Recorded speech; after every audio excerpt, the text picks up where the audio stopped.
late nights, open mics. Truth only move when the room got order.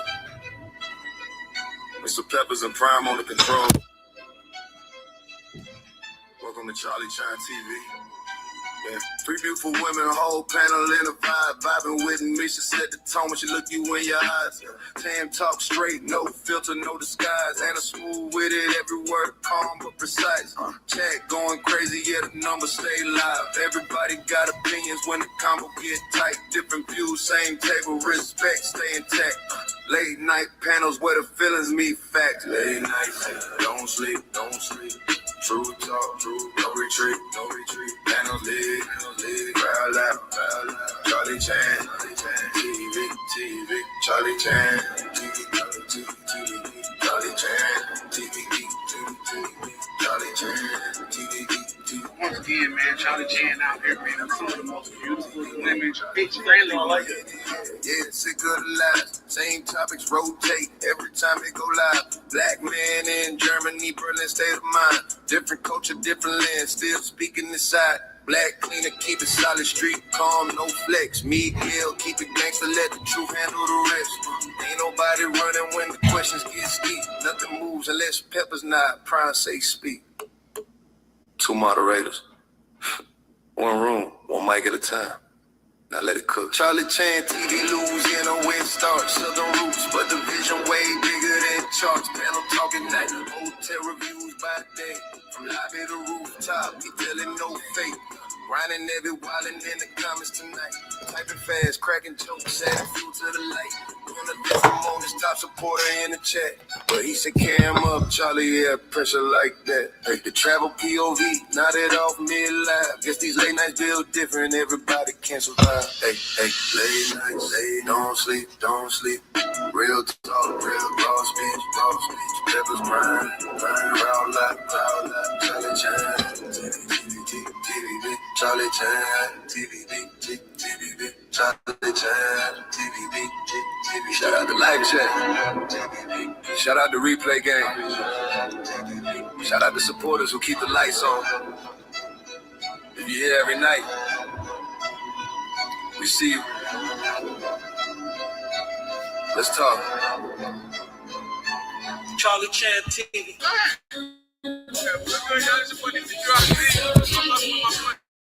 Charlie Chan TV. We out here at Ryan's party, man. You're off to a great start. Info for two. Yeah, for sure, man. Off to a great start. I think that's the first time it played all the way through, man.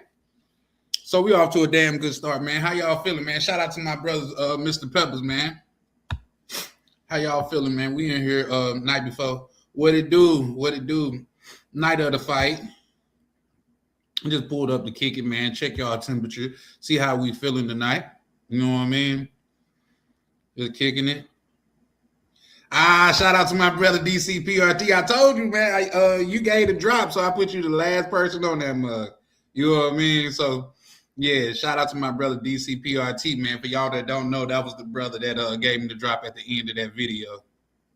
So, yeah, I done played that a couple times, DC, and I haven't got no notice of copyright, anything. Yeah, for sure. I haven't got any notice of any copyright of anything of that nature. So until then, I'm just gonna rock out. But I think it's because it's a certain amount of it's not on there too long. Shout out to you, bro. DCPRT, that's my brother in the chat, man. You know what I mean? Go check out his channels, man. He got a couple good channels, man. One where he's showing you, the lifestyle of a hardworking man, where he get to enjoy the fruits of his labor. And two, shout out to Foreign Skies. And two, he got another channel to where like he do stock trading and things of that nature. Bro, really going up. Jay Holiday, did you catch the video, bro? Me and you was on the picture right before DC came up, man. How y'all brothers feeling, man? Jay Holiday, man, it's good to hear from you.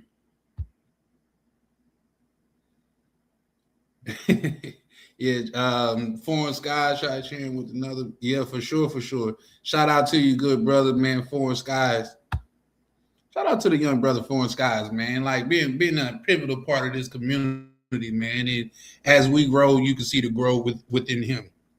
DC say, when you get monetized, they're gonna be on your ass. They may be. That's gonna be a problem that I'm gonna love to deal with when it comes. But as of now, I'm not even monetized. So, but like I said, another time before is when me and Miguel, we was co-streaming and he was playing some copyrighted music. And I thought I had shut my channel down while which I had closed out, but I was still simul streaming and stuff like that. They hit me up like, you got to either edit that out or take it down. I took the whole thing down. I'm not playing with them people. Jay Holiday, man, stick around. I'll play it. I'll try to play it again. Listen, I don't want to push my luck. That was the first time to where it just played all the way through. No, nothing. It just played all the way through. Chalupe, what it do, man? Oh man, you saying it's cool? Yeah, no, 53 is lovely though, man. But I get it where you from. That might be what's the name. I was looking at something on the internet the other day. And they're like, why do people up north feel like they got the monopoly on bad weather? No, we don't have the monopoly on bad weather. We just say it hit different when you got people that saying, man, it's cold as hell outside. You be like, what's the temperature? 62 degrees? Like, bro, it's 6 to 2 degrees. Like the highest 6 and the lowest 2 here type shit. So believe it or not, and I don't even want to say it because I know some of y'all need gonna be on my ass about that shit. But today was a good day. It's 16 degrees, and bro, car washes was full and everything. That's how cold it's being to where 6 degrees is enough to celebrate. Yeah. Who are watching the fight tonight, man? Like, we got any boxing fans on the panel? I mean, in the chat. Man, I'm gonna see if I can just run through it right fast, Jay Holiday, but because I definitely want you to be able to see.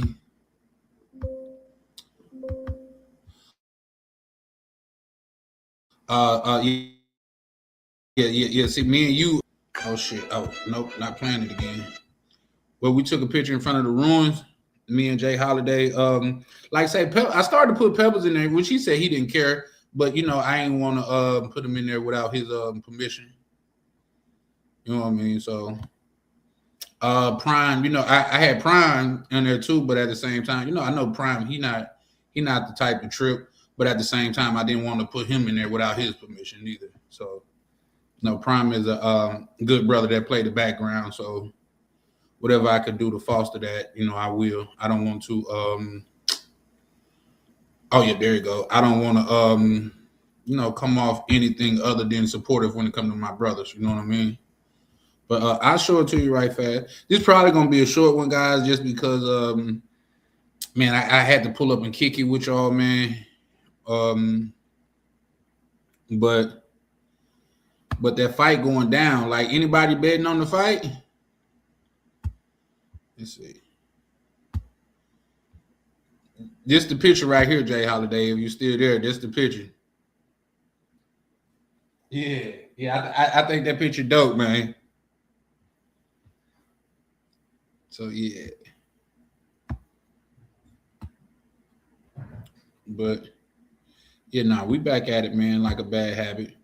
So yeah, man, what y'all got going on, man? Like say, shout out to Misha and them, man. She had a phenomenal live last night, kicking it and stuff like that. Hope y'all staying true to y'all 2026 goals, man. Believe it or not.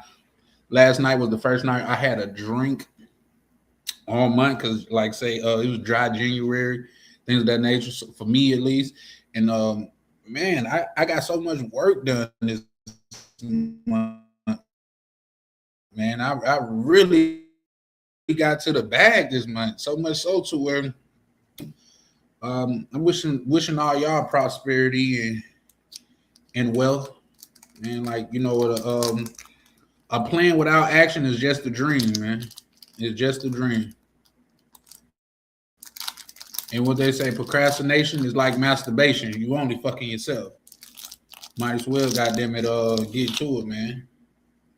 See, got a nice little cigar for the what's name.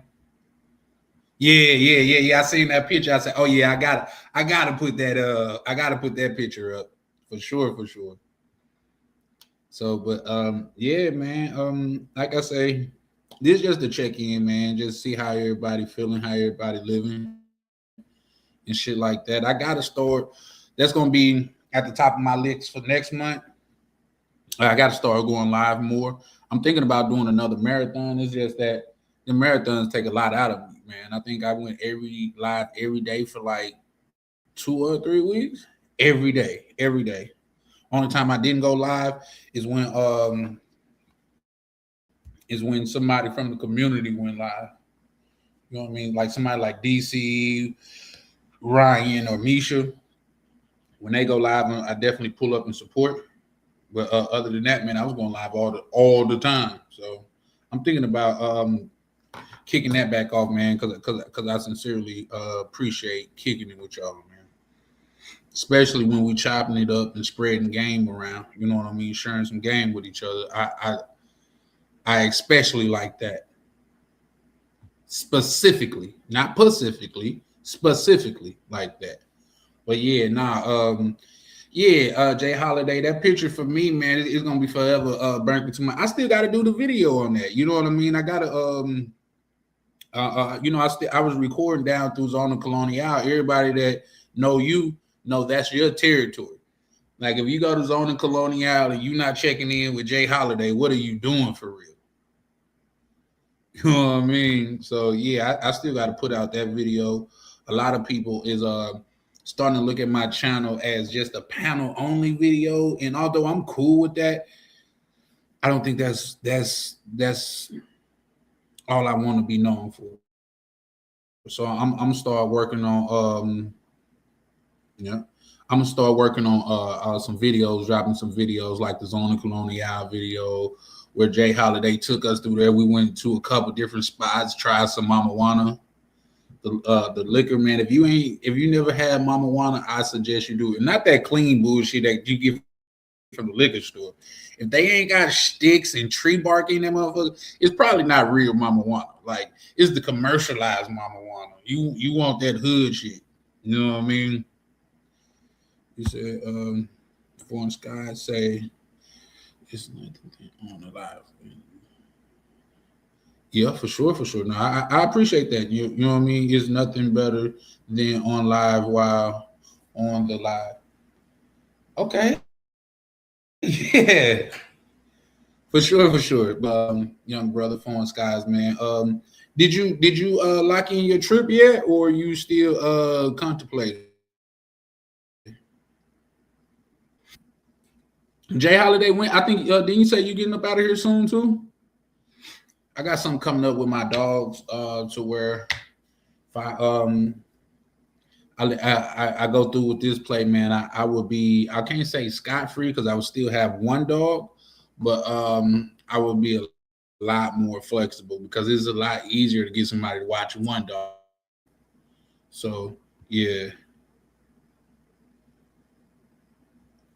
You say you really want to go to Africa? If that's how you feel, bro, I think you should go. You know what I mean? The beautiful thing about this travel thing, man,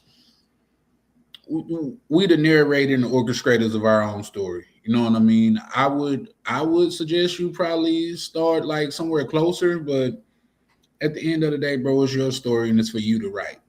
You know what I mean? Like anybody else, me, anybody in this community, man, everything we say is just merely a suggestion. You know what I mean? But that's how you feel. Yeah, for sure. You know, we got brothers in this community that they tied in with Africa too. You know what I mean? Shout out to my good brother Malik. I should text him, let him know we live. Shout out to him. If you going to Africa, you'll be wise to reach out to him because he really know the lay of the land. I think bro probably owns some property down there or something. So you come. I'm texting somebody. Yeah. Oh, so for this weekend, I took the whole restriction off. You know what I mean? Because for the month, it was no women, no drinking, and no smoking. So just to yesterday night and tonight, all is fair. You know what I mean? So I got supposed a little chick supposed to be coming through. You know what I mean? But she missed the window. She just missed the window, guys. Like nothing should be more important than your program. Nothing, especially with the results that I got. Like, so I can't really go into a lot of results that I had accomplished this month on here. I can't go into a lot of those that I accomplished on here, but I've had a hell of a month, and I want to keep that going.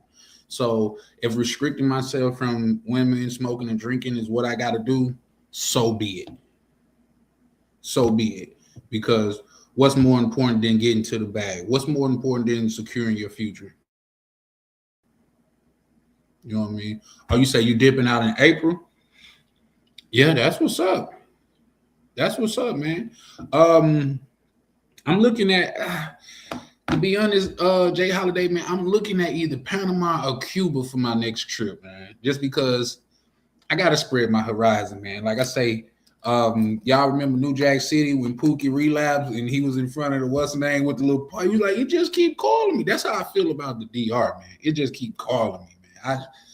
The DR feel like home, man. I can't lie, but I want to experience something else. Like, say, it's not too many of us in here, so I can say this candidly. So many brothers been. Shout out to my good brother Prime. So many brothers have reported back with such good reviews of Cuba. I'm looking forward to going out there. Not only that, we got a good brother. Black Cleaner. He in Panama, man, and everybody that went out there and linked up with him, nothing but beaming reviews. You know what I mean? So I'm looking to go to Panama as well.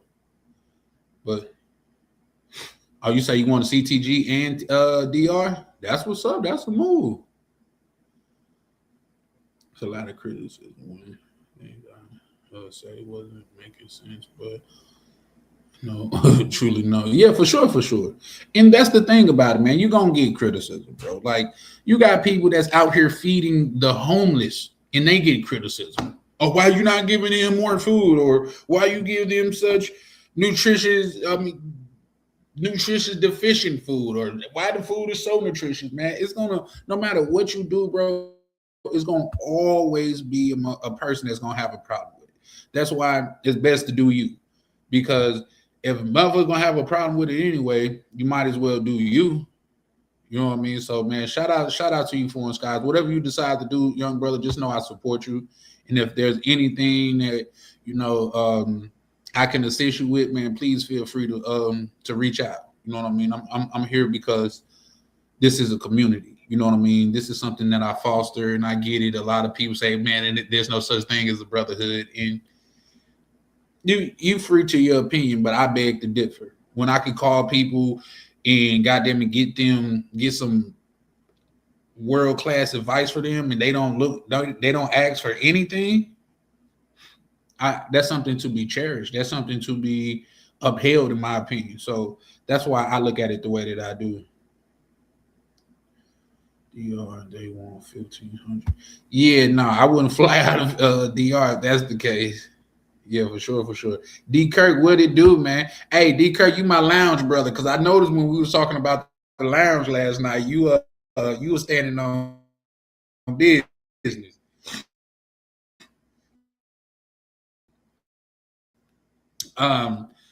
It's just a different way to travel. It's just a different way to travel, and so be care of me and you do. Not sure. So me care of me and you do. Not sure what that means. But yeah, shout out to you for pulling up.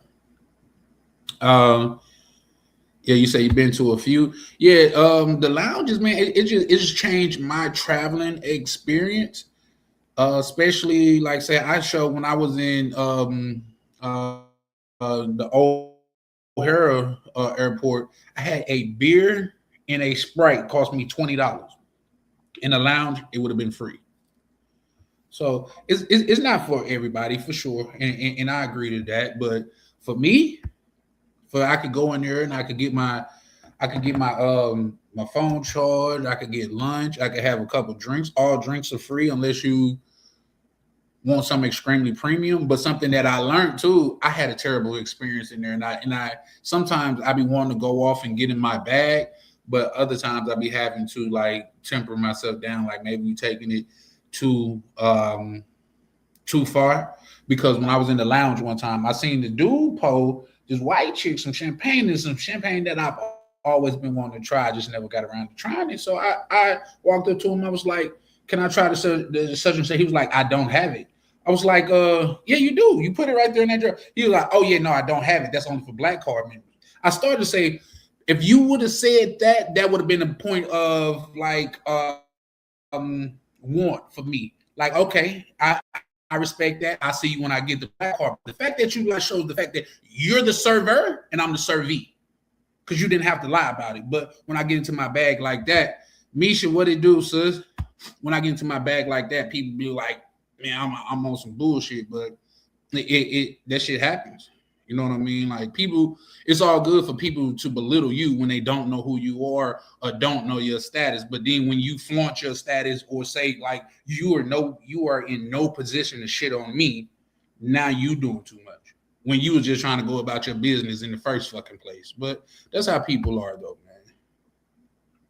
So if you travel a lot, the lounge is a game changer. You damn sure right, Chalupe. You damn sure right, man. Like I'm gonna start a group called Lounge Hunters. You know what I mean? Because, bro, when you see the lounge, man, it's like, goddamn it, like that motherfucker got an aura with beaming white light coming out of that motherfucker. You know what I mean? So, for sure. But nah, if you guys want to know some tips and tricks of how to achieve like lounge status and stuff like that, I could do a live on that. Like I say, it's not really a super magic sauce. It's just about doing a plethora of things in a certain order. It's more than achievable, but a lot of people don't want to pay that yearly fee. You know what I mean? They just went up from, I think it was like from $6.95 yearly fee for the credit card to $8.95 for the credit card. So yeah, appreciate it, Misha. It just went up to $8.95. Damn, people passing. Man, life is short, man. Enjoy life, man. If nothing else, man, y'all hit up your people, man. Tell them that you love them. You never know when somebody gonna check out, bro. Everything could be fine and dandy, and just like that, they're gone. So yeah, bathrooms are very clean, and you don't have to wait. Like they're more the bathrooms in the lounge. There's more like upscale hotel bathrooms. You know what I mean, with the good scent in there and shit like that. The bathroom in a regular airport smell like that industrial cleaner type shit. You know what I mean? It's not the same, but it's a plethora of things. I like beyond the food, beyond the free drinks and stuff like that. I like the fact that it's ample seating, it's ample charging ports where like you damn near, no matter where you sit down, damn near you like they charge outlets. So I thoroughly enjoyed that. I enjoy just ducking off, being able to get something to eat. Now they have changed some things, because I would be looking forward to, like, say somebody on the flight and they cool with me, I could get them in on my pass and things of that nature. But American Express is changing that, at least for the Centurion Lounge. They're changing that. So that's a bummer, but it is what it is. I'm gonna still be able to get in there. But yeah, man, I traveling is just my thing, man. When it comes to travel and in business, those are my things, bro. Oh man, I got some of the best sleep in the lounge, man. Listen, I was sleeping so good in the lounge one time, I felt like they were finna put me out. Nigga, I woke up and I had like little slob coming down my face and shit. I was like, man, I ain't slept this good in public ever. ever, man. Because you know they got the little. I can show y'all some of these lounges and shit. They got the little nooks and crannies to where you could go duck off. Some people don't even know that some lounges got showers. Like I think the Centurion Lounge in Vegas, they have a shower. There's a couple lounges that have showers, which mean like you could go in there and freshen up before your flight. And some lounges, especially the priority lounge, you could go into that lounge on arrival, which means once you get to your destination, you can still go in and enjoy the lounge. Like say if you want to get a drink or get something to eat when you land, that's definitely doable.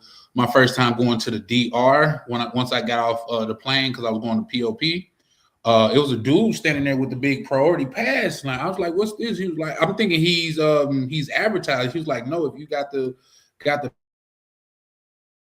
pass, like, come on, you get to get in the lounge." Man, I followed him.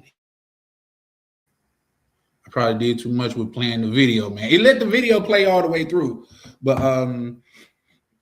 when I went in POP, he showed me where the lounge was, sat down. He's like, "What color your luggage?" and stuff like that. The man went and got my luggage, poured me a beer. Oh, you know what? I never 18 lounge shower. I used it. I never been to Colombia. You know what I mean? But I think that just changed your experience altogether. You know what I mean? You know what they say, like, especially when I used to fly first class a lot. Now I'm not so much just because I be doing so much other stuff. But it's an old saying that says luxuries once tasted become necessities.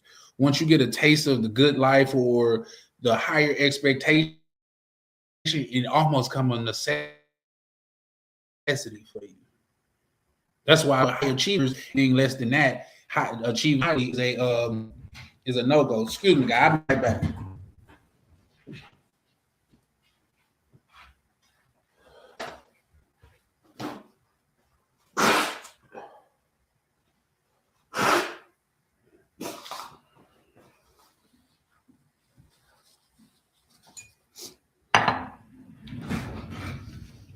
Hey, yo, Misha, what we doing? We drinking or what? Oh shit, let me text this little shit. Hey, did you go back and watch? Hey, Misha was lit. Like I can't like not lit like she was drunk, but she was goddamn turned up at the beginning of her screen. So shout out to you, Misha. Man, shout out to this whole thing of ours, man, because y'all just gotta know, man. The love that y'all show is not lost on me, man. I thoroughly appreciate it, man. Shout out to my brother, Mr. Pepper, that's always pulling up and showing love, man. Between people pulling up, first is either gonna be goddamn Peppers or goddamn POV, man. Them some real cool brothers. I met them in real life, and the way that they are online is the way that they are in real life. And that's saying a lot because a lot of people get on this internet shit and they make a facade for themselves. You say your next flight, you book business class? I don't know if I'm gonna survive that flight. Yeah, well, see, it depends on where you're going though, but I'm definitely gonna book business class too. DMV, what it do, good brother? I haven't heard from you in a while, man. How you doing? Hope you being safe out there on that road, brother. Man, you guys are essential workers, man. For real, for real. But yeah, let me ask you and D Kirk, what credit cards you guys use, and do you guys use yeah, for sure. Shout out to Pep. Do you guys use like point redemptions? Are you guys big on points, or you just get the credit cards for lounge access? Because like I say, I got some points I've been saving up for a while. I think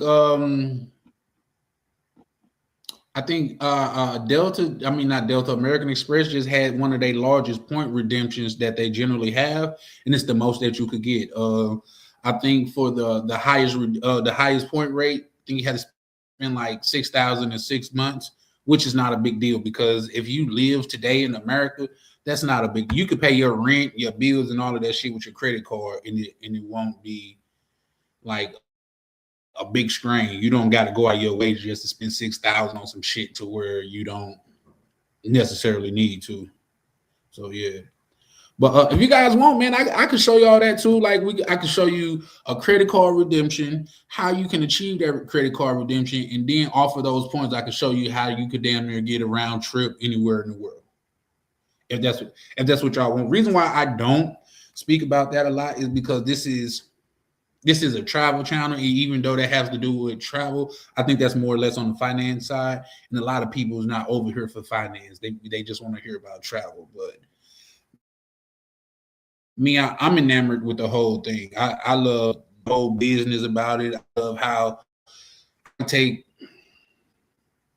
a minimum 5 trips this year, round trips, and never have to pay for the flight. Not one. D. Kirk said, yeah, you should do a live on that. You know, I have no problem doing it. I just don't think a lot of people is interested in it. You know what I mean? I have no problem doing it.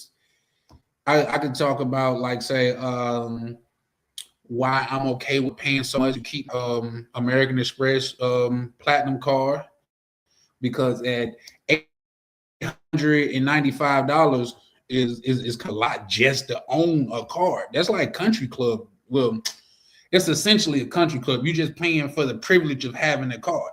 You know what I mean? So. Yeah, I would love, like, that's what I do, man. I just love the loopholes of it. I love where if you know what you're doing and you season in it.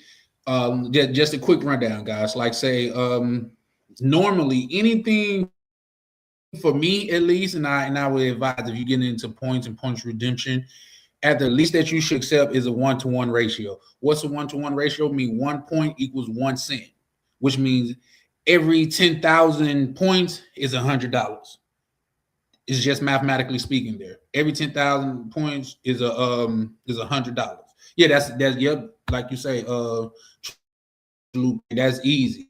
$1,000 a month is definitely easy. But going back to the point redemption thing, for every point is 1 cent. So if you got 10,000 points, that's $100. If you got 100,000 points, that's $1,000. That's just the bare minimum what you should accept for your points redemption. But if you know what you're doing and if you know how to redeem your points, you could get 5 cents per point. So that $1,000 that you would have cashed out is now essentially $5,000 in travel credit at just a 5 cent reduction. Transfer rate, redemption rate. That's all. Like, you literally go from, when you know what you're doing, you go from $1,000 in travel credit to $5,000 in travel credit. That's how people be getting those $7,000 first class Emirates flights and things of that nature. They just know how to redeem their points a lot of times. And if you are in the right business, you could run up a bag. Like, getting points is really not that hard. If you guys, should I share that? No, I ain't gonna share that just yet. I think that's a back office type of talk. But I can show y'all right now as we speak, and I don't even think you need a card to do this, but you will have to be able to finesse the redemption. But just right now as you speak, bare minimum, I can show you how to get 25,000 points for free. And if you use that right, you could go to the DR. Down there is 10,000 points, and back is 12,000 points. That's 24,000 points. Y'all don't believe me? I can pull it up. I can pull up going down there where you can fly to the DR on American Airlines for 10,000 points. You know what I mean? Like, like I say, that's one of my passions, guys. I love that. So if you like to travel and you want to travel more efficiently, I would say look into that. I would definitely say look into that, man. If you guys especially if you call yourself a part of this thing of ours, man, if you ever have any questions or something like that I can assist with, man, reach out to me, man. I'll chop it up with you for a while. But keep in mind, I do be busy a lot, man. I do be busy. one thing I tell my daughter is when she was younger, she used to say that she was bored. She don't say that no more, but she used to say she was bored. I said, baby, you can't afford to be bored. She said, Daddy, what you mean? I said, bored was invented by rich people. She said, Dad, that doesn't make sense. How bored? Everybody could be bored. No, boredom was invented by rich people from back in the day because they had everybody else to do everything else. Like they had field hands, they had goddamn maids, they had servants, they had workers and things of that nature. So they had nothing to do, so they was bored. But if you lived during that time, it was always something to do. There's not sitting around doing nothing because guess what? You could work the field, you could tend to the animals, you could upkeep the house, you could clean the house. Boredom was a rich thing. So I'm always on the move. I'm never bored. You know what I mean? Yeah, nah, Peps, Pep, you ain't gotta say nothing. All you gotta do is just hit my line, brother. Whatever goddamn it, whatever I can do to be an assistance to you, bro. It'll be my pleasure, man. I think it's a game changer though, especially like me. I have my own business, and because like say I need supplies and things of that nature, especially my e-com business. That's just a money churning business because I'm winning on 3 fronts. You know what I mean? And I don't have to go all into that because once again, this is a travel channel. But I'm winning on 3 fronts. If I'm doing something, I'm even with this YouTube, I'm winning on a minimum of 2 fronts. A minimum. You don't just have to do something and win one way. You know what I mean? It just don't. Come on, bro. Like people's out there winning like they ass off. Why can't we?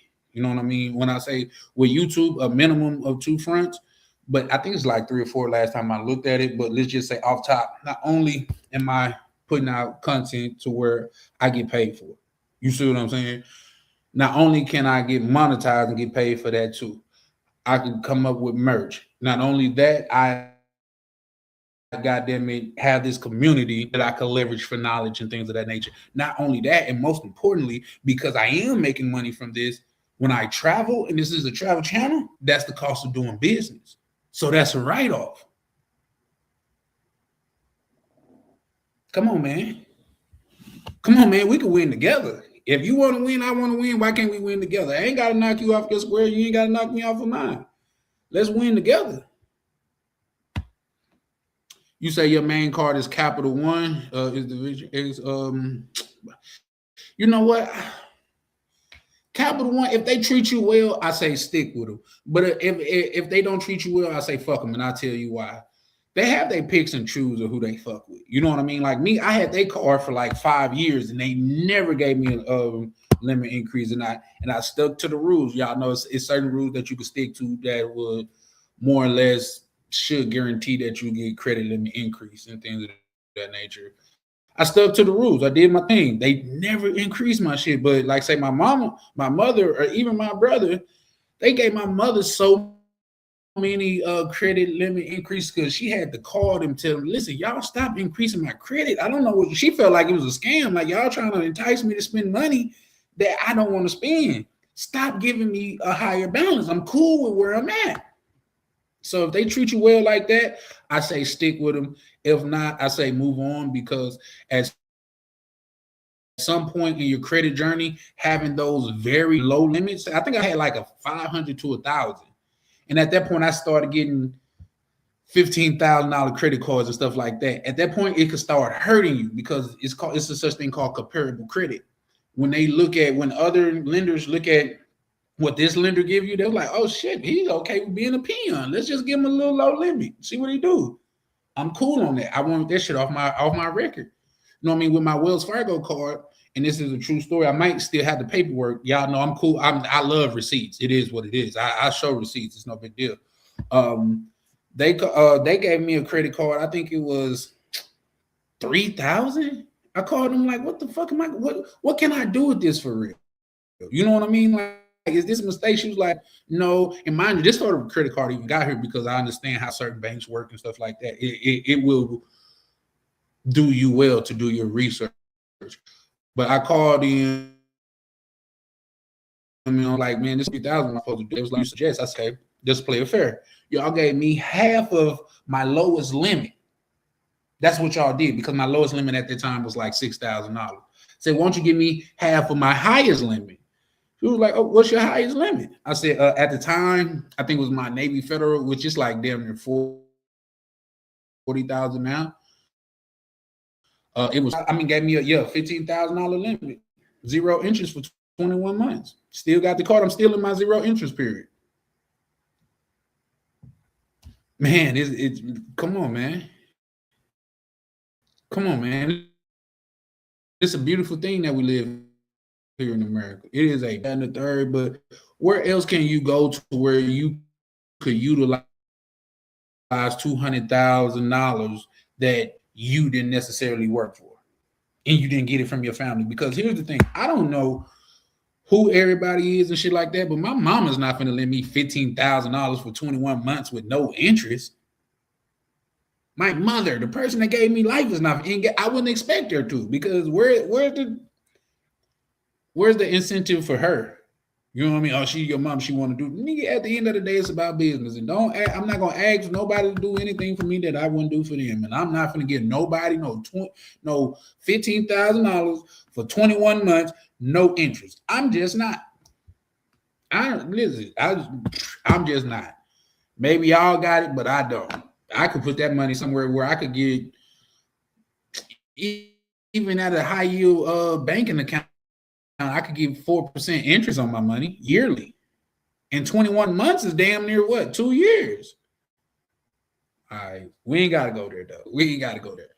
But, man, like I say, bro, I was just checking in and shit like that. Man, I'll drop the link and see if anybody want to pull up right fast. If y'all got any questions about credit or traveling, or how y'all feel about Cuba, man. Where y'all want to link up in Cuba, or y'all want to link up in Panama? I'm with it. I'm thinking about having a link up somewhere more or less Charlie Chan style, to where we link up, we kick it, we do our things, but we well-to-do gentlemen. The focus of this will be business. The focus of this will be like linking up with each other, networking. Like, even if we went to Panama, man, the brother Black Cleaner is such a treasure trove, a gold mine when it comes to that, bro. Sending me, like, he sent me apartments and things of that as we speak. Like we link up in Panama and go look at different properties out there. We could link up in DR and go look at different properties out there. Prime, he the link for the DR. We could link up in Colombia. Link up and holler at Unc J and Miguel. How them goddamn see if we can't pay them brothers to look out on us and goddamn and give us the tutorial what they had to face building the hotel, what they had, what was their biggest adversities and things of that nature. You know what I mean? So that's what I'm thinking about doing. Like, say, I'm with the linking up and kicking it with y'all, but let's get something out of it. You know what I mean? Let's build together. Let's do something. Even if you didn't want to link up with anybody there for a partnership, you at least know the lay of the land. You will know what to expect. Okay, Chalupa say he had a Capital One for 26 years now. It's my oldest card. Down 8 months ago. Have to. Oh, word. See, now, before I even get done with that, the crazy thing about that is 26 years is a goddamn, that's a hell of a credit history. And if you was to close it, you all that history. So I don't know, even if it was goddamn it $1 limit, you got a 26-year goddamn it line of credit on your shit, man. And it looks good. So that would be something that I would really look into before I made any decisions on that. You said I don't use the card often. Now I want to know if I want a unlimited increase. Yeah, I would.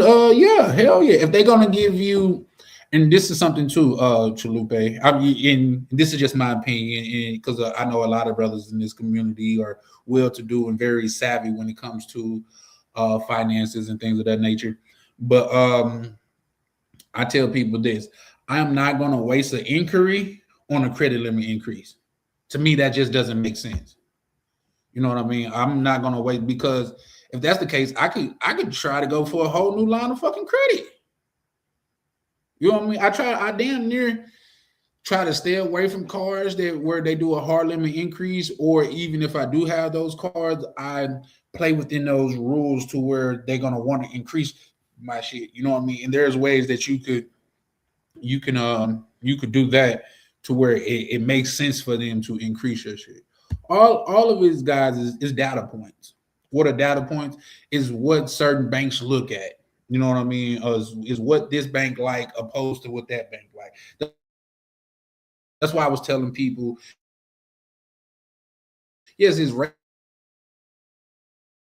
racism and bank contributing factor is not a determining factor. What's the difference between the two? A contributing factor is I go to this bank, the dude behind the goddamn desk, he racist, he don't like me for whatever reason. He don't like bald niggas, fat niggas, or black niggas. I don't know. He just don't like me.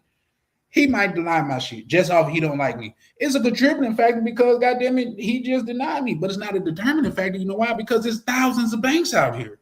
Who's to say the next bank I go to, I won't get what I want plus some, then some. You see what I'm saying? Like, so it's a difference between a contributing factor and a black cleaner. I was just speaking about you, good brother. But it's a difference between a contributing factor and a determining factor. And a lot of times, everybody just not hating on you because you black, bro. I be going through that a lot of times too. Maybe niggas just don't like you because you, and that's cool. I just had a conversation with my cousin yesterday. He was talking about, oh, somebody in the family feel this way, that way. Bro, why is that your business? What you mean? Why is it your business how another person feel about you? Why do you care about that? Man, I'm sure there's people out there in the world that hate my guts. And I sleep like a baby every night. Why would I care? That just don't make sense to me. You said that's why you haven't got rid of the length. Yeah. I think that's a very good observation. A lot of people don't understand. A lot of people don't understand, like, say, the length of credit is like 35% of your credit. You know what I mean? Your mix of credit is only like 10 to 15%. Your debt is another 35%. So 35 plus 35 is 70%. So if you have those two things in the bag, you're at least 70% on your way. Data points, guys. You say, black cleaner at the mall. Yep, I was just speaking about you, good brother. You know what I mean? You said we'll link up I get quiet space. Yeah, for sure. I'll drop the link in a minute if anybody want to pull up and chop it up. Like I said, I'm finna get ready to watch this fight in a minute. But y'all know I love boxing the same way y'all love football and basketball. Man, I love boxing, bro. I think it's a mano type of sport, man. When you get in there and you lose, you can't blame nobody. You can't say I didn't have no defense. Guess what? Because you're responsible for the defense. You can't say I ain't have no offense. You know what? Because you're responsible for the offense. It's mano a mano in there. And it's more or less a heart thing. But when you get in there with a basketball team, my shooting guard, he wasn't shooting right. The point guard wasn't passing it. Everybody could pass the blame around. But when it comes to boxing or even MMA, it's all you, buddy. It's all you. And I love to see the grit. Somebody come out, they losing. I'm talking about they getting they getting a mud hole stumped in their ass, and they figure out a way to pull it off. I love that, man, because it shows the character of a person. It shows their heart. I love that. Chulobin said they just asked what income they will probably increase it on their own. Yeah, that's another data point too, where a lot of people don't know when they ask like your income and stuff like now. Here's the thing: is certain credit cards to where you can OD on that, and that'll trigger a review. And if you can't prove that, they can shut all your limits down. So I would suggest people stay within a certain limit, which I won't say the limit on here because it is the internet. But I would suggest like people stay within a certain limit, or only put shit that you could prove. Because the credit system is getting smart, man. Y'all remember The Wire? The smarter that the police got, the smarter that the criminals got. And that's just, it's the same thing with with the credit game. The smarter that people that's finessing, the smarter that they get, the smarter the credit card companies get. Y'all got to keep in mind, like, these people hire some of the most brilliant brains in the world to goddamn and make sure that they stay ahead of the curve. So I'll keep that in mind. But yeah, man, I think it's a beautiful thing to where you can leverage credit once you show, because it's only credit worthiness. You know what I mean? And I guess this damn near is a financial call, but do you know it's statistical proof that show like people that have a credit score like 720, 700 and above have a better quality of life. People that stay in the neighborhood where the common credit score is 700, they tend to live longer. They see the police less. Those neighborhoods tend to be less violent. Think about it. If you guys want me to look up the facts and present them, I will. I just think that's something to consider. Having a better credit score, whether you finessing or not, it ultimately can lead to you a better life. People with those credit scores, you see the police less. And generally, those credit scores, like people with those credit scores, neighborhoods is within 10, 15 minutes of the people with the credit scores below 650, 600. I know niggas that they can't even get a library card, let alone a credit card. What? I wouldn't even lend a nigga my time. They shit so fucked up. The minute you got a second, lend me a minute of your time. I won't lend you a bad paymaster, sir. I'm not lending your ass shit. In fact, I don't even want to stand next to your bad credit having ass. They might think we cool and deduct my credit. Fuck that. I just listen. It is what it is. That's just like I don't co-sign for people. I just don't, just because people can say what they want to say and feel how they want to feel, but you fucked up your credit. You fucked up your credit, and for some way in my logical mind, I'm supposed to think that you're going to cherish my credit more than you cherish yours. That could be true. I'm just not the one willing to find out. I'm just not. Like, fuck that shit. Like, I don't need a cosigner for most shit. It's some shit to where, like, yeah, of course you could need a cosigner if you never bought a $500,000 house and some shit like that, or whatever. But yeah, for the most part, everything that I need, all I need is my signature. And they like, oh, you good. Your face card good, bro. Like, you let's look into your shit. So, in fact, let me see if I can show y'all. Oh shit, I'm gonna show y'all that too. I guess this is more or less along the lines of travel, but I'll show y'all, like, say far as getting 25,000 points pretty much for free, and how you could use that as a round trip from America to the DR. It's a free trip, and you could get the points for free. So I'll show y'all. Let's see, SDQ. I have no problem showing y'all. February. Let's do that. That's just because, man, I be wanting to see everybody win too, though, man. You know what I mean? Everybody's not like me, man. I want to see everybody win. But it's certain things to where I can't say online, and also it's certain things that I just won't say just to everybody, because, free advice is worth just that, nothing. You know what I mean? People don't cherish a lot of times what they get for free. If they did, we'll have a lot more millionaires. The formula to getting rich is on YouTube. You just got to seek it out. Is it a lot of fucked up formula out there? Yeah, for sure. But it's some good formulas out there to get rich, man. A lot of what I got going, a lot of what I learned about credit, I started with YouTube. Oh, come on, man. This is the first thing that popped up. Y'all see that? Hold on. 10,000. 10,000 from Chicago to Santo Domingo. 10,000 points. I tell no lies, guys. I tell no lies. And I could show you, which I won't show. I'm so tempted to show it, which I won't show it though, to where you can get a round trip to the DR and back for free. You just got to know how to, I hate using the word finesse, but that's just what I'm saying. Like, Finessing. Shout out to Ronan Travels. How you doing, good brother? See my brother. Good morning from the Philippines. Oh yeah, I forgot you on the. What's the time difference out there, good brother? What time it is out there? Shout out to you, Ronan. Are you watching the fight? Cause I'm finna get ready to watch that in a minute. Y'all, hey, Bitcoin. I just got a text. Bitcoin is lower than $80,000 right now. Financial Frontier. What that OTO? What it do, good brother? How y'all brothers doing, man? It's always a pleasure to see y'all. I'm sure these brothers here, they got a lot of financial game that they can share with you. You know what I mean? A lot of financial game. To where it more than likely go beyond my scope of understanding. But that's another reason why I'm here, because the man that knows anything know that he knows nothing at all. So a lot of times, bro, I'm an open book. You know what I mean?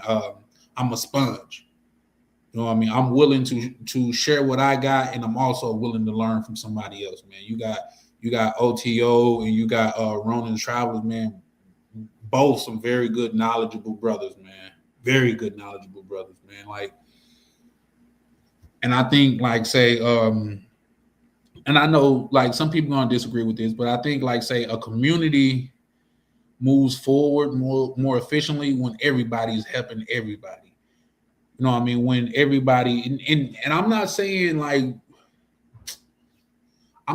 forcing our beliefs and thoughts on somebody else. It's a young brother that's a part of this community, and he's actually in a good position as far as leveling up and getting to the next level. And some brothers be trying to push success down his throat. And he have said numerous of times, bro, I'm good where I'm at. And for me, that's all it takes. Like you said, bro, I'm good. I appreciate it, but I'm good. All right, I'm not going to force. You can't force a person to want to be successful. You can't force a person to want to more for themselves, even no matter how much potential you see in them. You can't force that upon them. So with that being said, I just fall back, bro. Whenever you need me, just hit me up. I got your back whenever you need. But as far as me saying, oh, man, you this, that, and the third, you should do this, that, and the third. No, because I'm wasting my time and yours. And we only have a finite amount of time on this earth. So why am I going to waste it trying to convince an adult man that he should be more than he want to be? So, but yeah, no, that's just what I'm on with that though. But so far as the credit card go, I'll just show you guys where, and mind you, that's Chicago. ORD is Chicago, and that's the farthest north. Only thing that's damn near further than that is Minnesota and Canada. You know what I mean? So if I could go from all the way up north to all the way down to goddamn it, the DR for 10,000 points, you could damn near do that from anywhere in America. And once again, you can acquire those points for free. A free round trip to the DR. Y'all want to now, because I am a DR, I'm Hodor for the DR. You know what I mean? I frequently look at DR trips, but I can look up Columbia trip. I don't think it's going to be too much different, like 10 to 15,000 points. And once again, the 25,000 points are free. You just got to know how to move. And when I say finesse, guys, that's not indicating anything illegal. That's not indicating anything that'll get you in trouble. It's just understanding the system. Like, say, when you look at Formula One racing, they say don't race the person beside you, race the rule book. If the screws could only, because you know, like your screws can only weigh so much, everything can only weigh so much. It's like, just take it to that very limit. You know what I mean? Like, take it there. So I'm saying that to say, when I say finessing, I'm just you working within the loopholes of the system. You see what I'm saying? Like, say, I know OTO was saying that he helped a gentleman get a house, and at the closing, he walked away with $1,000. That's unconventional, but that's finessing. That's finessing. Because the conventional way is what? Save up 15,000 or 3.5%. I mean, not 15% or 3.5% and go that way. Go the conventional way where you need a bank and stuff like that.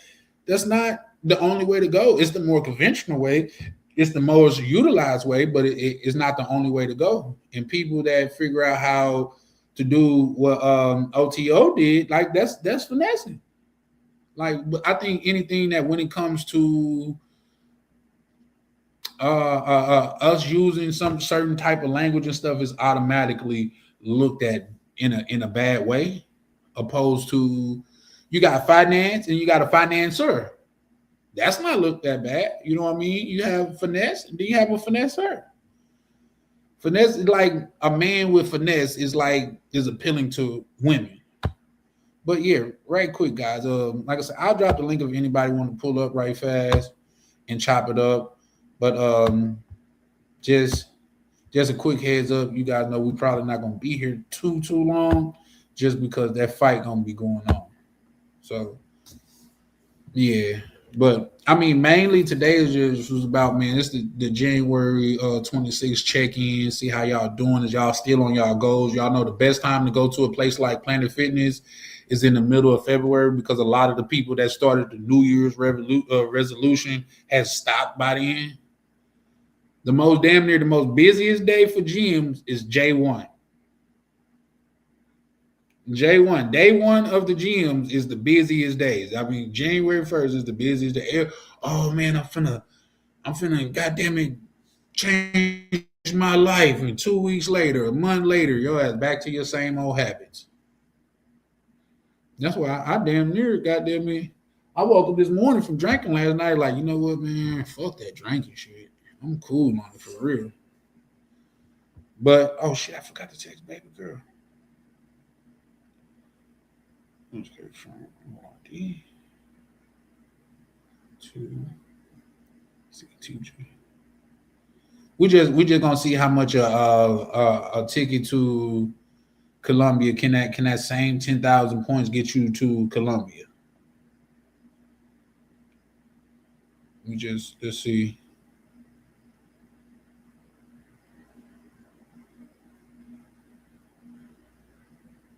Because once again, like I said, I didn't put in points.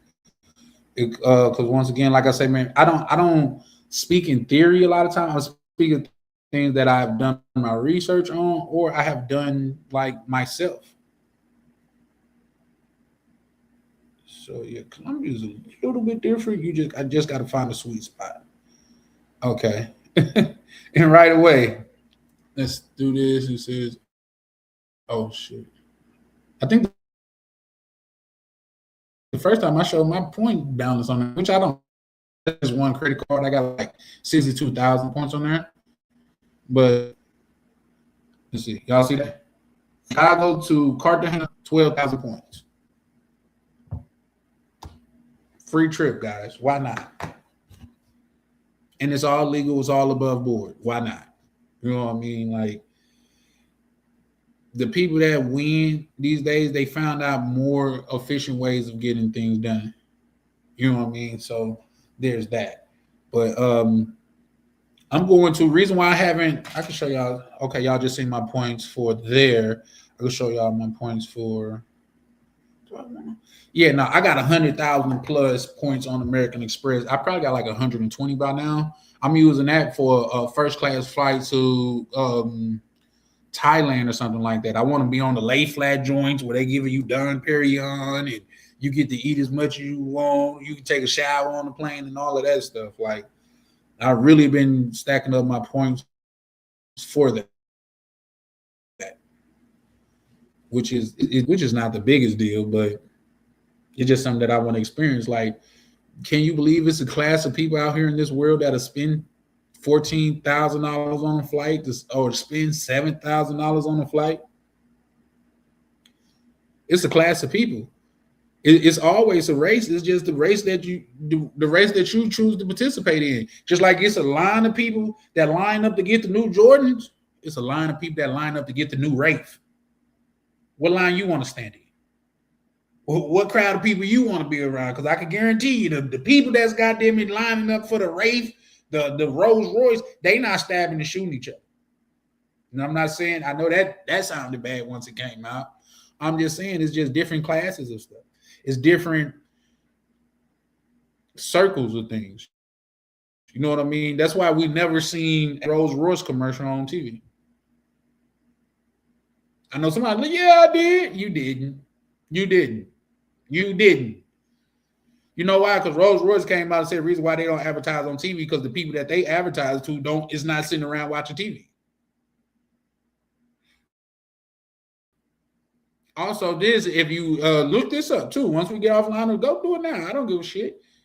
Look at new jet revealings and stuff like that, and you'll see Rolls Royce advertising there. That's their demographic of people. The people that buying jets and people at the jet, goddamn it, exposés and stuff like that. When Honda coming out with the new jet, Cessna's coming out with the new jets, Pipers and stuff like that. Well, I'm not. Those are kind of lower class jets and stuff like that. But Honda, they got an up class jet. Like I think it's an 8-seater, real dope jet. That's where Rolls Royce advertised. And I'm saying that to say it's all in the circle that you choose to run with. It's all in the race that you choose to be a part of. It's going to be people that's going to wait on the new Jordans to drop. Go get in line on that. Or it's going to be people that's going to be waiting on the new Rolls Royce to drop. You decide. It's some people, we all know people that got a closet full of new Jordans. We all don't know people that got a garage full of $250,000, $500,000 cars in there. Those people exist. Look up Manny Koshman. Look up it's actually a bunch of brothers out there. Well, I can't say brother. It's a bunch of people out there to where they got a what is the exotic hags dude? Man, got a garage full of goddamn exotic cars. $500,000, $250,000 cars. What you want to be? You want to be the Jordan guy or you want to be the Rolls Royce guy? You decide. Now, I'm not trying to sway. Whatever you choose, that's cool for you. I just choose to be the Rolls Royce guy. Because guess what? When you driving in a Wraith or a Rolls Royce, nobody can see your feet anyway. We were talking about money last night. Believe it or not, some of the people that I've met with the most money. You say you like the Maybach? Yeah, no, yeah, for sure. The Maybach. Once again, it's a different class of people. That's all I'm saying. That's all I'm saying. The people that's buying the Maybachs, for the most part. I'm not saying it's an end-all, be-all rule. But for the most part, those are not the people that got them standing in line for Jordans. That's all I'm saying. But I think that Maybach, though, too, if it come down to it, if I had to choose between the two, I'm probably going to choose that Rolls Royce drophead. I think I'm saying that right. Or the hotel, you know what I mean? To where, goddamn it, extremely rare. But yeah. I fucks with Maybach. But here's the thing. I don't know if y'all can tell. I'll tell y'all, I don't own either one. So either one of them would be a blessing to me. I'm just saying, just as far as my liking. Yeah, the drophead is dope. People don't realize how rare that is, though. You know what I mean? So it's definitely dope. And there's like, man, it's like a tank that floats on air. So yeah, I haven't had the pleasure of driving. I done drove a couple like Porsche and things of that nature. But I've had driven a Rolls Royce or nothing like that. But I plan on it. Spark Plug, man. Shout out to Spark Plug. Another brother that's in this community to where we could literally go back and listen to him drop game. I know a lot of people, when he come on, feel like bro just be talking shit or babbling. But we could literally go back and watch him talk about certain things that's up now. When he was talking about silver is up now. He was talking about what was it? Copper's up now. You see what I'm saying? Like, shout out to Spark Plug, man. It's so many people that's in this community that's a gem, a treasure trove of knowledge. Shout out to my brother Black Cleaner. How you doing, Black Cleaner? What's going on? How you doing, fam? Man, living life and loving it, man. Kicking more shit than a karate instructor. Okay, Jim Kelly. Yeah, man. No, we always kicking shit over here. Something out of a comic book. I hear you. Gotta know it, man. Hey man, I Okay. seen what's the name that you that you sent me to, man. I think me and Black Cleaner, man, we got a show coming up to where we're gonna do the cost of living in Panama. Black Cleaner, like, and I asked him some questions, guys, and he got it down to a T. Like Black Cleaner, you can tell he's a gentleman that really know his numbers. So he got it down to a T because I'm like, how you gonna pay this and you still gonna be able to, you know what I mean, utilize this? He's like, okay, well, this is this percentage. This is he really meant. I think that's gonna be a very dope show that we're gonna put together. Black Cleaner and I, me and Miguel gonna get together and do a cost living in Colombia. Man, it's gonna go crazy, man. 2026 is gonna go crazy. But what you up to out there, Black Cleaner? Yeah, I just came from the the mall. I don't be sharing a lot of my private business, just about 80%. The other 20 goes in the book. But no, I was just at the mall because I had a birthday party to go to, entertain. You know, I got another birthday party to go to tomorrow. So that's all. I'm just out here celebrating people's birthdays, buying refrigerators. The stuff that us lover boys do. No, no, man. Don't let them get you like that, sir. Don't let them get you like that. You know. Nah, I mean, I really don't be letting them get me like that. But you do gotta pay your dues out here in this game. Because you gotta. So that's all it is. That's all it is. I gotta plug up my computer. I'll be right back.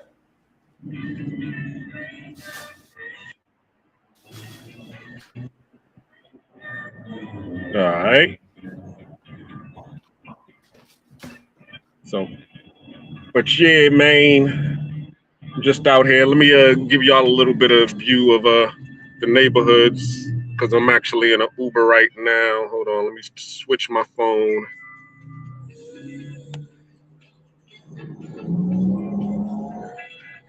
We was talking about places to live in Panama. See, I was out in Panama City. Now I'm here in the suburbs of Panama City, which is about 10, 15 minutes outside Panama City. So they was talking yesterday on live, like how what Miguel was talking about when he goes to, he lives about 20 minutes away from the downtown tourist area where they can go to the beach and enjoy themselves. So it's pretty much the same thing. I live about 8 miles away now from the city. So, but it's still walkable. You still got a whole bunch of things around, all your local stuff. I mean, Panama is actually an excellent country to live in because they have a good infrastructure here. They got everything that you would want. Nah, it definitely still got your basics. Oh yeah, most definitely. Roadster's Diner. That's your Panamanian Johnny Rockets. Okay. How long you been living out there now, Black Cleaner? Well, I just moved out here New Year's Day, so it's only been a month now. Okay, how long you been living in Panama? Oh, Panama, I've been living out here. It'll be 3 years in August. Salud. Oh, okay. Do you ever get homesick? Nope. There ain't nothing to get homesick for. What the ice storm? Which one? What am I missing? The high prices? That's a fact. That is a fact. Shoot. Yeah, because they just had the ice storm in Atlanta. Everybody was all iced in, and then the enforcement agency just landed out there, so they're gonna be doing ice raids. So you getting it both ways. Coming and going. That's crazy. I hear they just getting ready to pull out of Minnesota, which is because they didn't turn this motherfucker upside down. Like things have changed here, like to where things have changed here so much to where businesses are closing because people are scared to come to work. So, Yeah, especially since they've been hiring all of the foreigners because they felt that the foreigners work harder. Now, now they're losing their employees. right, right. Like one day, goddamn it, he walking to work. The next day, goddamn it, don't nobody even know what happened to him. They You picked know him up, what's funny? disappeared his ass. You know what's funny? We was just me and one of my peeps was just laughing about it. We was like these ICE raids. I guess this happening because the Orange Man saw that movie Jordan Peele's Us, so he's afraid of the tethers taking Uh-uh. over. He's like, get these tethers out of here. No more tethers. Tethers is bad for business. Well, let's keep it a bug. He's not an originator neither. Like say he might was born here, but his people goddamn he come from a bloodline of foreigners too. Yeah, My thing is yeah. I All don't the tethers except the ones that work for me. right. Right. Like say far as I go though, man, like say I be trying not to be political. It's just where for me where it kind of goes awry is when kids can't go to school, when they're out there like harassing children. That's one thing I don't like. Even like, come on, bro. We know a 4-year-old didn't break in the country. Like, Yeah, we know that too. I mean, but we also know what they was trying to do with the 4-year-old, and it didn't work. But at the same time, too, I mean that's crazy that you're gonna sacrifice your own child like that. yeah. That one was In that crazy. case, I see. I have nothing wrong against that case on the simple fact. Like, just let's just keep it above. They couldn't have left that 4-year-old out there by himself. It was cold out there, man. You know what I mean? They couldn't have left Exactly. that baby out there by himself. So I have no problem with what happened there. You know what I mean? Like the fact that old dude ran off and left his kid, I think that's a bigger problem. Oh yeah, most definitely. Yes, ahí está bien. Gracias. Yep. It just got to the house. Sorry about that, y'all. Can y'all So, still Black, hear me? a question about Panama. Do you have to be fluent in Spanish to get around good there? No, I mean, in the city, the majority of the people will speak Spanish. Similar to Santo Domingo. Okay. You're gonna run into people who, they speak Spanish, and then you're gonna have the people who will try to help you along, and they Okay. know a little bit of English. No, that's what's up. I see you, Misha. I got you, sis.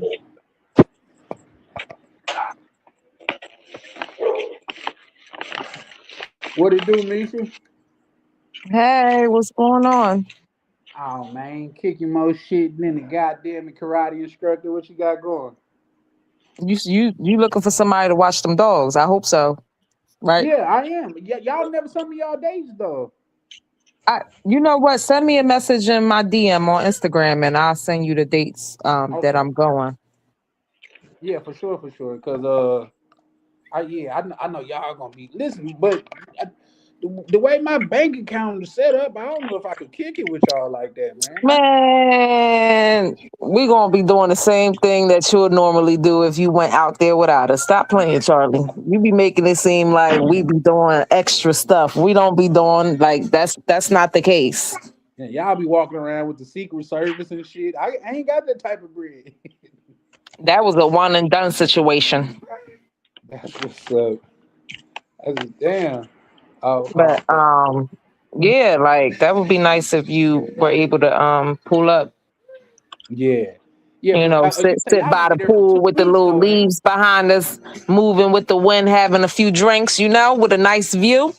Yeah, got it, man. I gotta pull up and support Uncle Jay and Miguel. You know what I mean? When I go out there, I also me personally, I want to go to Cali too, Cali, Colombia, because I hear that's very beautiful and I want to experience that as well. But I definitely want to pull up on Unc J and Miguel though. That's the reason why I think it's gonna be some brothers that go out there this month. I think Black Cleaner, you say you going out there, right? Good Yeah, time but to he go. going in February It's for just Super like Bowl. kind of like Medellin. It's in the valley, so it's kind of you know it's like a city. I've been there for the what they call the Petronio Alvarez Festival, which is the Afro-Colombian festival. They have that every year in August, which is like a week festival, and that's actually the best time to go if you want to go to Cali is for that Petronio Alvarez Festival. Yeah, but Black Cleaner, you going to CTG in February for the Super Bowl, right? Yeah, I'll be there Friday. Yeah, I'll be there March. So he's going in February, Charlie.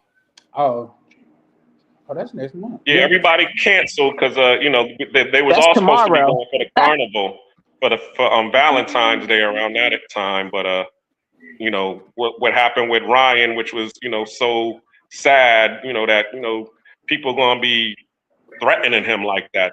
Now that's messed up. That is fucked up, bro. And Ryan took the high road on that because I would have got petty. Like Ryan called him out, like, bro, Yeah, but if you want to throw hands, like, bro, we got have a party.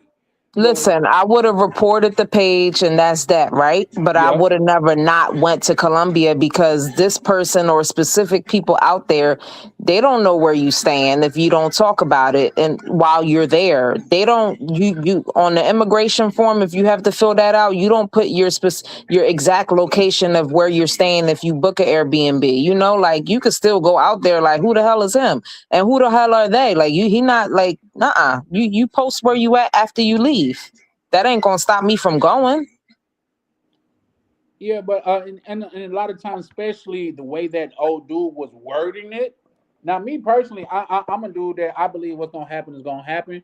But the way that dude was wording it, especially towards Ryan, he like made it seem like Ryan was saying things that he obviously didn't say and things of that nature. Like it just because what he was trying to do was incite violence.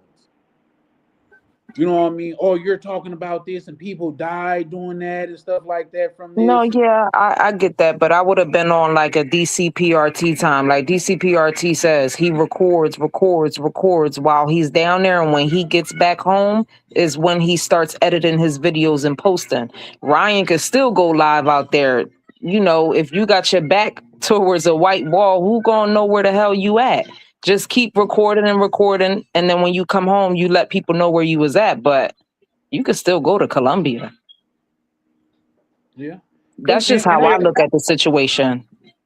I agree, but see, the problem with that is because go ahead. Ryan does have. People know who Ryan is now to the point, and the way, as he said, he was inciting. So really, what he was doing was looking for somebody else to handle the dirty work. So anybody who's trying to, get a rep, they might spot Ryan while he's out there and be like, yo, that was the one that the dude was on, talking on the page, and then, put in some work. And that's what Ryan was afraid of happening, that, somebody recognized him.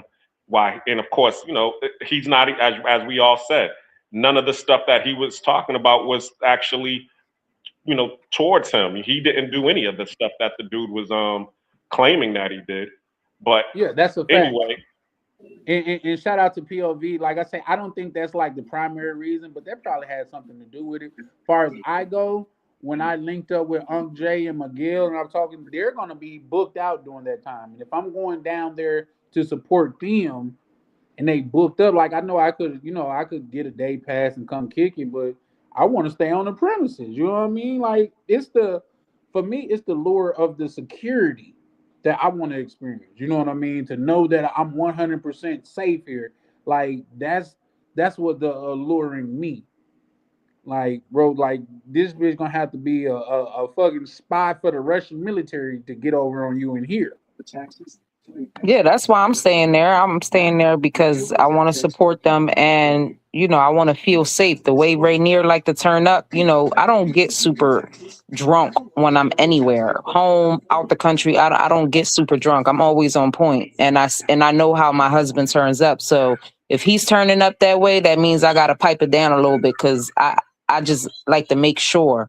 But there's gonna be times where after I stay at Miguel and Uncle Jay spot, I might book somewhere else because, like a party. Maybe I want to throw a party in CTG. I cannot do that at the hotel. You know what I'm saying? There's certain things you just got to go by and be respectful of the location you're at and how they do things at their hotel. So I'm going to be with my daughter. So it was just a perfect location for me, but it's not going to stop me from turning up and things of that nature. But I'm sure there's going to be times where if I do enjoy myself to the max, I will come back and maybe one day I'm going to, rent a villa. But since I'm fresh out there, I think it's only right for me to book there for my safety so they can show me the grounds and things in that nature. But yeah. I completely concur with you. Like say that's how it was for me in the DR. I went somewhere where I stayed safe. Then I kind of graduated to moving around a little bit. You know what I mean? It's just not, oh, I'm finna go here the first time and I don't know the lay of the land. I'm finna walk around like a local. That's not me. That's not how I get down. Yeah. Yeah. Hey, Tam, baby. Travel said, yeah, follow Misha before she goes to Colombia before her channel takes off. Whatever, Travel. He always trying to gas me up. Shout out to POV, man. He stays showing love, man. I really appreciate that, brother. Hey, POV, you didn't see the video at the beginning of this live. The video played straight through the whole time. It didn't lag or nothing. And you was on there. You was on there getting a little slapping some cheeks on there. You know what I mean? Oh, and Misha, I don't know if you seen or whatever, because I'm sure you probably not in the back office like that. But your boy got taken down. I think he got deported. Roberto versus the world or something like that. Oh, they took his channel? He got deported for sure. Hold on 1 second. Yeah, sound like you a little far away from your phone, but I got you.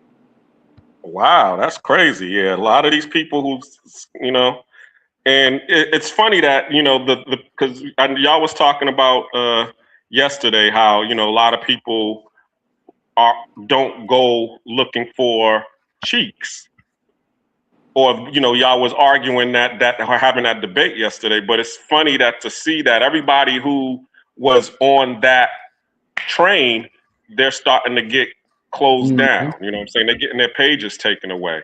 So it just goes to show you, what do you really need to be out here for, or what do they want you out here for? They don't want you out here, promoting that. That's why they're getting their pages turned, closed down.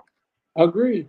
And then Black Cleaner, would you agree that everybody know what's happening? It's when they publicizing it is when they go wrong. Yeah, number one, they publicizing it, or that, as you said, I mean, Yogi Yoga said it on your page. Was a couple of last week or 2 weeks ago. We were saying a lot of them would be promoting one thing, but then they're funneling you to another a page which is also promoting the cheek clapping, which they also don't want. They don't want you to be out here as a Trojan horse. Yeah, and if you think about that, man, that's like working for going in McDonald's and advertising Burger King. Like they're gonna kick your ass out. Exactly. I'm sorry, I had a phone call. Now, what you say about? So, did they take his channel down, or he just got deported?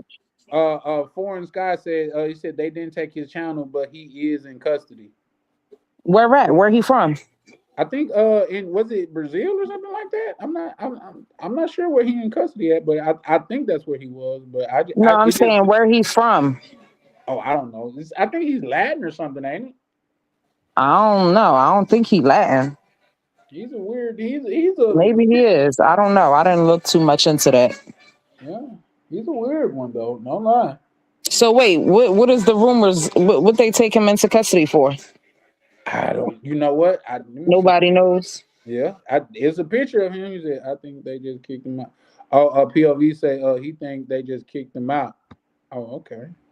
Probably Well, with because the that stuff being, he be doing be out of pocket. You know, we was talking about that not too long ago. Like, you know, why is his channel still up if they taking other people channels? Because he be ODing, you know? yeah, he definitely be ODing. Like he be going the furthest. But I think what went on with Don Banks and Skylar, I think that's a good case study because Don Banks show chicks, but he never talk about any P for P. Right, Skylar don't show chicks, but he talk about P for P. right. You know what I mean? So I think that's a damn good case study to look at it from like a 1,000 foot view. Well, yeah, 30,000 foot view, like just to see like they cool with the beautiful women and things of that nature, but when you go to promoting certain type of lifestyle, they kind of not with that. Yeah. Yeah. I was pissed off to I think it was the day before yesterday. Y'all know Lloyd, Lord. I've heard of Lord. I think I seen his channel. yeah, You He's know on a yeah, couple Lord, of the one things. that was in Brazil with Don Banks, yeah, Lord. yeah, yeah, yeah. He So actually got some damn good content. no, yeah, I like his editing game too. I just like the way he puts his videos together. But anyway, I ordered a world tour T-shirt that he's selling. Um, and when I cash apped him for the shirt, he got somebody else acting like it's him. So on the end of the other cash app that I sent the money to has a number 1. So instead of Lord Williamson, I sent it to Lord Williamson 1 and had to send him another cash app because I cash apped the wrong person. It has his picture on there and everything. And Lord's like, you know, I've been reporting that person for so long, you know, because they're basically trying to like, you know, they scamming.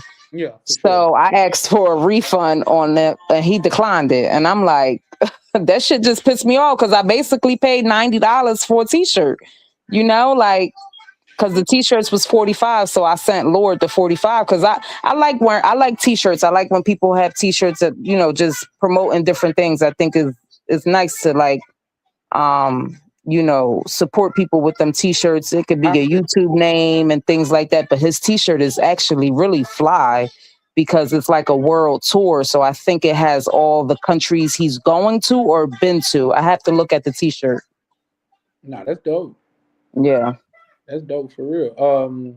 I mean, the space we in, you know, if people had t-shirts and stuff like that, depending on whatever it is, you know, this is a place where you'll definitely get supported. You know, it's just I got some merch coming. I definitely got some merch coming. Still working on finalizing it and things of that nature, but I definitely working on that. But far as your situation goes, you should be able to report that to Cash App, and they would the dude that scammed you. You better get your money back from him. That Cash I App. didn't think that I was able to get my money back. That's Yes, why you did. I didn't call my bank because I know my bank don't got nothing to do with it. Because I was gonna call my bank and dispute it, but I know they're gonna tell me to contact Cash App. But I just really feel some type of way that he just declined my. I mean, okay, I get it. He's a scammer. Like, what scammer is not gonna hit decline? Because I requested it back from him. Like, you know, refund me my $45 that I accidentally sent you. And then when I woke up to my emails basically saying he declined it, it just pissed me off. But let me try to get a better understanding of that. Are you saying the scammer dude, you try to get your bread back from, or Lloyd, you try to get your No, I bread back? tried to get Scammer my guy. money. I tried to get my money back from the scammer guy. Well, wouldn't Because that when make him a Lord's, terrible scammer if he was refunding people money? huh? Wouldn't that make him a terrible scammer if he was refunding people money? Well, yeah, that's why I just said a couple seconds ago. I was like, I get it. He's a scammer. Why would he send me the money back? I'm just saying, it just had me mad because it's just like, you have a whole picture of Lord. The same picture on his Cash App right now is the same picture on this guy's Cash App. So when I was on Lord's live and he's like, hey, Mish, shout out to Mish or whatever. My Cash App is Lord Williamson. When he said that, I went to Cash App right away to send him the money. So when his picture popped up, I automatically assumed it was him. So when I went back to his live, I'm like, yo, Lord, did you get my money? And he's like, nah, I didn't get it. And I'm like, yo, I think I sent the money to the wrong He's like, yeah, I've been trying to report that person for quite some time because they're basically, you know, scamming my people, acting like it's me. Yeah, It's the same. It's the same name and everything. His just got a Lord. Will the real Lord doesn't have a number 1 at the end of his Cash App name. The scammer does. I think like yeah. How long ago did you do that? The day before yesterday. Oh yeah. Yeah, I would just Cash call the App will bank. definitely give you your money back. Yeah, How do because I get my Cash App money is an back? actual bank now. So and they're giving people actual accounts. So when you do contact them and report that, they will either, if they don't give you your money back, because the dude probably took all of the money out of the account, you know what I'm saying, and transferred it into his, they will shut his account down because, of course, he's scamming people. So they don't want that on their technology or on their platform. But they're insured, so I'm sure you'll get your $45 back. Yeah, I'm sure too. Yeah, as soon as I get off this live with y'all, I'm gonna call Cash App because I'm like, damn, like people who like I could deal with a liar, but I just can't rock with a thief. Like I just hate people who steal. Like, you know, like that shit. And it was my fault, you know, because I was rushing. I'm like, boom, I see his picture on his Cash App. Let me send it to him real quick. Whole time it was a scammer, you know, like. Yeah. But whatever. I sent Lord the extra 45, and I'm waiting to receive my T-shirt. So I'm gonna call Cash App though once I get off. Huh? I said, don't you have merch as well? No, we don't have merch yet. When we do get merch, this is not like a YouTube merch thing. This is like his business. Okay. The trucking, Section 5 logistics. Okay, got you. Yeah. So you're not gonna get no vibing with Misha shirts? I didn't come up with an idea or anything like that. I definitely want to get something though. I just don't know what. I gotta come up with something fly that men and women, or for the most part men, because I looked at when I was shout out to Charlie. After you showed me how to look at my watch time and all of that, I was on there just playing around with it and looking at the age range of people who actually watch my channel. And it looks like 100% men, of course, watch my channel. And the age range is like 30 to 40-year-olds are watching my channel. And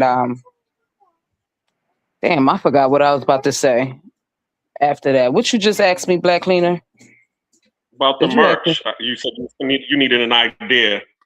Oh yeah, so I have to come up with something, but I want to come up with something that both unisex, you know, like male and females is okay with wearing, you know, like the T-shirt. Yeah, I want. If you get on ChatGPT, ChatGPT will actually design, because I've designed plenty of T-shirts just by what you were saying. If you get on ChatGPT and just ask them, I'm looking for some options for some, you know, some T-shirts that have my name in it and a good logo or whatever you want to do, and it'll definitely give you like I'm gonna get on there. Yeah, I'm gonna get on there because that's how I created the logo for Dan's trucking business. So I'm gonna definitely get on there. I'm always on there actually because I be creating like flyers and stuff for his trucking business and posting it on social media, and then it also helps me with like wording things more in a professional way when posting things on Instagram to, like, you know, cater to small and bigger businesses when looking for, you know, private delivery, whatever. But I'm always on there. I gotta do one thing at a time, Black Cleaner. Like sometimes when I be having a lot going on, I just be sitting here and I'm like, I got to do one thing at a time. Some people are good with working on multiple things at once, but that drains my brain. I have to do one thing at a time. So now that I know that I'm going to Colombia, I have an OCD and things like really, like, I don't know, it bothers me when I'm just like, I feel like I'm not working on certain things. So now that I know that I'm going somewhere, I know that we're in February and I have to bring my suitcases upstairs, even though it's too early, but I always pack a month in advance. And I'm traveling with my daughter, so that's just how I am. So I just got to do one thing at a time. Gotcha. Nah, Yeah, that's what's up. that's the hardest part for me. I mean, I can do the creation part, but the marketing part, that's always been my hard part, trying to get it out there. That's why I need a partner, one who's good at marketing. Yeah. What's up, everybody? How y'all doing? Hey, Travel. What up? How you doing? Yeah, Misha, you're gonna blow up. You know, once you get out there and everybody sees all of the partying y'all doing, you're gonna blow up. You're gonna be I live wish there. you was able to come out there around that time. I'll still look into it. I wouldn't say no to it, but I'm still looking. Yeah. The main reason I came up here, because I got a little appointment thing to go to in a little bit. But y'all need to follow Black Cleaner. 4 away from being 50. So I think he put a link in the chat. Please follow him so he can go live. So any of y'all just give him a follow, let him go live so we can get him, out there and let him start telling all his stuff, all his business things and every investments he wants to do. We got to get him up there. Yeah, So that's a fact. I'm finna post them again. Listen, guys, Black Cleaner is our way in Panama. Like, you don't have to go to Panama yeah, and like just feel your way through, man. The man is literally boots on the ground and is a treasure trove of knowledge. You could just watch his videos and learn so much from it to where why wouldn't you want to support him? He's not yeah, even asking you for money. He's just asking you to like goddamn it, like and subscribe. yeah. So Yeah. I just came up there to say that. Charlie, keep doing your thing. I'm gonna be listening in the background. All right. For sure. Much I know I need to come appreciated. up more. I'll be there soon. Let me just take You care need of a to go few things. live, man. When you going I live? know. We'll do it together. How about that? Yeah, that's Right. a Yeah. I, fact. I I'm feel with like it. on Travels Live, I done ate a mushroom or something because, the background be moving and grooving and I know. I haven't been live in a while. But swimming with I'm the catching up on dolphins some on things. Travels page. But Yeah. yeah, we'll do it again. Probably on Friday. Let's see if we can do it Friday. Okay. All right, y'all. Yep. Once again, guys, that link right there is for Black Cleaner's page. Let's get him to 50, man, before this over with. All he needs is 4 more, man. That's not Right. asking a lot, bro. And if you considering that shit, bro, you a dog motherfucker. And I'll tell you why. That shit don't cost you nothing to help somebody else out, man. You know what I mean? I can see if it's raining and the nigga wants you to help him change his tire or some shit. Bro, you just literally just hitting the subscribe button. It's not gonna Right. cost you nothing. YouTube is not gonna be like you got a certain amount of subscribes you can use. No, bro, just go support, bro, man. That's what this community over here is about, man. We support one another. You know what I mean? I want to see Black Cleaner do well just as well as goddamn I want to see POV do well. You know what I mean? Shout out to POV. POV say like and subscribe to our channels more than we do. Exactly. Yes. So, that just goes to show, man, the camaraderie that's over here, man. The community that we're fostering, bro. We all got to support each other over here. And if you're part of this thing of ours, man, you understand where we're coming from. I mean, you can, just keep eye on it, Black Cleaner. We gonna spam the shit out there shit tonight. We gonna get you 4 before it's over with. What Appreciate time it. the Appreciate it. what time that fight start? I'm finna actually start. I'm sure the prelims probably going on right now. Well, the prelims is probably over with. Oh, okay. I gotta order something to eat. I didn't cook today. I'm in the mood to eat some shrimp tempura, some sushi. I was gonna order some That's my Dave's hot favorite. chicken. The Y'all got Dave's tempura hot chicken shrimp. out there? You said what? Do y'all got Dave's hot chicken out there? I never heard of that. Oh, that's big. I think they just got it. They not even public. This is more or less on the business side, but I think they just got bought out by Subway for more than $1 billion. Wow. Yeah, yeah. Dave's hot chicken. Black Cleaner, you like sushi? You said. I like cooked sushi, but Yeah, tempura, that's my that's what I'm talking about. Cook sushi. I don't like that raw stuff. Is it yeah, all sushi that. if it's cooked? Shout out. Hey, one Yeah, second, guys. 1 second, guys. 1 second, guys. Shout out to the good brother Stay Hot, man, fostering what we doing over here. He just put in the chat where he said he subscribed to Black Cleaner, man. Like you said, appreciate it. all bro need is 3 more, man. We could do it because that's the power of this community. Oh, shout out to my Hmm. good brother, goddamn running travelers. How you doing, big dog? What's going on? Man, Shout out to Ronan. chilling. Yeah, man. I hear y'all over here strategizing, Oh, merchandising. You know what I mean? Those are all things I like talking about. You know what I mean? shout out to you, man.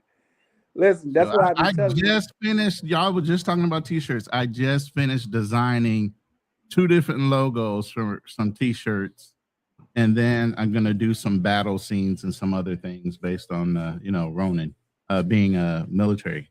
Okay. So I'm just trying to find a t-shirt provider. If I don't do it just 100% online, you know how you can order a t-shirt and they can do different designs like with ranking, different print. I want them to do it all though. I don't want to touch it. I just want to market it and sell it and have them put it out and do everything else. So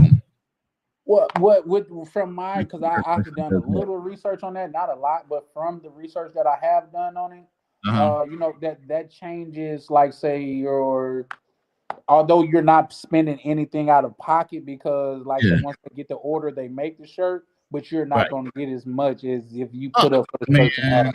Volume is the only thing I think about. I don't care about that. That's what's up. I just don't care about that at all. Yeah, I got a couple of products on Printful. They do the print on demand, so that's easy to know. I think it's called T something. I'm gonna ask ChatGPT real quick. What was the name? Charlie, how long you gonna be on here? I gotta order my food. I'm finna see right now. At least another what time it is? At least another 30 minutes at the very least, just because like I say, I'm finna see what's going on with the game. I got the fight on right now. The it's in the prelims still. It's still. Oh well, if it's still in the prelim, probably about an hour. I have it on in the background. Okay, I'll be back. All right, for sure. But yeah, I have that fight on, and then I forgot the UFC has a matches today. I got a Android box. I got an Android box. Volkovsky. So yeah, everything's tracked on that thing. Thanks. All I need is 1 more subscriber. I appreciate y'all. I'm at 49 right now. Oh, it's called T Public. There's a website called T Public. If you go there, it's an online print on demand type of thing. They handle everything. You just send them the design. I have to check them out. I want to if there's a different percentage because I know with Printful, I think they take they give you 40% or it's one or the other. They take 40%. So I wonder what T Public's percentage is. Yeah, that's what's up. Well, my strategy with that is I would probably do a run with that with a company until like say somebody just said drop the link. Ronan, that's some of your people. Somebody that said drop the link. I think it looked Jess Vaughn. Yeah. Hold on, man. Hold on, real quick, and I'll drop the link. I just got in the room, so I'm still putting things together, messing around with different sites. You know me in the background designing a thumbnail before I even get done. So hold on real quick. I just dropped the link in the chat. I dropped it in your room. Or did I? Yeah, I sure did. I'm not even in the damn studio yet. Hold on, Deshaun. I was gonna say, how you not in the studio? You on the live? You know a lot more about this than me. Well, I normally don't come in the studio right away until I start designing like the t-shirt. Not the t-shirt. My mind's all over the place. The thumbnail. Oh, but yeah, I gotta open up my studio real quick. Salute to you, E-Man. How you doing, brother? Here you go, Just John. Open panel. I'm You, gonna. you should have you another subscribe right now, Black Queen. You confirm that? Shout out to my good brother, my big bro, Spark Plug, man. I just Oh, pinned that to the thank top of the chat. you, Mr. Spark Plug. Appreciate you. But yeah, that's the next thing I wanted to do was start merching, t-shirts, different things like that. Like I'll have a whole freaking Letterman's jacket style type of thing. But you know, being military, you have unit patches. So my idea is like in Letterman, you had like your track and field, your football, and you had all those to add to the Letterman jacket. My idea was to do a Letterman's jacket on travel for my guys, and then have them have different unit patches or be able to say where they've been and have those patched up all over their jackets. That'd be dope. Yeah, that'll be that. I would definitely do that. So those are some of the things I have working. I just got to figure out how to market it online. I'm not 100% on everything when it comes to all this stuff. You know, I'm still figuring it out. So some things I'm real good at, and some things I'm like, oh man, how do you get this done? I mean, you got a good following, so because you got a good following, the only thing you got to do is just put your own commercial up, and you're gonna get people to you know. Yes, John. John, I just dropped the link. It's in the chat. Yep. You just I'm finna post. Somebody just asked what's Black Cleaner channel. I'm finna post that again. You guys be sure to go over there and support. Yeah, I'm gonna post Black Cleaners channel in my room too. Thanks for the love, you all. Yeah, bro, that's mandatory, bro. Oh man.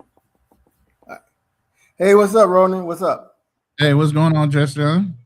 Hey, everything's fine. I'm rebuilding my YouTube channel. All right. Oh, wait. Hold on. Huh? I'm sorry, I'm in a whole nother room. Oh, Carlos Red, you're just John? No, you're not just John. Just Vaughn? No, I don't think he Yeah. Are you just Vaughn Carlos Red? No, I'm He's I'm not Carlos sure. Red. You're right. Yeah. I am who I am. So I don't go by any other name. Oh, that's Vaughn was saying drop the link so he can sub, not drop the link for the open. Okay. So Carlos, yeah, I got you, Carlos. Now I understand now. Yeah, when I dropped. I just dropped the channel too. Yeah, so let me get that so I can drop it to him as well. All right. Go ahead, Carlos. I'm sorry, I didn't mean to interrupt. Oh no, I'm trying to rebuild my YouTube channel the best way I can, and I don't know. So I'm in the process of doing that. I don't know why my channel. Well, I know why my channel got targeted, and I know who targeted my channel, but I'm not gonna say who. No, you've already said that, and that's You already said it. You said it the last time. Yep, and that's something that we're gonna have to address tonight. Okay, we're gonna address what now? Who did I say it was? You don't remember that? You're not gonna say it. I don't remember. Okay, you said Uncle Rico did it. No, it was someone close to him. Did I hear that wrong, Black Cleaner? That's what he said. He said Rico. Yep. You said Rico. All right. Well, okay. Well, is Rico here? No, he's not. Not right now. No, but right. here's well, the thing. I know he's one of my count down. Let me lay this out right fast, Carlos. Because that's something that me personally take serious. And there's nothing that I'm gonna say in the dark that I can't say in the light. So I lend that same credence to other men. When you said that, and I had the chance to bring that up to Uncle Rico, I did. That's just because the type of person I am. If it's somebody doing something foul, I'm gonna call them out on that. And I brought that up to him, and he essentially gave his word that he didn't do that. Okay. Then who did? Who keeps sending bots to my channel? My channel only has 50 people in it right now. My new channel, and somebody's still sending bots to it, trying to look like I'm trying to increase my views illegally. You got to lock your channel down to members only, because I had that same thing happen. I had almost 57K people in my room, Damn. until I did that. They had to Members readjust only? numbers at Okay. the end of the readjust your chat link or whatever for people that can comment to only being members, and give them a time limit of maybe a day or so. Okay. Because a lot of the bots won't come in and hang around for a day to do that shit. They only want to do it when you're live. So if you do Okay, I that, know it this. stops a lot of the bots from coming in the room. But yeah, there was like 3 shows in a row where I was hitting 39, 49, 57K. I'm like, yeah. I don't know who it was. I don't know what was going on. But the minute Uncle Guns came in as my mod, I gave him master privileges. He put that on. Man, it was over. Okay. All right. Well, Now, what's the membership thing about? Well, you can put it on members only or subscribers only. Yeah. mhm. And that'll minimize. You can put subscribers only if you can do that, and that Okay, way, all right. and then say the minimum amount of time they have to be a subscriber before they can comment is anywhere from 24 or longer, 24 hours or Oh, longer. okay, yeah, And for then- I'm pretty comments. sure that's how I got mine too. So on a hot go to, day, so go to privacy settings or something like that. I don't know where it's at. Uncle Guns had to do it for me. Like I said, some of this stuff I know, and some of the details I don't know. So I let him do it. Oh, And he's okay, he's a so- trusted mod in the industry. That guy has been modding for all kind of channels for Jesus, almost 10, 15 years. Okay. All right. Right. Now, what problem does Uncle Rico have against me? Well, he said, and I can only relay. I cannot speak for him, but what he was saying, like, he don't like how a lot of you guys, speaking to you, like, come off now. Those, I like, once again, I can't speak for him, but he was saying, like, he wouldn't do that. He said he's laughing at you, but he wouldn't do that just because that's just not who he is. If I could be, but Well, the dude has some character issues, though. I'm sorry, say that again. The dude has some character issues. He may do. Listen, I'm not here to debate. I mean, like, I'm not standing up for his side or no side. It's just that, like, say, the person that I am, that's just like when somebody came on my channel and said this other dude had a great case on him. I was like, don't come on my channel and say that unless you got concrete proof. Because anybody could say anything about anybody. Unless when we start throwing those type of accusations around, we need to have some proof. Because I don't the show that I run is not for that. You know what I mean? Okay. Because especially with us being men, we should say what we mean and mean what we say. And if we're gonna put something like that on somebody's head, we need to have some concrete proof about that. Okay. Well, I notice a lot of these anti-pastor bro channels are based on innuendo. They never have any proof. Oh, he's a Smex tourist. Well, do you see him do it? Did he say he did it? 9 times out of 10, you don't have any proof. But they go rampant on that. I agree with you there, brother. I agree with you. Yeah, they go rampant on that. Like very rampant on it. So, yeah. So, you know, but I'm curious as to what problem he has with me. Well, you gotta wait to talk to him or get him in your room. I can tell you one thing with Uncle Rico. If you got a problem with him, you invite him in the room. He'll go one-on-one with you. Yeah. All right, cool. I've held him accountable in a room with me and Fearless. We've called him to the table. Yeah. You know, and he's come in the room. He ain't afraid to do that. All right. Well, he can come on my panel and we can discuss it on my panel. On YouTube. I mean, it doesn't.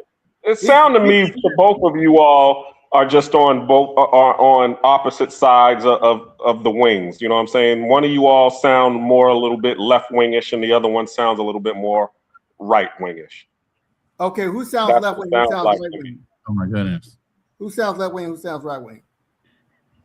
Uncle Rico sounds a little bit left wing, and you sound a little bit right wing. What's the difference between the wings, though? I don't get that. I'm about to say, what is the Conservative versus liberal. That's all it is. Conservative. Someone speaks a little bit more conservatism. You know, the bootstrap. You know, chase the bag, and the other one is, you know, a little bit more for their people. And, you know, it's like Corey, you know, somebody's a Corey Holcomb Jr. and the other person's a Anton Daniels Jr. Right, liberal versus conservative.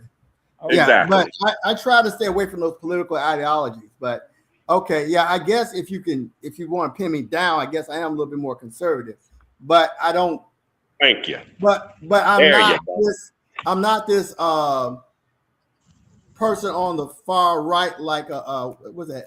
Anthony, there's a guy named Brian Logan, Anthony Brian Logan, something like that. That I'm not like him, okay? But that dude is a little too. He's too much of a butt kisser of the YT people. I can't roll with that. Yeah, I can't roll. That's not me. That's not me at all, actually. But yeah, but understood. But with him, old Krusty, he has this obsession with Passport Bros as being something evil. And a man having his own choices and not dealing with what he wants to deal with in the United States. If he wants to go someplace else, that's his business. Why does Uncle Rico care so much? Why does he want to brand Passport Bros or Blue Book Gentlemen or Black Men That Travels? Why he wants to brand that as something evil? Why does he always take the actions of some young people, which I've already seen young people in the pro-Black community in Africa act a damn fool. This is the problem with young people, not a problem with Passport Bros. But the rhetoric is, it's a Passport Bros, Passport Bros. It's about young people in our community who are not mature yet to be traveling. That's what the problem is. The rhetoric is go after Passport Bros, Passport Bros. Like with Jay Rello. Nobody should have been bringing up Passport Bros when he was talking about Jay Rello. He never considered himself a Passport Bro, never even once mentioned it. So when criticism of him should have strictly been about Jay Rello, but they always want to bring Passport Bros into the conversation. It strictly should have been about him and only him.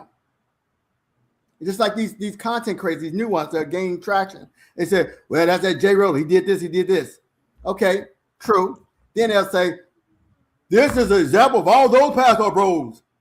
There you go with the rhetoric. You go from truth to rhetoric right there. That's the problem I have. That's always the game. That's always the game plan of people who want us to lose power. I mean, it's similar to when Barack Obama was running for president. What was the number one thing that they kept on saying? He's a Muslim. We don't like him. Okay. Well, guess what? We over here campaigning for an alternative solution of America. Okay, well, guess what? We don't like them. They're sex tourists. It's the same game plan, just same soup. I mean, just reheated. That's all. So you just got to understand that and roll with the punches and have a game plan and strategize for it. Black women, let's call it S tourists or STs. Okay, might be. Okay, but the point is, y'all get what I'm saying. I mean, we don't got to sit here and we don't have to sit here and do the white man's keeping us down. And you should understand this. You being a conservative, because that's one of the things that you always talk about. The whole pull yourselves up by your own bootstrap. Okay, well, if this is what's going on, if they're forcing you to wear a jacket that you ain't supposed to be wearing, then you need to be prepared for when they come with that jacket. And if right, yeah, okay, right. So, what would you consider yourself, more liberal or conservative, or somewhere in between? I'm black, as what's his name, Styles P. I'm black. I'm black. So I don't. As they say, left wing, right wing, same white supremacist bird. So I'm on the black side. That's basically my philosophy. I may have a little bit of conservative views, but that's basically my philosophy. Yes. Yeah. And that's where me and you can agree. It's just our strategies will be a little bit different. Buck, though, guys. If you're black and you do something bad, and if you're black and you travel and you do something bad, they're gonna automatically name you a Passport Bro. But these brothers that's out of the country, that's having toy drives, donating to schools and all of that stuff, none of that get highlighted. None of that gets spoken of. But anytime it's something to rain down on the community of black brothers that travel, that's where everybody jump on that. You know what I mean? And that's where my thing is. Reason why I don't use the term passport bro no more or identify with that, because once I realized anybody could say that they're a passport bro and we essentially looked at the same, I can't get on that, because let's just say one of the little dusty forehead dude, if he called himself a passport bro and I call myself a passport bro, by that you could essentially judge us with the same goddamn it with the same measuring stick. Yeah, You they know what I'm pick. saying? There's several terms that the Traveling Brothers use, but somehow the opposition took the term pastor bro and just ran with it. That's the one they want, because we go by Blue Book Gentleman and other terms, but pastor bro really took off, and it really because the women, they took that term and they wanted to use that to demonize a whole movement. But that was fine. They can do that. I'm a human being. I'm an individual. So yeah, that's why I don't really go by that term pastor bro anymore. But I do defend brothers who do still go by that term and who have participated in things in a very in a mature way. They behave themselves overseas is what I'm trying to say. All right. And they call themselves pastor bros. A lot of guys in Pablo Frescobar's Facebook group who are married, they call themselves pastor bros. So, you know, so to demonize someone just because they call themselves pastor bro is kind of messed up. Well, the problem with the community, because I've considered myself a part of that class as well. When BMT first got on, I was on there with Ronan and Yoga, and in BMT, I was on the panels, and also Andre Love Crossing Borders as well. And the problem was when, as you said, all of the debauchery and things was happening. What we was doing was we was isolating ourselves from it versus regulating. And that's what we should have been doing. We should have been like, yo, hold up, dude. You making the block hot. Stop it. And we didn't do that. We was just like, nope, we're not. Let's just slowly, walk away, fade to black on these passport pookies and go do our own thing. And what happened was, while we was fading to black and being silent and being in our own little corner doing our thing, the passport pookies had the spotlight on them. And they was like, yeah, we throwing money. We doing this, we doing that. And everybody was like, oh yeah, there goes those passport bros over there. So that's where we have ourselves to blame for the jacket being created, because we should have took the young cats to the side and say, hey, nah, you overseas, you need to be operating like this, instead of separating ourselves and saying, nope, they're not a part of us. It's the delineation that creates the problem. Would they have even listened to us anyway? Yes. You think they would have? No. Yes. Talk to those guys They online. want to listen to OG. I mean, if we was more vocal, they would listen to us. But if we're just over here just not saying nothing, of course they're not going to listen to you. Well, was anybody advising Austin Holloman to just shut the hell up and stop saying dumb shit? Yeah. Oh yeah, plenty of people have said something to him. Yeah, I was like, damn. It's like every time he was opening his mouth saying some dumb shit, like, where you getting his information from? I was on the first live when Austin Holloman. Well, not on the first live. I was watching the first live when Austin Holloman was defending black passport bros on Jason Black's broadcast. He doesn't call it show. And Jason Black even told him, yo, you need to shut the hell up, because you don't sound very intelligent the way that you're talking. And he went on and did what he did in Brazil. And even Jason Black, when Jason Black came back on, he even did a live about that. He was like, yo, didn't I tell him he needed to shut up? He shouldn't be talking about, his fetishes and everything on the internet, because it's going to blow up in his face. And now look at him. He's being chased out of Brazil. So yes, there were plenty of people, even people who weren't a part of the movement, who told Austin Holloman to, chill, because you are going to make the spot hot. Mm-hmm. But as we see, that he didn't listen. He continued. But it had somebody just kept watering the seed, it probably would have gotten to him before it was too late. And it's too late now, but hey, we can regroup from this. We just got to put out more good content. As the bad content is getting taken down, we just got to now come back in and put in the good content. That was one of the main reasons that I decided to start my page, because I want to see more good content out here that people can watch.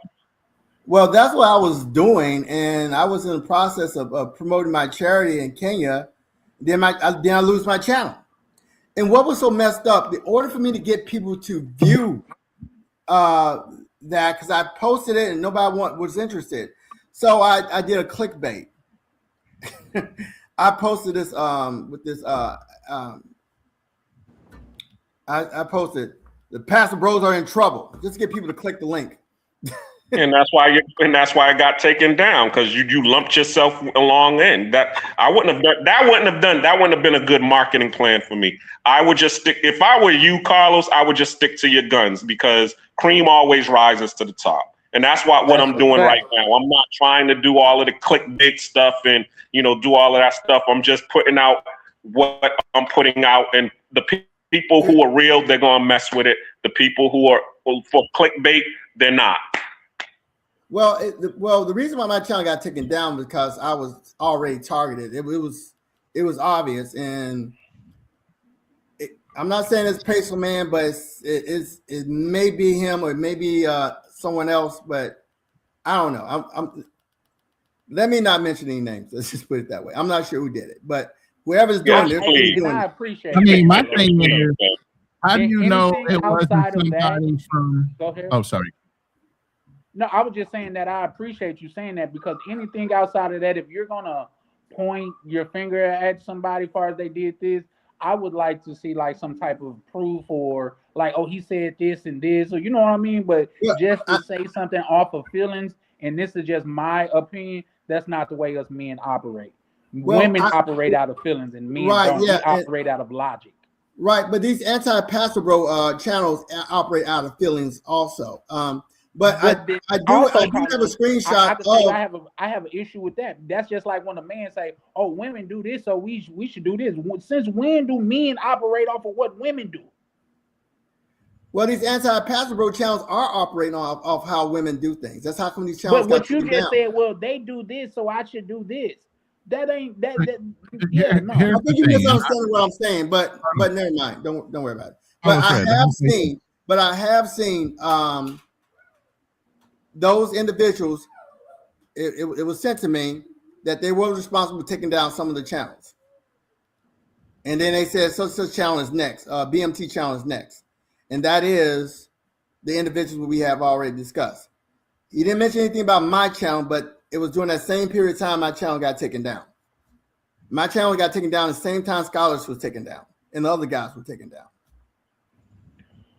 And they did say they were responsible for those channels being taken down. That's what they said. Well, let me ask you a question. How are they responsible for taking down the channels? They don't own YouTube, correct? Right. What they do is they send bots to your channel. And bots are illegal. It makes it look like you're doing it, but actually someone else is doing it. If I want a channel taken down, all I gotta do is just send bots to that channel or pay somebody that can do that sort of thing. And they'll look like they're inflating their views and likes. And YouTube sees that and automatically deletes your channel. I spoke to YouTube and they told me exactly why my channel was deleted, because of those bots. And I told them I was not responsible for that. I didn't do it.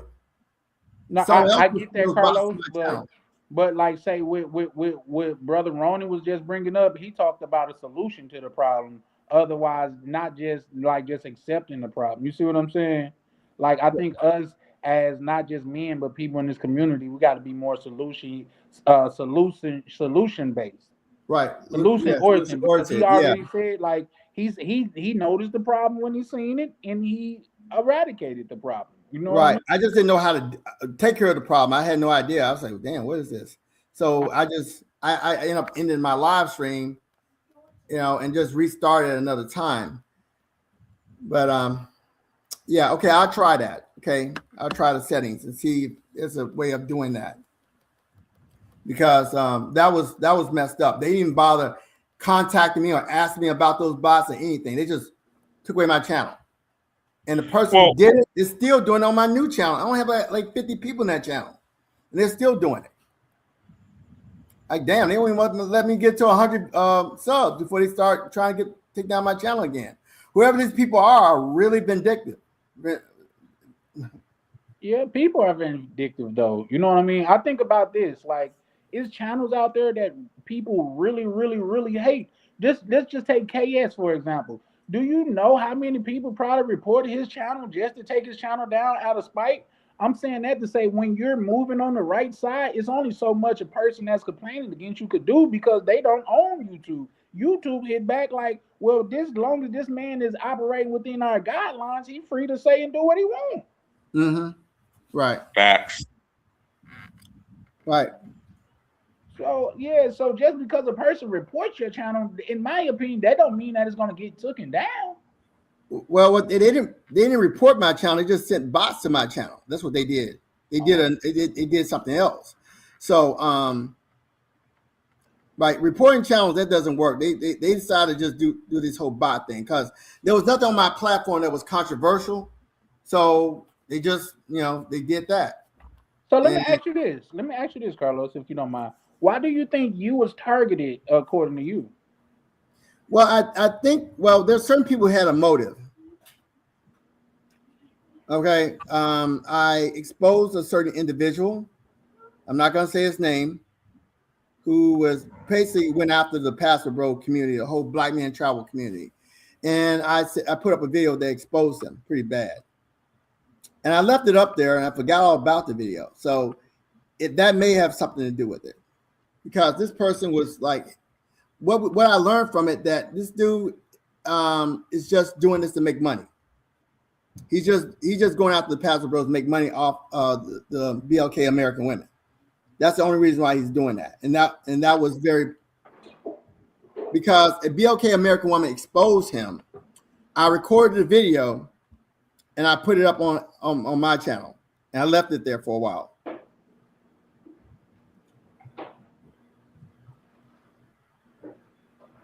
Carlos, can I ask you a question? Yes. You said you were setting up some kind of thing or benefit or some kind of thing in Kenya, correct? Right. Yes. It's charity. Okay. Could it be because of all the debauchery and everything that was going on, shenanigans in Kenya specifically with Jay Rello and everybody else? Maybe a Kenyan that might have been a little sensitive for you being there to do whatever you were going to do in a positive manner might have turned you in. Might have said something about you being a Passport Bro, and without any question, YouTube turned you off. Maybe. I think so. I don't know, because I was just. That sounds more logical. Okay. Because some of these Kenyans are they got that false definition of Passport Bro and they ran with it because that's what was said to them. Yes. Well, they were also feminine for content too. I don't know about maybe 10 or 15 Kenyan channels sprung up overnight over the whole thing with Jay Rello. Now they need more content, right? Jay Rello's gone, been gone. How are you going to continue to keep that hype going? They need another boogeyman. They need another dumbass. And guess who showed up to be the boogeyman, Carlos?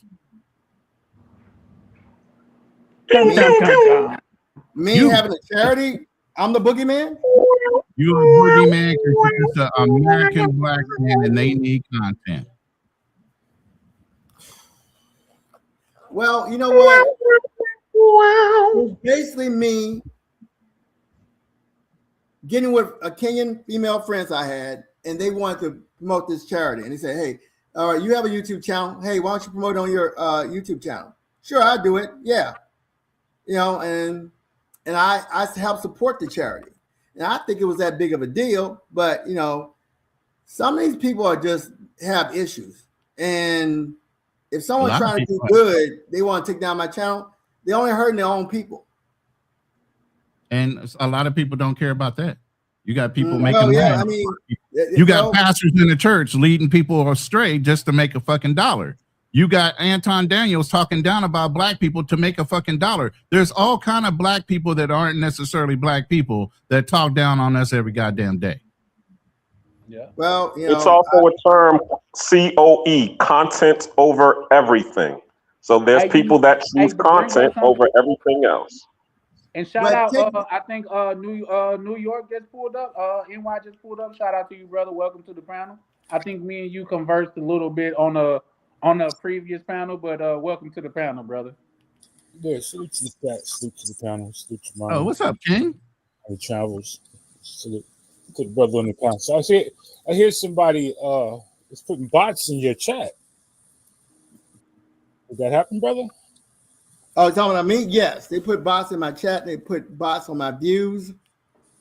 Yes, yeah, and I know one guy who's capable the capability of doing that, and I'll let you know in a minute. But I used to do that before. I used to be a hacker, so I used to hack accounts from AOL back in the day. It's called lagging. It's called room lagging. You flood the room like a chat room with stolen accounts, and you lag the room, and you can shut somebody's whole chat down. So yeah, you got somebody who's actually it's called lagging. They're putting bots in your room, and then they're reporting it. mhm. And Right. that getting shut down. They're reporting it. They're doing it and reporting it, and they're laughing at you. That's how this whole thing works. So, only person I know is got capability that is Caribbean Casanova, and probably other few people. Well, who? Damn. Who CC, Casanova? you know who Caribbean Casanova is, bro. Come on. Oh, I remember him. He really hates the Pastor Bros, right? He's No. one that you trusted. I'm the one who really hates the password loads. And I used to be back in the day cool with him. He used to fill up his whole room with bots. So he's got that sort of capability. Oh, okay. Well, he's still obsessed with me. I don't know what the hell I did to him. I'm Other not than have a point of view that wasn't his. I mean, Well- but here's the thing. You're not going to figure it out in this room. You're not going to figure it out until you either get Rico in the room or that person. You know, you can speculate all day long on something and never really know the truth. And even if you talk to the person, whether they're going to divulge the truth or not is a whole nother thing. The point is, how do you move forward? Oh, how I move forward? I'm working on it right now. I'm trying to get my channel back. That's all you need to focus on. subscribers back. That's Yeah. really all you need to focus on. Right, and that's what I'm doing. That's exactly what I'm doing. Anytime you go live, you're gonna have some haters, and most likely they can always hit that report button and say stuff just to get your channel taken down. That's a new thing that's going on with black content creators to get their channels taken down, to attack them. The whole travel community, the younger bunch of dudes, that's all they doing that's all they ever do is go at each other. Because I used to be one of them, and I just stopped fighting with them. I really did. Okay, I want to say this. All right, and I will also say this to his face if he's up here. Okay, I would say this to Uncle Rico. If you're trying to stop people from traveling overseas and smearing the travel movement's name, it's not working. A friend of mine just got back from Brazil. Nothing's changed. As much damage Austin Hallman did, it wasn't long lasting. People have forgotten about Austin Hallman. They don't give a damn about Austin Hallman in Brazil. They don't care about what he said 3 years ago. They don't give a shit. And based on what he said, they're not taking out on all of us. They're not doing any of that. Nobody cares about what Austin Hallman said 3 years ago. Only people who care are these anti-Pastor Bro channels that have sprung up on YouTube. Those are the ones who actually care. And they're trying to keep it going, keep it alive. Like it's something like, oh, yeah, he promoted inspection tourism and all this kind of crap and all that. You know, nobody in Brazil is really talking about that or even thinking about that. And much more shocking, what he said was, they're not even talking about Floyd Wallace. Well, Floyd is getting the rap handed down to him. He ain't in no protective custody. He's getting what pedos get. Ain't nothing changed. I know how these Brazilian cats work, And I still think that the feds in Brazil want to have a word with Austin because he's on them tapes. Okay, so quiet. Sometimes being quiet before the storm, let him fly into Brazil and see if they don't flag him at the airport. Okay, Well, yeah, but then again, even if they do arrest Austin Holloman, that still has nothing to do with us. They're not taking out on the rest of us. As long as we keep our nose clean and we're not doing nothing, nobody's tripping about us. No one's in Brazil. It's like, oh, we gotta get all the Black American men. We gotta call them passport bros and round them up. They're not doing that. They're not. They better don't mess with the children, yo. Right. This is the children in DR. Don't mess with children, period. Leave our children alone. All these children of the world are our children. We have to protect them as elders. We can't be letting nobody harm them. Right, exactly. We don't, right. So and just look and pull out our phones and tape it now. We got to stop that. Well, yeah, that's what they're doing. But no one's blaming Black American men for the actions of Floyd Wallace. No, they're not. Okay, we know that now. So good men, you travel, you go to Brazil. They don't have a problem with you. They have a problem with Floyd Wallace, but they don't have a problem with you. And they might still have a problem with Austin Holloman. I don't know. I really don't care because I never really considered him part of the movement anyway. I thought it was some young hothead who tends to open up his mouth too damn much. So, hey, it is what it is. So nothing has changed. So they're not. So if old person think that this is going to stop Black men from traveling, it's not going to work. Taking down those channels, you think that's going to stop men from traveling? They're still going to be traveling. So if they're a part of it, what Caribbean, what's his name, whatever. If he's a part of it, he's not stopping anything. He's just taking down channels. Because at the end of the day, I wasn't really making any money off the channel anyway. It was just a hobby. It was just for fun, just my freedom to speak.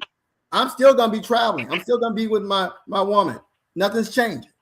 Nothing's changing for my friends or anybody. So people who are taking down channels, you're not stopping anything. That's it. Because the word is already out how good it is overseas. All right, and they just got to live with it. Yeah, I land my plane on that. I got went on a little bit of rant there. Yeah, I get that, and shout out to shout out to POV where he says like stop with the allegations, don't name people on Charlie Chan channel. My thing is this: before we just go out just throwing out allegations, let's not go off of what we feel because once again, I think people that operate out of feelings are what they call women. You know what I mean? Like men are supposed to move on principle and logic, in my opinion. So if we don't have any concrete proof, if you have no way of like proving that a person actually did that, let's kind of refrain from calling people names because without proof, you're just essentially that's just gossip. Right, I understand. But as I said before, the main culprits of this is these anti-pastor bro channels. It's all based on gossip and rumors. Absolutely, I agree with that. If you even think about what you're saying, listen. If you even think about what you're saying, most of these anti-passport bro channels are females. That's a good point. Well, a lot of so what do you expect the female to do? No, a lot of these LTTV, Ringo TV, LTTV. Huh? I'm naming some men right now. LTTV. Well, I understand that, and you can consider those guys beta males or plantation bros. LTTV doesn't travel. He doesn't what? But also, Carlos, you just got to realize too that you chose a side. Okay, so you chose a side. They chose a side. That's it. You know, you can sit here and want to go offensive on them, or you can just be a stoic and just work on your craft, and whatever happens. That's all. It seems to me that you're a person who wants to go on the offensive and start going after everybody who's on the opposite side of the team, and that's why you're getting a lot of fire. That's what I'm seeing. Well, that's incorrect. I'm not going on the offensive. I'm standing up for myself, but I'm not really going on the offensive. I'm basically have this philosophy to just ignore them. And if they make a video directly about me, then I will respond to it. But I'm not going to sit here and like, I'm just gonna just tell the truth. That's it. And I know people are upset over this whole password bro thing. You got this dude named Nana Kwaku, this guy from Ghana. Okay, see, that's the thing. You're name dropping too much a little bit, and that's right there is going on the offensive, because every time you name drop, now all of a sudden that's something that somebody can now come after you for and make you a target, because it's like, oh, he got my name in his mouth. What's he got his name in his mouth for? Well, we've already gone toe to toe quite a bit. And once I found out what his agenda was, that it was basically, I don't know. When I first collaborated with him, I thought he was just somebody who was against Jay Rello, like I was. No, he was trying to use Jay Rello's action to try to attack all of us. And that's when I found out he was doing that, that's when I parted ways with him. Like, whoa, dude, you didn't tell me you were about that life or about that position. So anyway. By the way, I have a poll in my room right now. You know, I just want to know who you guys think is going to win, Lopez or Stevens. You know, let me know. Go ahead.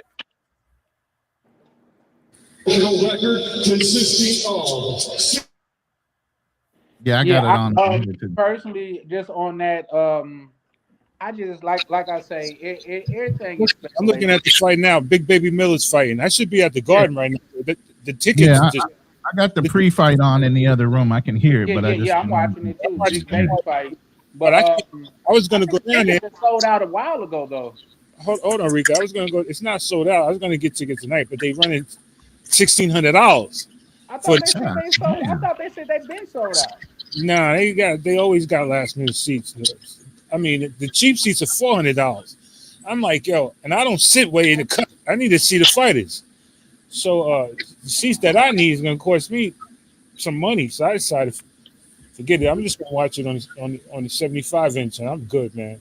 But anyway, go ahead. What's up with all these tickets? You know, costing $1,000 now or more? Because it's funny because my daughter's mother called me about a concert for Ariana Grande, and her tickets for floor seats were $1,000. Who's paying $1,000 for 2 hours? These little girls, man, and I'm telling you, I think Beyonce. They buy up the tickets, pre-sale tickets, and then they resell them through Ticketmaster and everything else, bro. I'm telling you, it's a whole market now where they run up the numbers on popular performances and other things. Yeah, and that's the reason why they probably had some tickets for sale, because I know for a fact I seen Teofimo Lopez say that the tickets are sold out. Because the reason why they had tickets for sale because of the resellers. But yeah, shout out to Donald. Yeah, no, I feel you, but at the same time, like I'm here for it all. And my job is to call a spade a spade. You know what I mean? Just because, like, my channel, and you've been around long enough to know, bro. I don't operate off of feelings, man. You know what I mean? I go on facts, and I call it the way I see it. And nobody's right all the time, but there's logic in what I say, and there's reason why I say it. That's why I urge men not to get on public platforms and conduct themselves as if they're anything other than men. Because children could get away with it and women could get away with it. Men are not supposed to be able to get away with it. Well, there's several men getting away with it now because this channel is growing like crazy.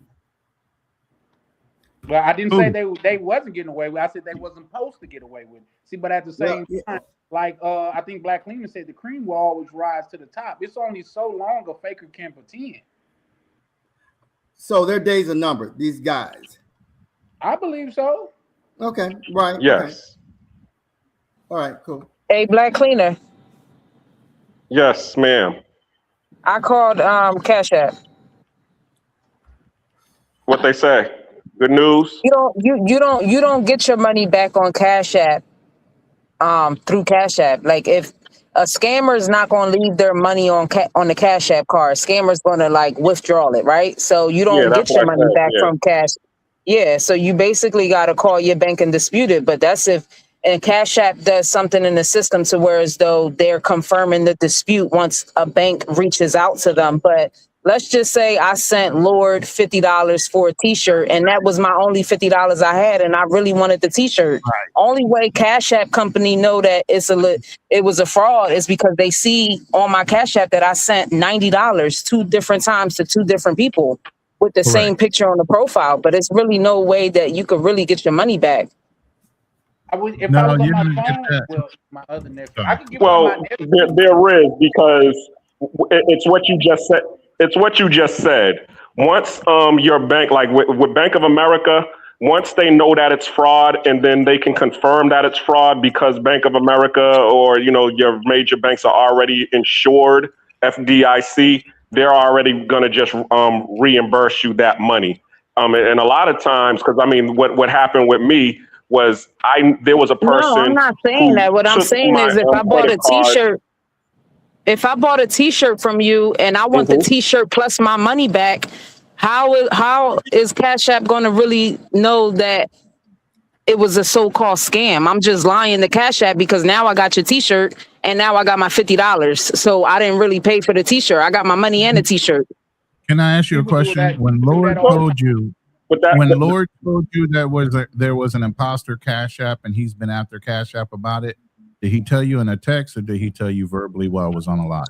So this is what my husband just brought up, that I don't look. I listen. I'm not on Charlie's. I'm not going to talk bad on anybody's panel, and I'm not talking bad. What I'm talking is just real life human being stuff. Like what my husband said was, well, when Lord gave you the Cash App, why? Because my husband got two different Cash Apps. One is legit and one is not him. So when he typically gives his Cash App out to people and say, send it here, he will then say, hey, there's a Cash App that has a number 1 at the end. Do not send it to that one. He didn't say that to me. So I'm me saying, like, me being the person that I am, I told my husband a couple minutes ago, I'm like, if Charlie bought a t-shirt off of me and sent it to the wrong Cash App, I'm gonna be like, and then he sent it to the correct Cash App. Now you sent $100 to two different people in total. I'm gonna be like, hey, Charlie, I'm going to send you a t-shirt, but I'm going to throw an extra one in there. What's the size because of that Cash App situation? You never told me that there was a fake Cash App out there. I never told you that, but I'm just looking out because of the situation. You just gave me your Cash App on live, and I went to Cash App and sent you the money. You didn't say, be careful. There's one that says this and there's one that says that. Right. I get all that. But everybody don't move like that. So what I'm asking you is, it's specifically for bank proof. Did Lord respond to you by saying there's multiple Cash Apps and he's been after Cash App about it by text or verbally? He did it. He did it through text on my DM when I sent them. Okay, so this is what you do: screenshot that conversation.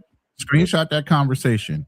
Screenshot on Cash App a window that shows both Lords. Okay. Yeah, but Cash App already see that I sent it to. I understand that. This is for your bank. Yeah, he's saying send it to your bank. No, y'all not listening to me. I'm getting my money back through the bank already. Oh, okay. Okay, fine. Oh, okay. No, I understand your point. Well, what if that was my last $50 I get that. Right. And you got right now that's 7 to 15 days for them to verify whatever to put your money back in. Right. I've had that happen a lot, especially during the pandemic, where you buy things and you have to trust that somebody's going to actually deliver it during the pandemic. Oh shit, that was rampant back then. Yeah, that's true. Everybody was ordering online. Everybody was ordering everything online. You couldn't get out to get to a grocery store half the time. And then I told my husband, I'm like, at the end of the day, he spent money on bulk on buying his merch to sell it. So everybody's not going to move how you want them to move or how you think that they should move. Because me being a business person, if you sent me $50 for a t-shirt, and you also tell me that you sent it to another Cash App that is the same as mine, has the same profile picture, and you show me that proof that you did that, I'm gonna automatically say, because that's the human that I am, I'm gonna slide you another t-shirt for that accident. And because I didn't tell you from the gate that there's a scam, there's a person out there scamming to be me, like, you know what I'm saying? Yep. But everybody not gonna move like that. That's what I was telling Charlie. That's what I was telling Charlie yesterday. I said, real hood people think different than people that's not hood. Yep. And we all agreed. I mean, customer service is customer service. He could have thrown something in extra saying, you know what? My bad for not letting you know there was a ghost Cash App out there with a 1 after it. He knew it. He didn't let you know. And as a business owner, for that slight, he should have gave you a little extra Benny for you having to go through that trouble. Yep, I agree with that 100%. That's what Burger King does. Customer right. Now, because when it comes to business, there's certain ways that you should conduct yourself. Right. Yeah, absolutely. And like I said, like, I didn't mention all of this on the live to basically throw dirt on him. That ain't the reason. I like Lord. I like I like the way he edit. I like his t-shirt, the World Tour t-shirt. That's obviously I bought it. You know, it was just the whole situation. I'm like, damn. But And know, the biggest thing is, I know Lord's making money. His YouTube's popping, everything's working for him. You know, it's not coming out his pocket really to do that. But what it does is cement to his followers that he's going to make sure you get what you get, and what's right is right. Yep. That's all that's going to do. And it really doesn't cost him a thing. It's not nothing for him to say, you know what? Even though that might be print on demand and it come out my pocket, it really ain't shit.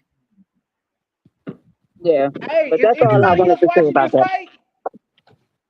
I just got my sushi. I'm about to tune in. Hey, what's the name? Just knocked Big Baby wig piece off.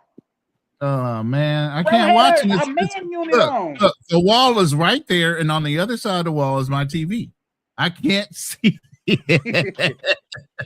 I've never seen like he had a whole man unit. I can just hear it. I can just hear Wow. He had the Steve Harvey. He had the Steve Harvey. Now he fighting with just the Are you serious? He had a fake hair piece on and tried to. Man, that's stupid. Why would you put a fake hair piece on knowing the type of force somebody's going to take and punch you in the face with so that shit can rattle loose? Man, it came up like it was a hood on the car running. That's hilarious. That's crazy. That's definitely going to be trending on TikTok. Oh yeah, that's definitely a clippable moment. Somebody gonna clip that up. I'm gonna have to find it and clip it up. That's every time somebody does a verbal right hook on my chat, I'm gonna go ahead and a fucking reaction like, God damn, he hit you like this. Bam. That's right. Damn, his whole week piece came off. I can't believe somebody would even attempt to do it though. Why would you fight with a fake hair piece on? That's crazy. Even the women know better than that. They'll pull their hair off and go and put it in braids before they go and do something like that, man. That's an insecure. I'm sorry, I have to say it. He's insecure. You a whole boxer, and you worried about what your hair looks like. A whole box. They had to take it off when he went in the corner because it was gonna be flapping around. Man, Yo, hold up. I gotta turn the camera on so I can see this shit. I'm watching it now. Now he got a big old ball spot in the middle of his head. He had It's crazy. Who comes to a heavyweight fight with a headpiece? Right, a heavyweight fight at that. A heavyweight fight, yo. He running around with. That's just embarrassing, man. You know what I'm saying? I lose this fight. I'm seeing this kid got just a clear fucking headline. The glue came off. The glue came. He knocked. Oh my goodness, that's embarrassing, bro. Yeah, that's a whole embarrassment. Big Baby in a lot of trouble, man. Word up.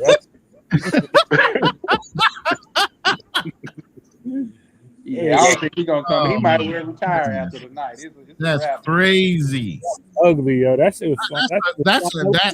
That will go down in the annals of boxing history. That's the only motherfucker I know to have a whole hairpiece on and have it get knocked the hell off Yeah, it was flying. It's in the flying middle like, of a fight.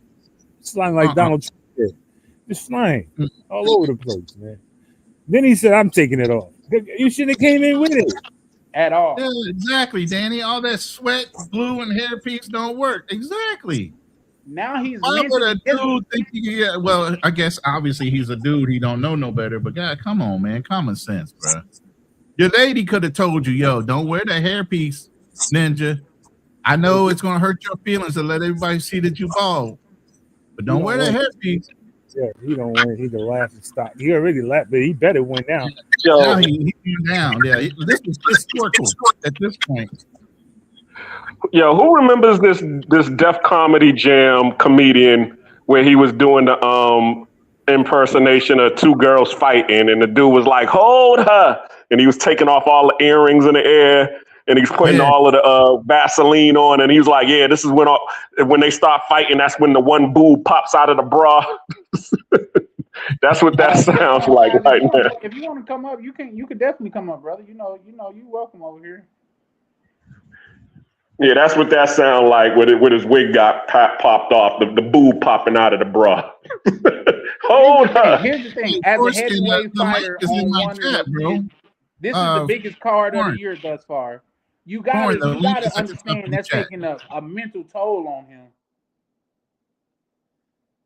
Foreign Skies. The link is at the top of the chat in both of my rooms. So whichever room you in, hit that link. Oh, he in them coming. All right.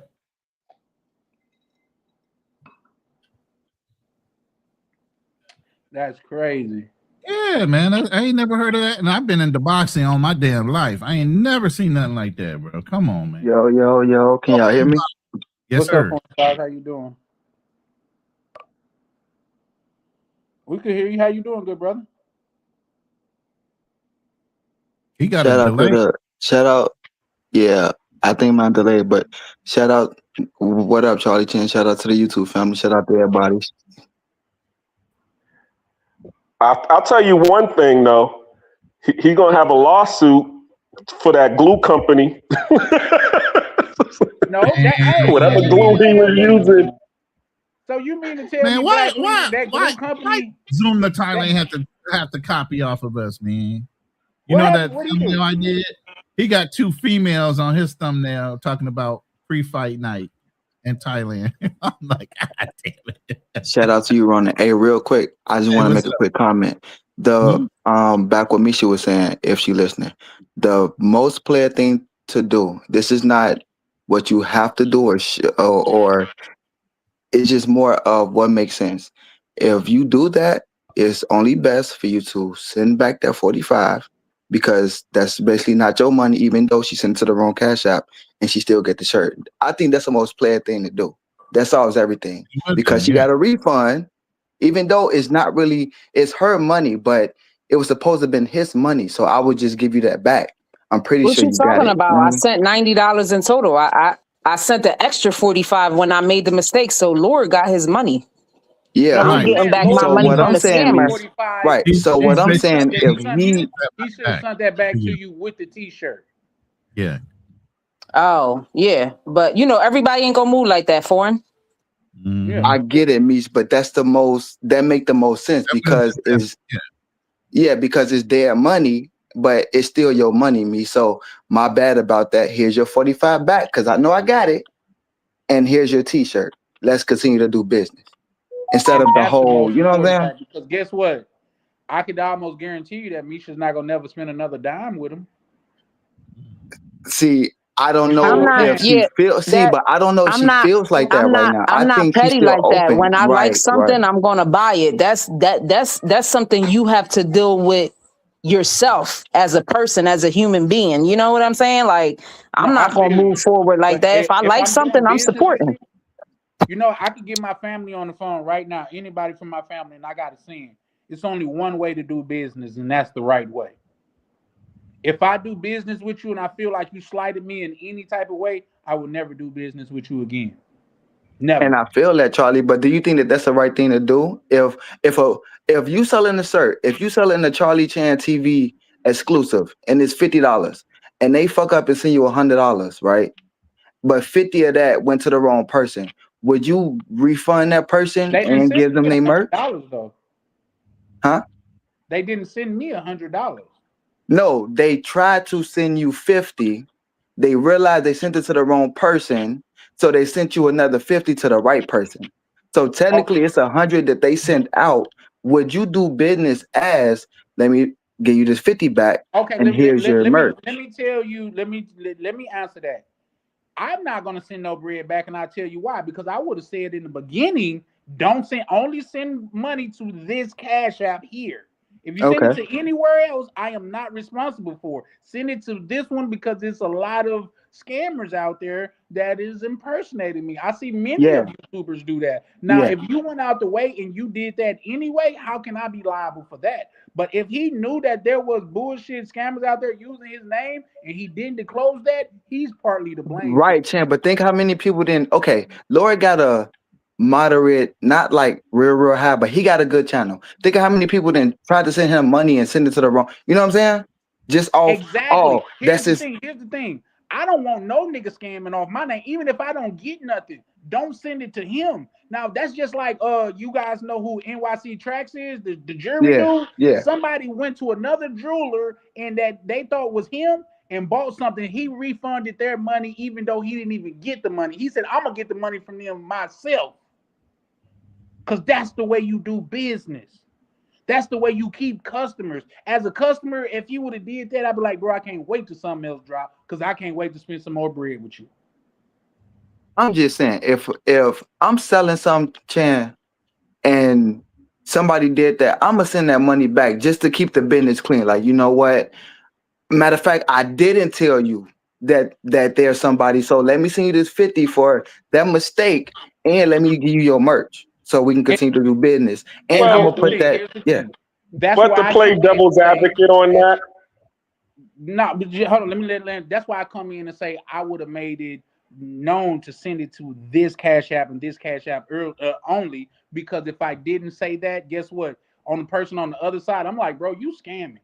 You goddamn it, that's your. How I don't know that's your Cash App and you just scamming niggas with that motherfucker. You see I what mean, I'm I saying? ain't trying to make no assumptions, Chan, you know, No, because I ain't, you that's why I know, say I would because have a said. lot I of didn't us say like that. Lord, but we saying for the people that are doing that got some type of tool channel set up and they acting like they don't know, you know what I'm saying? But it's really them. That's just goofy, bro. And we not accusing nobody. It's an open thought, but it's Yeah, just that sure. I said that's situation the way kind I of would brought look at it. it. That's like if me and you go somewhere and I get robbed and they don't hit your pockets, I'm gonna think you had something to do with it. Yeah. Yeah. That's just the way I'm gonna look at it. Like how they just robbed me and leave you alone. We together. Yeah, facts. But that's all I'm saying though. I just want to comment on that because I feel like that's how you do business. You know what I'm saying? Like the way you said it, Chan, or the way I'm saying it. Everything else is non and void. That's all I want to say. I agree with you. yeah, but also to play devil's advocate, because we was just talking about the whole process of T-shirts. That would be decent if he had the product on hand and he can when he gets the order, he can just put the extra T-shirt in there. But let's say it's a print on demand, so he would literally have to pay Printful or one of Printify or one of but these Black Cleaner, you getting companies into to something actually else. send. You getting into something else. Mhm. That's what if he would have had Prince and this, that, the third. We talking about the mindset of thinking. You should have just verbally said that off the rip, whether you had the Exactly. Prince on hand or not. Because the Yeah. money is already sent, Black Cleaner. You know what I'm saying? And that got to be accounted for somehow. All this bank cash out, bro. Good business is, let me give you that back because I know how these banks and cash app and they want to play dumb. And like I said, we're not accusing, but don't play dumb either. You know what I'm saying? Like, do good business because I didn't have an issue when I sent it out. So you shouldn't have an issue correcting it. But once again, to play devil's I got you. advocate, if it's a person, like I say, the fault come in my opinion, when he said that to Misha, it indicated that he knew it was another Cash App out there Right. scamming people. That's where the fault come in my opinion, because he didn't say that. You see what I'm saying? Yeah, he didn't say it till after the fact. Exactly. But I'm talking about the correction, Chan. What is the correction for that? You know what I'm saying? Okay, I get that you forgot. Maybe you didn't forget a lot of times. You know what I'm saying? People probably send you random cash apps all the time. We get it. But to make sure people are not just spending their money, how do you correct that? And I think that's the best way to correct it. If you forgetting money like that, bro, you shouldn't be in business. Well, I'm just saying, maybe you forgot a lot of times. Exactly. And also, too, I mean, you can always change your. And then also, too, you can always change your Cash App name. So let's say that this is happening a whole bunch of times. Now, if that was an issue, I would just completely change my Cash App handle so that therefore it wouldn't happen no more. Right. You can't stop it from happening because if your new Cash App handle, somebody could just like emulate that. Okay, but hold on, Chan. But the one thing, the picture, right? Because somebody mentioned that they got the exact same pictures as he do. I'm pretty sure if he took a picture or took a new picture or changed the picture, that whoever is doing that can't just get the same exact picture unless they screenshot it. That's the only way. Like if you have an exact different picture than they have, and they can't get that picture, that's one way to differentiate yourself from that. You know what I'm saying? Since you saying that they haven't shut it down. But I'm gonna tell you why that dog don't hunt. If it's a new person that's sending you some bread, how do they know the difference between the old picture and the new picture? Both of them are pictures of you. Because you can give them description. It Well, might do the that. best way to handle it is you can always do it. Go ahead. I was saying the best way to handle it is just put the link in the comments, just like we do with the StreamYards and the YouTubes. You can put your Cash App link right there in the comments, and people can click on it. Problem solved. So nobody on the panel think giving that back is the right thing to do? Of course, it's the right thing to do, but as we said, not everybody's going to be thinking about that. All right. Especially if that's just like say if me and you go on a business venture together and it didn't go well, should I refund your money even though I lost money to it? No, because in this scenario you didn't lose money. You still gained money for what I brought, but at the same time, there's some dead money out there that's not accounted for. And if you know about it and you hit me with that's kind of just on you and you got to figure that out, I don't think that's fair. Then they'd be like, you know what? Well, since I didn't tell you that, this is the ultimate correction.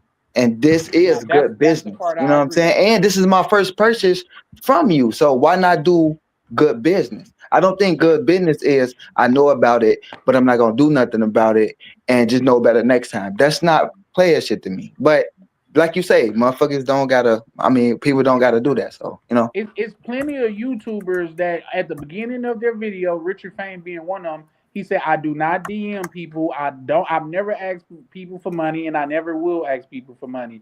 If you see a message that has my name attached to it, it is not me. I only have one Instagram and it's this one right here and this, that, and the third. He said at the beginning of every video. So if you get caught up by a scammer, he is not liable because he warned you for that.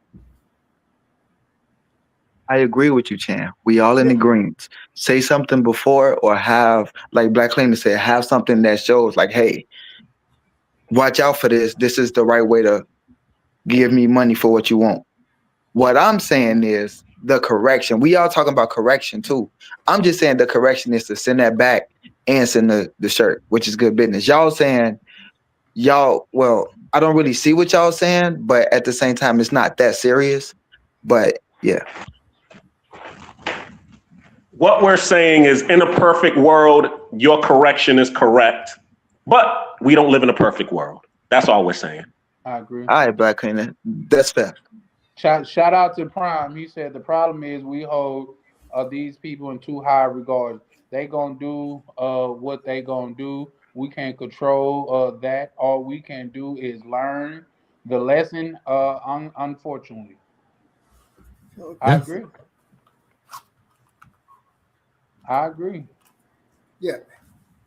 Yeah, and POV said we don't know Lloyd Pocket. You know what I mean? He might, yeah. Off YouTube, but seeing a lot of travel. We just be But don't he Yep. get paid off YouTube though? Traveling I mean, is expensive, just brother. depends on how he gets paid. You know, is he getting a lot on merchandise? Is he getting a lot on his clicks and views? I think he gets a lot of clicks and views. I'm not sure. He do. Like his channel is like upper middle.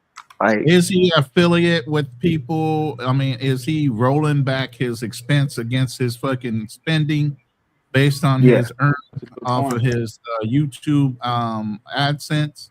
A lot of people don't know how to utilize what they're doing as a business. You're supposed to be able to write off your expenses in business, right? If he is running this like a business, every travel trip, he should be bouncing that against his content AdSense payout and saying he either took a win or a loss and writing off the loss. But a lot of people aren't set up like that. They don't do that. They're not business savvy. You Yeah. absolutely right, Ronald. all right, okay. Hey, real quick, Charlie Chan, I found a website that could let me watch the fight for free. You can't Because promote I don't it. know You can't what promote y'all it. Don't- watching. Do not I don't- promote it. Huh? You can't promote it. Don't promote it. No, I ain't about to say no names. Okay. I don't know what y'all like. What fight y'all watching? Like between boxing and UFC? I thought it was UFC, but it's boxing, right? Yes, it's Yeah, it's boxing. the First Stevenson fight. and Lopez. Teofimo Lopez. And for the record, I recommend everybody. Android box are the bee's knees. I recommend Hey, everybody pay for it. I got an Android box here in the Philippines that I brought in America, and that shit worked like a charm. There is no issue. But I don't think Get it's all because my that's piracy. And I don't think we channels. can I get promote all that. my Kansas and I get all my Houston and all my Kansas channels. I get every channel that everybody else gets, all my HBO, everything. Why you just don't buy Hulu? I mean, local channels, like real, like local channels, like anything going on in Kansas and Houston, I can get it the same as you get it. Them You know what I'm Android saying? boxes Real is life. different. Those are You gotta just get one. Yeah. that's like pay-per-view, not pay-per-view, but you know, you buy it and then you can just say what you want to watch. You don't get local TV, you don't get any of that. Oh, okay. Yeah, so it's a black dude versus a Hispanic dude, right? Yeah. Shakur So- Stevens, I think he's Puerto Rican too, but yeah, he presents as black. So is anybody on here biased? What you mean? What you mean? Biased by race? No. Well, here's the thing. That's something to dissect. If I didn't know boxing and I seen a black dude and a white dude fighting, by default, I'm gonna root for the black dude. I'm just asking because if Chan come out and say he going for the Hispanic dude, that's gonna be a surprise, right? No, I'm going. Why for wouldn't it Chan. be? I mean, Now, it's funny that you say that. I am a boxing aficionado, so I understand boxing. I know Teofimo Lopez. I know Shakur Stevenson. I know Shakur Stevenson is the less hit man in boxing right now today. Let me say that again. He is the less hit man. He is in the record for having the less punches landed on him in boxing today. And he's fast as shit. And he's fast as fuck. You got to know who that is. But Teofimo beat, goddamn it, Lomachenko. He was known as the Matrix, putting hands on niggas. Teofimo then rose to the occasion. It's a good matchup. It's a good matchup. It's definitely It's a a good damn matchup. good matchup. I don't. So, see so what about you, Ronnie? I mean, I go either way. I can go Lopez. I could go Stevenson. I'm going Stevenson because, like he was saying, he's a less hit boxer, so his defense is up. And it's any man's fight on any night. I mean, a lot of people thought Tyson would never get knocked out. He got knocked out. Yeah. You know, everybody has their day. So y'all depending- not going off the skin, y'all going off the skill and Yeah, absolutely. and all the things that he can do as well. Y'all ain't just going for him because he one of us. No. Hey, you know what? I got a better depiction for you. When it came to Crawford and Canelo, I thought Canelo was going to win that fight. I was going for Canelo because Never mathematically, bet against Crawford, bro. I learned Never that. bet against Crawford. Listen, I learned that. That But boy here's the will thing. make a Now, liar Mo, out you of can you contest every this. time. Because I went for the other guy against Crawford, the other fight before. Errol Spence? Yes. I thought did too. Spence I might have lost. had him I based think I on lost age. $2,000 on that fight. Yeah, I went on Spence, and I'm like, God damn, I knew better, but I just said, Hey, man, shit, Chan, but you took a chance though, Chan, and and you just had to learn. That's all. yeah. So No, then see, I'm but what you just like, got to you know what? understand I is, should have never done it. I knew better, but I should have never done it. I ain't doing it but again. here's the thing, and Ronan can contest to this. If you're not a boxing fan, you don't know how significant moving up 3 weight sizes is. The man hard. moved up 3 weights to fight him. A man that has never been knocked down, that only had 2 losses on his record, and one of them to arguably the greatest boxer of all time within Floyd Right. And the Mayweather. biggest thing about that is, even when I boxed, I was 190. Okay. And it was right before I went in the Marine Corps. So I went in the Marine Corps the best possible shape I could possibly be in. But before then, I was training for Golden Gloves. And I was at 190 at first. And then I'm starting to look at the guys I was going to have to fight. I'm like, why the fuck are they so goddamn big? And I asked the coach, he goes, yeah, they're dropping from 210 to 215 down to 190. I said, what the? Oh, hell no. I said, coach, what weight class do I need to be the beast? I'm 6'2". Okay. He said, if you can drop to 155 at your height, you'll be a monster. Guess what? When I went to boot camp, I was 155. I dropped that weight. That's discipline. I dropped that weight in a hurry. 6'2", 155. Okay. Yes. I was lean, mean, fighting. They couldn't do shit to me in boot camp, bro. I was already running miles. I was already pacing myself. And I was also a martial artist too. I was doing the boxing thing just for fun. I was a Taekwondo guy. So me and my brother were cross I took training. Muay Thai for like 5 years, and I was just getting into jiu-jitsu. Everybody looks at the Bruce Lee. Hold on, brother. A lot of different martial arts and boxing and any kind of fighting things. So me and my brother had the same thing. We were Taekwondo, Hoshimodo, Keto, anything we could learn, we were trying to learn. Yeah, but it all kind of started with boxing, don't it? Like, right? Not really. No. And I'll tell I started you why. off in martial arts and switched to boxing. Yeah, I'll tell you why. As far as Muay Thai is the art of 8 limbs. No, hold on, Chan. I'm talking about the average man. The average man that wants to pick up some type of self-defense most people start off with mostly boxing. starts with boxing, right? Most people start off with boxing, yes. Okay. Yeah, and people don't know what they're doing. But if you come from a family of fighters and people that understand fighters, guess what? People are going to tell you to learn first. It's going to be jiu-jitsu. Danny H is saying, hey, Danny H Martial is arts, saying he's karate. Lopez. Because Danny, you didn't answer my that's why poll. Even if Danny, you hit look my at poll, man. Go ahead. I'm telling Danny H to hit my poll because I got the poll in there and nobody's hit Lopez yet. So if you that strong on Lopez, hit the button. It doesn't matter if he ain't been hit as much as other Shakur records ain't stacking up again. No, we're not. Okay, yeah, no, you got a good point. You got a good point because I do watch boxing. If we go to the opposition, Teofimo Lopez have definitely had more opposition, tougher opposition than goddamn it, Shakur.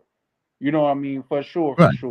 But and we all said this that any person on any given day, depending on who shows up, you get clocked the right way, you going down. Nah, but you gotta have a strong jaw, Ronan. Oh, I got that. I got that in spades. I used to terrify people with that shit. Well, here's the thing. What you gotta understand, once you get to a certain level, if you get caught, it's gonna be night. A fight could change in the blink of an eye. Have Floyd ever been knocked out? He been knocked down, but have you been knocked out? No. Lloyd never Okay, got so knocked out. and then like because people say that he did a lot of running during his career too. I ain't even gonna deny that. But on the defensive tip, this new homie y'all talking about, is he on pace to do what Floyd has did at least? Nobody's on pace to do what Floyd did. See, what you gotta understand is I'm just asking because you make him sound like, you know. No, because I understand boxing. I've been watching boxing for a long time. I'm sure Ronan can contest to this. We're talking about two different Floyd Mayweathers. You had Pretty Boy Floyd, then you had Money Mayweather. Those are two different fighters. Pretty By Boy the time he Floyd got the Money would fight Mayweather, anybody. he was setting up fights. And yeah, that's when he there was a Money kid. Mayweather. That's There when he was a was in it for the kid money. from Kansas City. Listen, there's a kid from Kansas City, Mexican kid. Cruz, I think it was, or it began with something. I forgot his name. This is the fight where Mayweather punched the dude while he was trying to apologize because he let his guard down. But he was getting his ass wore out by this dude. No. Okay, he was going to go down in that fight. No, I'm telling you, he was going to go down in that fight if he did not take advantage of that one opportunity. I'm telling you. Do you know why that happened, though? Yeah, he punched him in the nuts. No, he headbutted him. Was it a headbutt or Ortiz? Yeah, thank you, Ortiz. Yes, y'all run that fight back, man. We might even have to play that fight in bits. But yeah, we might have to do that on Rumble. I'll run that fight back. I'm telling you, Ortiz would have fucking whooped his ass. No, he wouldn't have. The reason why he headbutted him because he couldn't fuck with Floyd Mayweather. He was frustrated. Floyd was cheating too. Hey, Ronan, I would love to do a live with me and yes, you. We need to do this. I'm gonna find that fight and we're gonna play it on Rumble because we can play it on Rumble without getting copyright. Okay. And we'll run that fight back and go. I would love to because here's the thing. Just let me land this plane. Reason why he headbutted him in the corner is because he was frustrated with him. And not only that, Floyd Mayweather had already accepted his apology. He was like, okay, they shook again. And after the referee broke, he tried to shake again. And that's when Floyd Mayweather knocked him out. I have already accepted your apology, sir. We're here to fight. How many times you gonna apologize? After you cheated. Floyd Mayweather didn't cheat. You're taking the opportunity instead of saying, you know what, I'm gonna let you put your dukes back up. I'm gonna warn you one time. You know what? Look at. No, here's the thing, Ronnie. Here's the thing. You're saying Ortiz wasn't whooping his ass before that situation happened. If he was, he would have had no reason to headbutt him. We're talking about A-level fighters here. But here's the thing, Ronnie, and this is going to kill it. What does the referee tell you right before the fight? Oh, it's always protect yourself at all times. I mean, I understand all times. It ain't no way till you put your went down and said, you know what, I should have never did that. But he thought he was trying to be honorable. At the time, he was trying to be honorable. I seen a nigga call a brother. timeout. He was trying to be honorable, and here's the thing: you can try to be honorable all you want, but in the ring, it does not matter. If the referee ain't standing behind you or in front of you, you better have your guard up. Protect yourself at all times. But he did take advantage to exploit that situation, which you just admitted to. What you mean? You just said he went to say, I'm sorry one more time. And instead of Mayweather taking that, he went and exploited that situation and went ahead and knocked his ass out. Yeah, we're prize fighters, bro. We're here for the money. Nah, Kurt. Let me ask you this, Ronnie. Kurt. He wasn't going to win that fight, bro. He was not going to win. Let me ask you this, Ronnie. Let me ask you this. Yeah. How many apologies is too many apologies before we got to fight? Like 5 apologies, 2 apologies, like do we sit down and pray together? What do we do here before we start fighting again? He said, do we sit down and pray together? Do we have a meeting in the center of the ring, get on one knee and start praying? You know what I mean? What do we do before we start praying, before we start fighting? Like I said, he overdid the honorable thing and that left him open. And yeah, Floyd took advantage of that situation. You can't say he did not, but it wasn't Floyd's fault for him doing it. Yeah, see, but Floyd at the same just time, let him do it and went ahead and knocked his ass out. He headbutted Floyd. But I believe he was headbutting him if that was a headbutt, but I think it was a low blow or something that was unintentional. If it was a headbutt, it was right because I believe Floyd was getting away with a lot of holding at that point. Go back and check the tape. Go back and check the tape. Floyd was holding his ass so much he got frustrated and headbutted him. because the referee wasn't. Here's the thing. Here's another great point, and I love this boxing talk. Like that's my only damn near joy outside of getting to the money is boxing and things of that nature. That's what the referee is there for, sir. It's not for you to take this fight into your own hands. Yeah, but if you got the referee on your side because you're the champion, he's going to be a little more lenient for the champ versus the challenger. He's going to let that champ get away with a little bit more than needs to be in a fight because the referee doesn't want to be the deciding factor in a fight. Really, he shouldn't be. But he will let a champion get away with some bloody ass shit. Because I can't hear nobody in a fight. You got just drop down and try to come back up for us, guys. But yeah, Kurt. So we do need to watch that fight again. To a boxer, I challenge you. Yeah, we gonna watch it. We're gonna get it up on Rumble, and I have a device where I can stream and with a video thing box. Okay. That I can stream it right on. That's gonna segue me into getting my Rumble game together. So I'm all for it. But yeah, you got get your Rumble. Set up your Rumble now, and you only need 5. You only need 5 members. You only need 5 followers so you can go live. 5. That's it. So you can get people in here if you have your Rumble already set up to go and subscribe to your channel. Hey Chan, so boxing your stuff, huh? Like that's your corner. Huh? Like I say, oh no, I see, because you got a passion for it. Like I see, like the way you talk about it, like the way you get hyped up, the way the information get to flowing when somebody speak up. Like, so are you more boxing or UFC, or are you fighting in general? Oh, like, what are fighting in general? I watch UFC like nobody's business too. Yeah, UFC all day. In general, and I'll tell you why. When it comes to comeback sports, you cannot blame your quarterback. You cannot blame your defense. You cannot blame, goddamn it, the center. It's a mano y mano. It's heart versus heart. Some of the best fights out there is when the dude back is against the ropes and look like he's goddamn it losing and he pull it off. Those are some of the best fights, man, because you get to see the grit and the heart in a person. It's the closest thing that we have to gladiator. The bald-headed guy won? Yep. He won. The wig wearing guy. No wig or not. He still whooped his ass with no wig on his head. Yeah, because if he would have lost and that wig came off, that would have been crazy. Damn. He done knocked the wig and kicked your ass off at the same time. We call that a double L. Hit the screen real quick, see who won. I can hear him announcing the winner. You know how many times? But that's what's up, though, Chan. The wig off of you. Yeah. Just like I said, throughout the week, Chan, get your Rumble set up and then get everybody that usually joins your lives to go over to Rumble real quick. Put the link in the chat and get people to go join your Rumble page. Hey, yo, Big Baby won. King, you shout out Mr. Pepper. Shout out Mr. Pepper. Seconds behind us, brother. We just said the bald-headed nigga won. That's the hairpiece.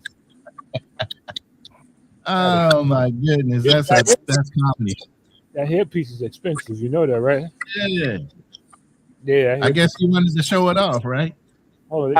Hey. So one more question, and I think this is good for Charlie Chan. Do you think boxers can get in the octagon in the UFC octagon and still hold their own? We didn't see fighters from the octagon get in the ring, but we don't see people from the ring get in the octagon. Yeah. Why not? Why not? They don't know how to use their feet. It's but Ronan, they could be trained to do that. We're not talking about what they can't learn. So they can't be trained to learn their feet. They already know. Not overnight. Not overnight. We talking about months of training, right? How to use the rest of your body for a combat, right? But still keep your boxing skills. What I'm asking Chan and Ronan is, could you take a boxer, like a really good boxer? Okay, could you take Crawford and put him in a lightweight division in the UFC? I can tell you this. Now, Crawford is a special case, and I'll tell you why. Crawford is a world-class wrestler, and that's not coming for boxing. That's facts. He is. You see what I'm saying? Like, he has a wrestling background already. He's an A1 wrestler. So that's and if you remember, any other boxer, they don't stand a chance. Let me say this, and this theory has already been proven. If you remember the first UFC, you know that was basically a tough man competition rolled up into the UFC, right? It was every weight class in the world was in that fucking ring until there was only one, which Brazilian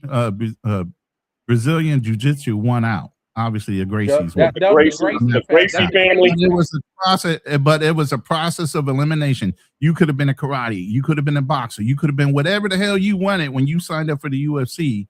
Now the UFC is mainly BJJ because of the fact that they see that in that type of style fighting, that's the only thing that will work 95% of the time to win. So initially, boxers were in the ring in the UFC and got their asses whooped because they did not know how to wrestle. They did not know how to do the ground game. And obviously, if you're a BJJ, you already know, hey, if that guy's a boxer, let me get him on the ground. If you're a wrestler, you already know, if that guy's a boxer, if I can just rush him, take a couple hits, and get him on the ground, he can't do shit. I'll do an arm lock, a leg lock, or something and get him out of there. Okay. I tell you, I will quote Terrence Crawford on this. He said 80% of street fights end up on the ground. If a wrestler goes to take you down and you don't know how to sprawl, you are in a world of trouble. Because what they're gonna do, they're gonna fake the overhand, get you to block up top, and then spear you. If you don't know what to do in that case, it's already done at that point. You're done. Okay, look. Do anybody know Kimbo Slice? Oh, he did terrible in the UFC. Hold on, Chan. Wait. Okay. He did. Hold on, Chan, because you jumped too early, Chan. You jumped too early, right? Okay, so we know, but he came from street brawl, right? Yep. Right. And he had a okay career in the UFC, right? No, he didn't. But you gotta understand. Chan, we just gonna call it okay. We ain't even gonna go. Okay, hold on, Roland. Hold on. I'm going somewhere. Everybody know Brock Lesnar, right? Yes, he's a wrestler. He came from the WWE. No, he was a wrestler. He's from I get it, Chan. I get it. He donated the octagon there. He was a world-class wrestler too. He wrestled for the U of M. Okay, I get that, Chan. All I'm saying is he still had to learn before he got in the octagon. Kimbo Slice, even though he didn't have the best, he still had to learn. So boxers, I think, are capable of doing it too, but you saying they just don't. You know what I'm saying? But you got people that come from other backgrounds sometimes that still will try. Yeah. It's a nigga that tried to jump off a building and to fly. All right, Chan. All right. Look. Yeah, it boils down to conditioning. Because if you know a boxer's regimen, okay, it's really about, as they saying, footwork, stamina, and technique. And that's what they've been drilled in from the time that they started boxing. Now you're going to have to change their whole regimen to ground game. That's a different.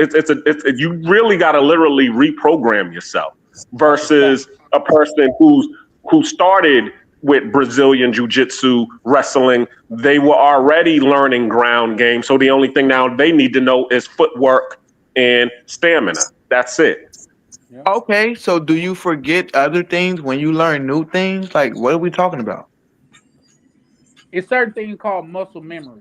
After you practice it so long, it's just nature. And speaking of Kimbo Slice, do you know the monumental, at least burnt in my brain, as far as Kimbo Slice, when that fat white boy got him on the ground and laid on him, all you see was his little legs wiggling.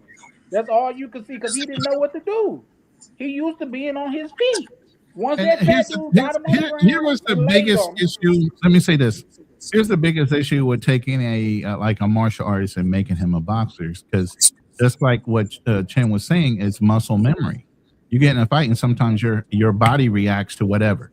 They did that to us in the Marine Corps too. But the thing is, they're worried about a martial artist using his feet when he feels like he's in danger, just out of not even thinking. It was a reaction.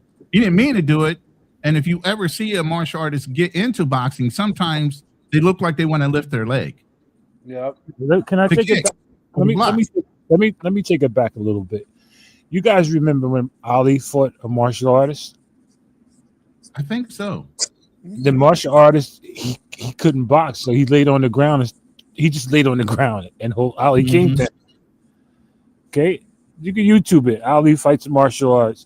So it's hard to turn a boxer into an MMA fighter, because he doesn't know how to grapple, or he doesn't know how to hit. So once you take them down, they're out of their element. Makes sense? Makes sense. That's a fact. Okay, they don't know how to grapple. They know how to uppercut and throw jabs, but when you get grappled or kicked in your legs about 50 times and it starts hurting, that ain't what a boxer's used to. So you can't mix them both up. Okay, so Yeah, that's true though. That's true. But just like a wrestler, all they do is wrestle. So when they get into the UFC, they gotta learn how to use their hands and throw punches and do other things other than take people down. It's the same thing. All I'm saying is it's possible to learn with the training. Why don't they try it? When we got people from other backgrounds that try it. That's just like I got another example for you. We didn't see men actually turn into women and get in women's sports, but we ain't seen women turn into men and get in men's sports. Nah, ain't nobody doing that, bro. You see what I'm saying? Because niggas know where it's sweet. Back to Brock Lesnar. He's an all-around fighter. Okay, he's an MMA fighter. He's not a boxer. He's an entertainer for WWE. Okay, because all of that is script, and he will fight in the octagon. So I get my shirt out for Brock Lesnar and The Rock and everybody who made WWF, who turned into WWE, a great franchise back in the day. Some of these guys are entertainers, okay, because everything is scripted with WWE. They know who's going to win, okay, because they want you to have your hero. So, but Brock is also an octagon fighter, okay. They got to work. It's a job, yo. Some people got different jobs. We cannot negate the fact that Brock Lesnar wrestled at a very high level. He does. A lot of these guys were collegiate wrestlers before they got in the ring. Exactly. You got to have some type of background. You can't walk off the street and be a WWE star. Rico, WWE has training camps. They train you. They train you how to do arm grabs. They train you how to jump off the ropes. They train you how to work the ring. They train you how to punch, to make it and stomp at the same time, make it sound like a punch. Just like they got acting schools, though, good brother. I'm talking about when it comes to combat sport, as in wrestling. That's a different thing than training, because a wrestler, like let's think about UFC today and some of the fighters that are the most prevalent in UFC. It's these Russian niggas, like the dude that we seen him as a kid wrestling the bear.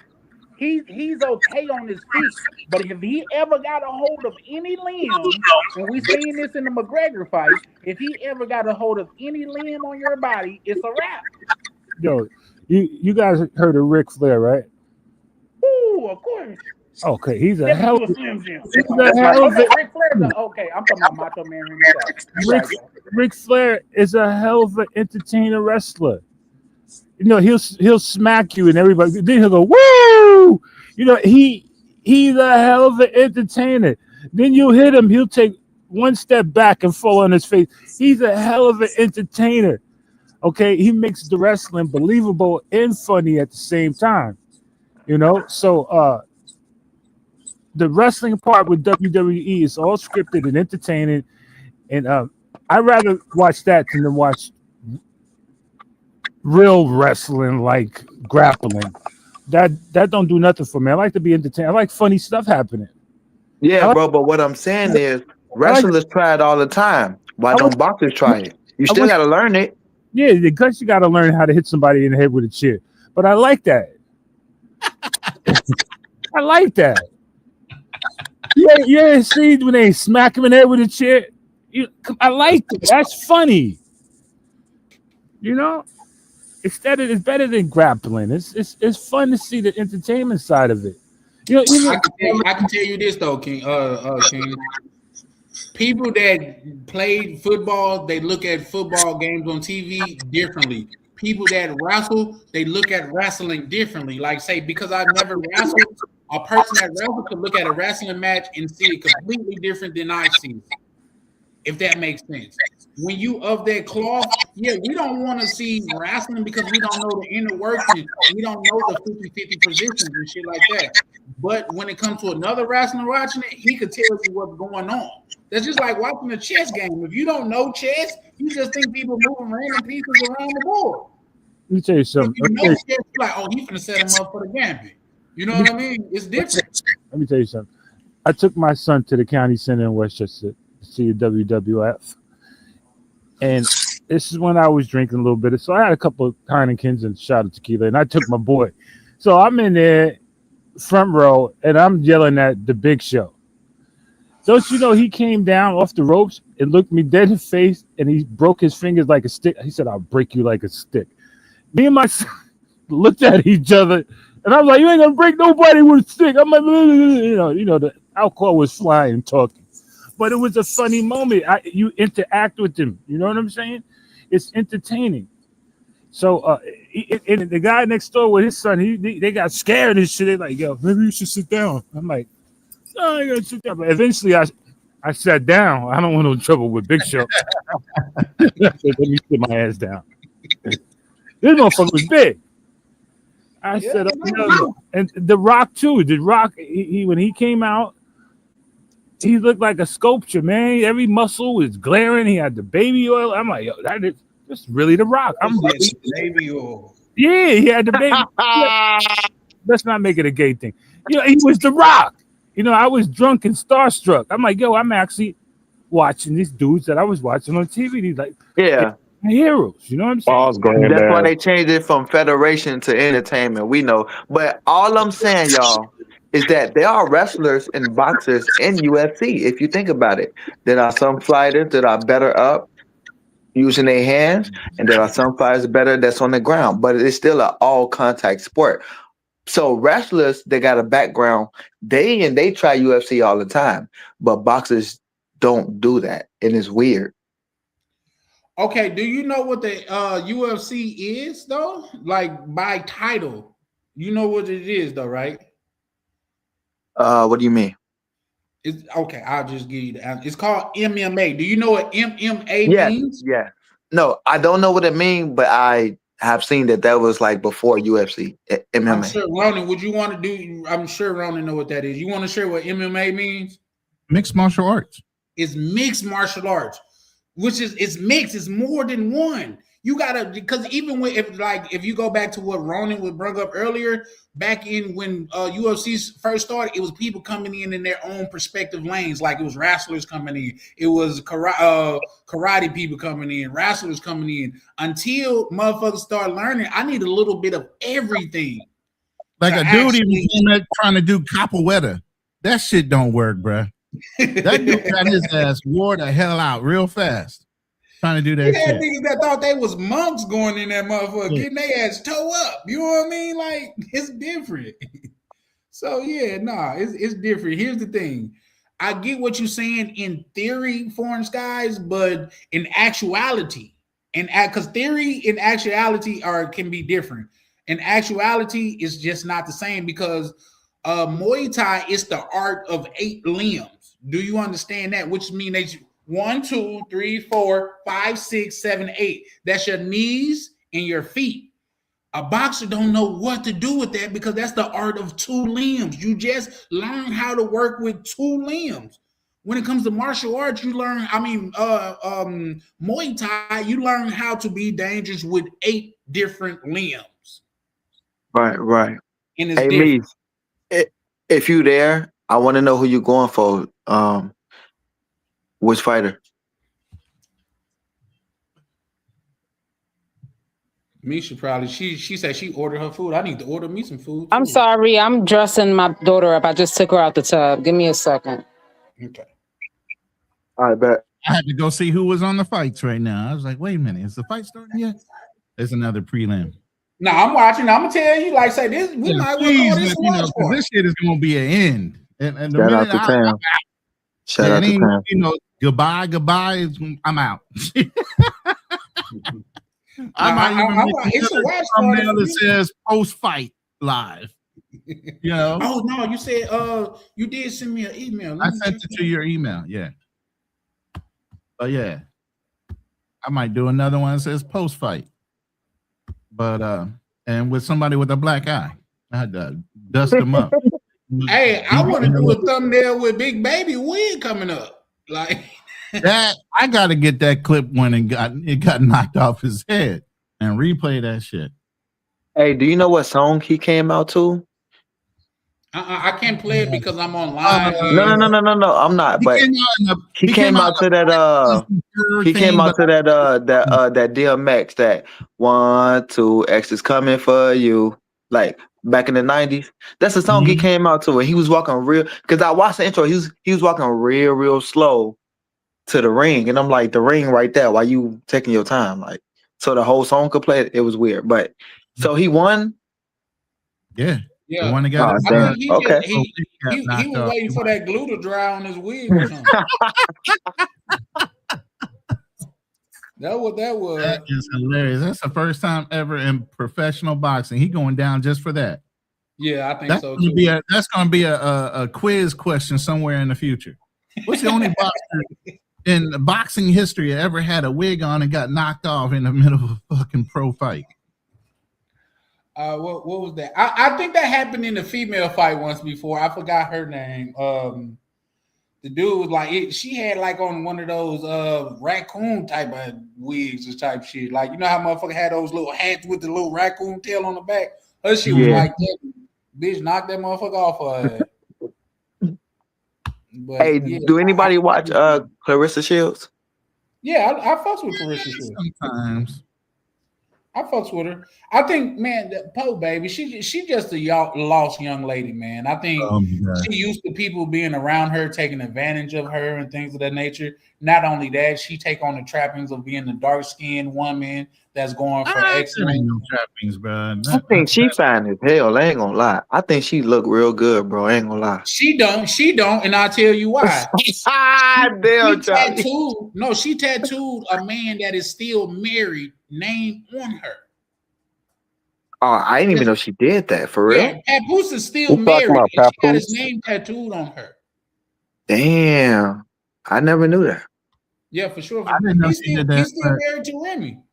Papoose No. Okay, maybe she's in love. You're not a woman of substance of value if you are actively in love and trying to court a married man. I'm sorry. But I think that's Remy though, Charlie. I think that's Remy not trying to sign no papers. Papoose been trying to get up out of there. He can't make her move. Like nobody really knows the inside scoop and the details of all of that. She just loved her man, so she got her man name tatted. Damn, Charlie. We're gonna see how it play out. Charlie, you dead. We're gonna see how, because here's the thing. Motherfucker get on my head, but when I be the nigga that be like, I told you so, niggas be like, oh no, don't do that. No, I told you so. I done been here before. You know what I mean? Like the old folks used to tell me when I was young, like, you'll see, just keep living. Just keep living. You'll see.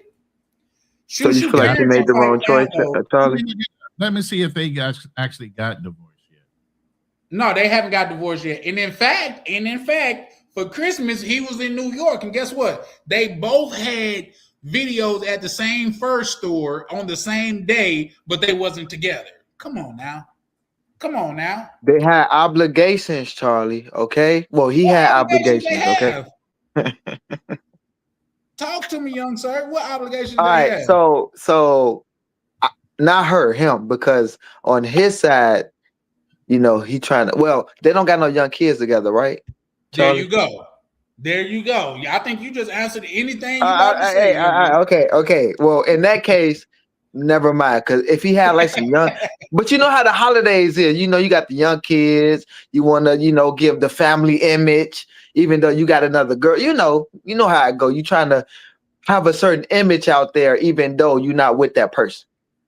Okay, so let me ask you this: if you're so serious about a woman and you in love with her and she's in love with you so much to where she tatted her name, you're not gonna be incorporating her into the family shit, or you just gonna leave her out? Yeah, I So here's understand. Being totally excluded is different from you're around. You know what I'm saying? Yeah, I understand that. Okay, yeah. So, yeah. So, do you feel like she made a good decision because she's a big, like she's like the #1 female boxer in history supposedly right now. So, do you feel like she made the wrong She's the greatest decision? woman fighter of all time. I think she passed Layla Ali record. Right. So, do you feel I'm like she voting on that, but made? I'm pretty sure. Do you feel like she made a bad? Yeah, Do bro. you feel like she made a bad decision with the person that she chose? Because she wasn't a woman who didn't have anybody as well. Who you talking about? Carissa Shields? Yeah. What are you talking about? Papoose is right up there with Russell Wilson. I'm asking Chan his opinion on the man that she chose. That's what I'm asking Charlie. Are you serious? Yeah. Black cleaner? I said that. Papoose is up there with. Look at what he was doing on Love and Hip Hop with Remy Ma and how he was holding Remy Ma down when she was in jail. That's some Russell. Let me say this. I'm going to give you guys the update because I just looked it up. Okay, so the divorce has been filed as of mid-2025, May. Okay. In May, Remy claimed that Papoose was delaying the process. Okay, the accusations, the split was involved in accusation of infidelity and drama, including alleged involvement with the boxer, Clarissa Shield. But also, Remy Ma says they haven't shared the bed since May of 2022. What the fuck? Yeah. So what? If it's that simple, why the papers ain't signed and they done went on about their life? But who filed though? Papoose, right? Papoose filed, right? Papoose filed. Okay, so who's delaying the finalization, Charlie? Well, it would be Remy because if she signs them, if she signs them, because remember, okay, if Papoose is accusing her of infidelity, then that means whatever infidelity from what he just said. Now we know what happened because she was fucking the help. Let's not act like that. We didn't know that happened. She was fucking the help after this nigga was driving up there so much to where she had to tell him to stop coming visit her in prison until 2025. What the fuck were they doing? That's 3 years of not being in the same bed together. Exactly. So the point is that the thing is, when you're dealing with divorce, especially up north, you're dealing with separation, you're cutting bait. So when you're dealing with infidelity, somebody is coming up with something. It's coming off something. And I guess what's going on is Remy got a lot to lose. You know what I'm saying? That's basically why she would want to delay it, because she knows, okay, they got proof that she was everybody's seen that she was cheating on Papoose, so therefore she's gonna have to come off some bread. She's gonna have to break Papoose some bread, and she don't want to do that. I mean, Papoose owns she don't want to do that because she ain't got no bread. But he also is the head of the record label. I think he has some other side businesses, and like they said, he was holding her down the whole time she was in jail. So I'm sure her royalties is the only thing she's worried about. Exactly, that's my point. She ain't turned out another hit in a long time. So basically, ever since she been out, she did a couple of singles with a couple of artists. She's still making money based off her name, off old songs and stuff, but she haven't really cut a big check. She started a battle league that's kind of flopping now. She don't even have the money to like pay the battlers and shit. So ever since she's been out, she haven't cut a really big check. She kind of been like floating, you know what I'm saying? But she haven't like really been where she was before. But at the same time, it's crazy because Papoose is like, okay, I gave you to sign and you don't want to sign for whatever reason. You prolonging the situation. I think at this point, when you think about it, that part makes sense because that's the same reason why Cardi B and Offset is still married. Because if they was to finalize that divorce, Cardi B is going to owe Offset. It makes sense if that's the case. Yeah. But at the same time, so she don't want the nigga. She just don't want to lose what she got. Is that what you're saying? Exactly. I'm saying that could very well be the case. Alimony. But there's nothing more wanted than a nigga that's another bitch want. If your bitch know another bitch don't want you, she ain't gonna want you. Point blank, period. Y'all better watch Deliver Us from Evil. Alright. They don't hear me when I'm talking to them, man. They think I just be Hello, Cool J. We know. We know it. There you go. When it's like, man, we paid you. Wait, you thinking about getting on? He say, no, listen, bro. Don't no woman want a man that don't no woman want. Next time I meet, me and my girlfriend would have been broke up by then. You see what I'm saying? Come on, man. Exactly.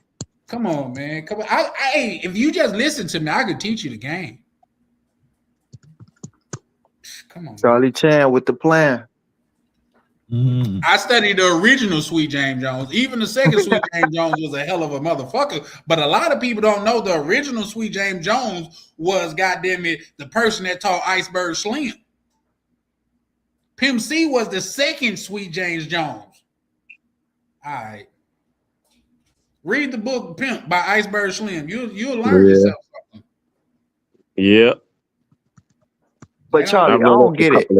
How is you gonna do something that, you know, because you married to him, you do something that they deem is, you know, unacceptable. Now they want to leave you. Now you don't want to finalize them leaving you because of what you did or started. Is that shit's crazy. That you want me to respond to, or you just want to? No. Exactly. That rhetoric? Is that a rhetorical question? Right. It's not. Right. No. It's an open thought. That's what it is. No, you okay, so it's a rhetorical question. Just close it. No longer have it open. Just close that motherfucker, bro. It just doesn't make sense. You're talking about an illogical human being. Like I had to sum it up in like the whole thing. Like, but you caused it. How you going? What? We're talking about an illogical human being, and let's just be honest. Hey, women are some of the most illogical individuals on earth. Papoose as a simp, and he was. Thank you. And now he said, "You know what? I don't need to do this shit no more. I done proved my point. Every woman in the world knows I fucking stood by you.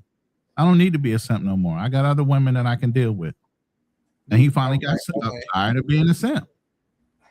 Hey, but as what Charlie will say, the camel that you know, the straw that broke the camel's back is him, because he actually fought that guy who she cheated with, and somebody got knocked out.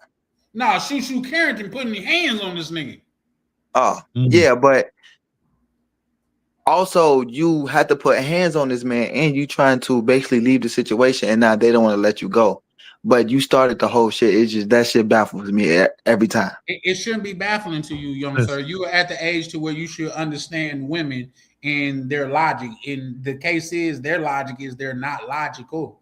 Women are some of the most illogical creatures on this earth. It just doesn't make sense. They will. As far as the hands thing, that wasn't even a jealousy thing. That was a man, nigga.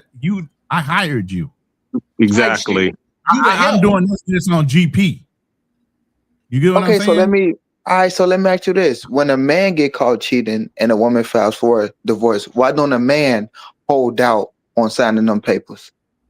Because we understand the consequences and we prepared to deal with them, good or bad. We're good at accountability. They are not. Exactly. Accountability and being logical human beings. Misha, I would love for you to chime in on. Oh, well, you say you was getting a little one together, but I would, because you know what, Foreign Skies, this is a great discussion for a panel, because later this week around like Wednesday or Thursday, I'll be trying to have a panel with the three women on here that you guys know from the community, which is Misha, Tam, and Anna. Yeah, I'll have and with the three gentlemen, and we did something to further discuss, because what you got to understand is women look at things from a mythical sense and men look at things from a logical sense. How's she gonna talk about when a woman leaves a man? She expect that man to be used up and fucked up forever. She never leave a man to where she feel like it's a lot of value there. Cause she don't. And also, you got women that'll stay with a man just because she don't want another woman to get him.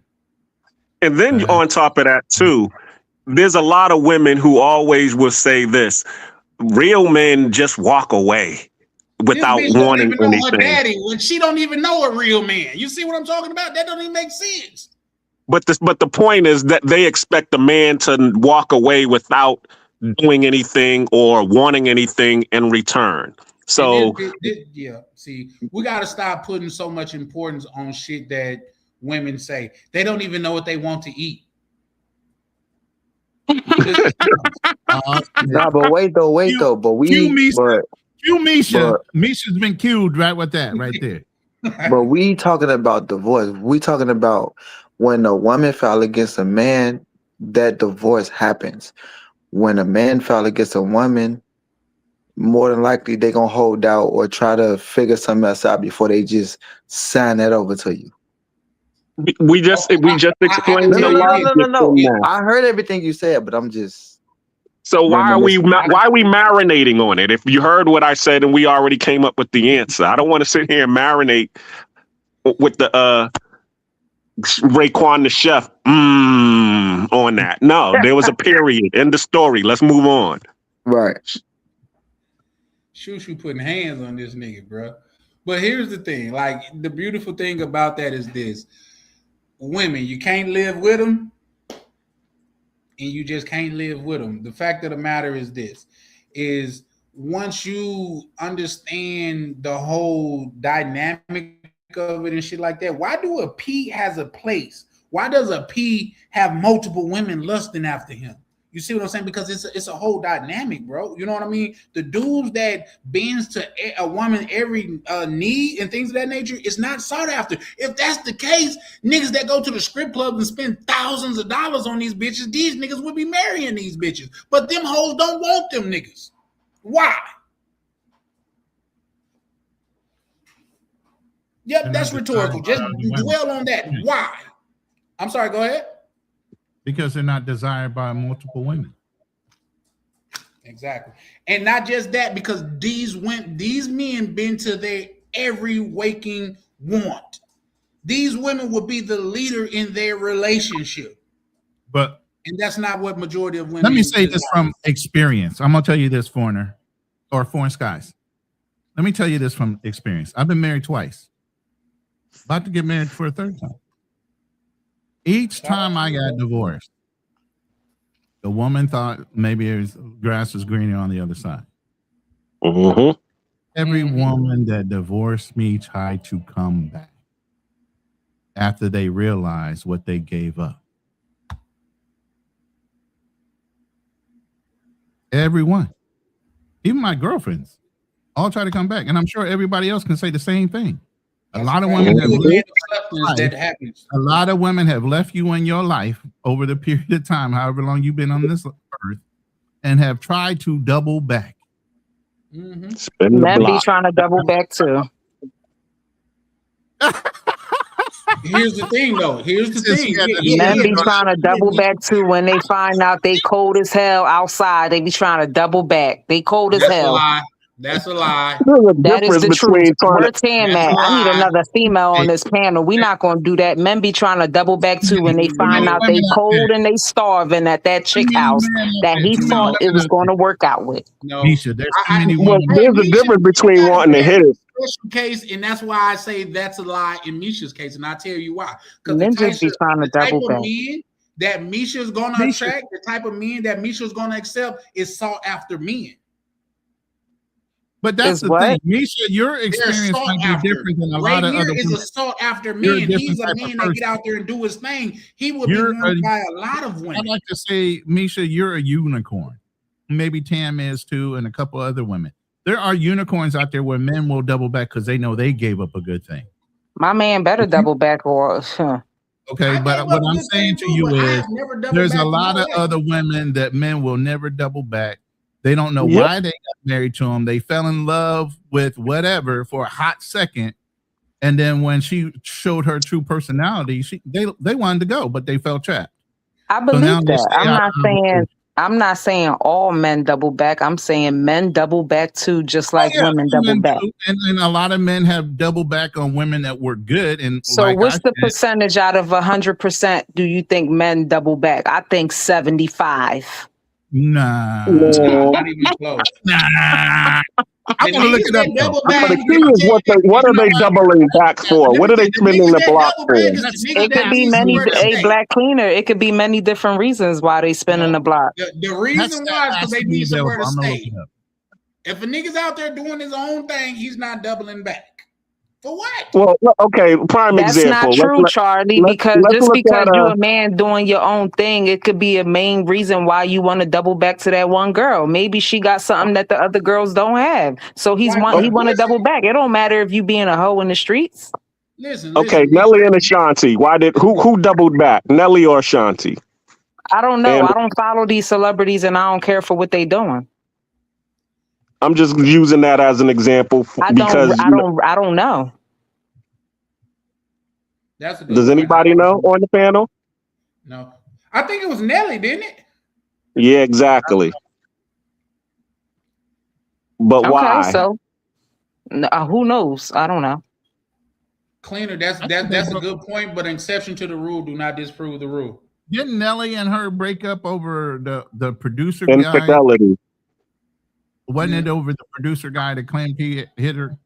Yeah, you talking about Irv Gotti? Irv Gotti, right. Wasn't that the whole reason why they broke up? Mm-mm. No, it was because he was They being got a back hoe. together because of that. Okay, so here's the stat. Here's the stat, and it's real close. It's not something that's unusual. I already looked up the stat. The stat is women wanting to get back together 50 to 65%, men wanting to get back together 40 to 55%. It's not too far off. It's not too 60-40. And now you wanna come back. You wanna come back. Cousin, be quiet. After all those lonely nights. Listen. Okay, I'm glad Miguel pulled And then up. let me say this: I don't within care. 6 months, Go ahead. listen, within 6 months post-divorce, 30 to 40% of men express interest in reconnecting, and 40 to 50% of women express interest. So again, not too far off, about 10% variance. Not too far off, but it's equal. Make sure you there. Okay. All right. Yeah, you heard him. It's a little higher percentage on the woman's side, but yeah, men do it too. Okay. Yeah.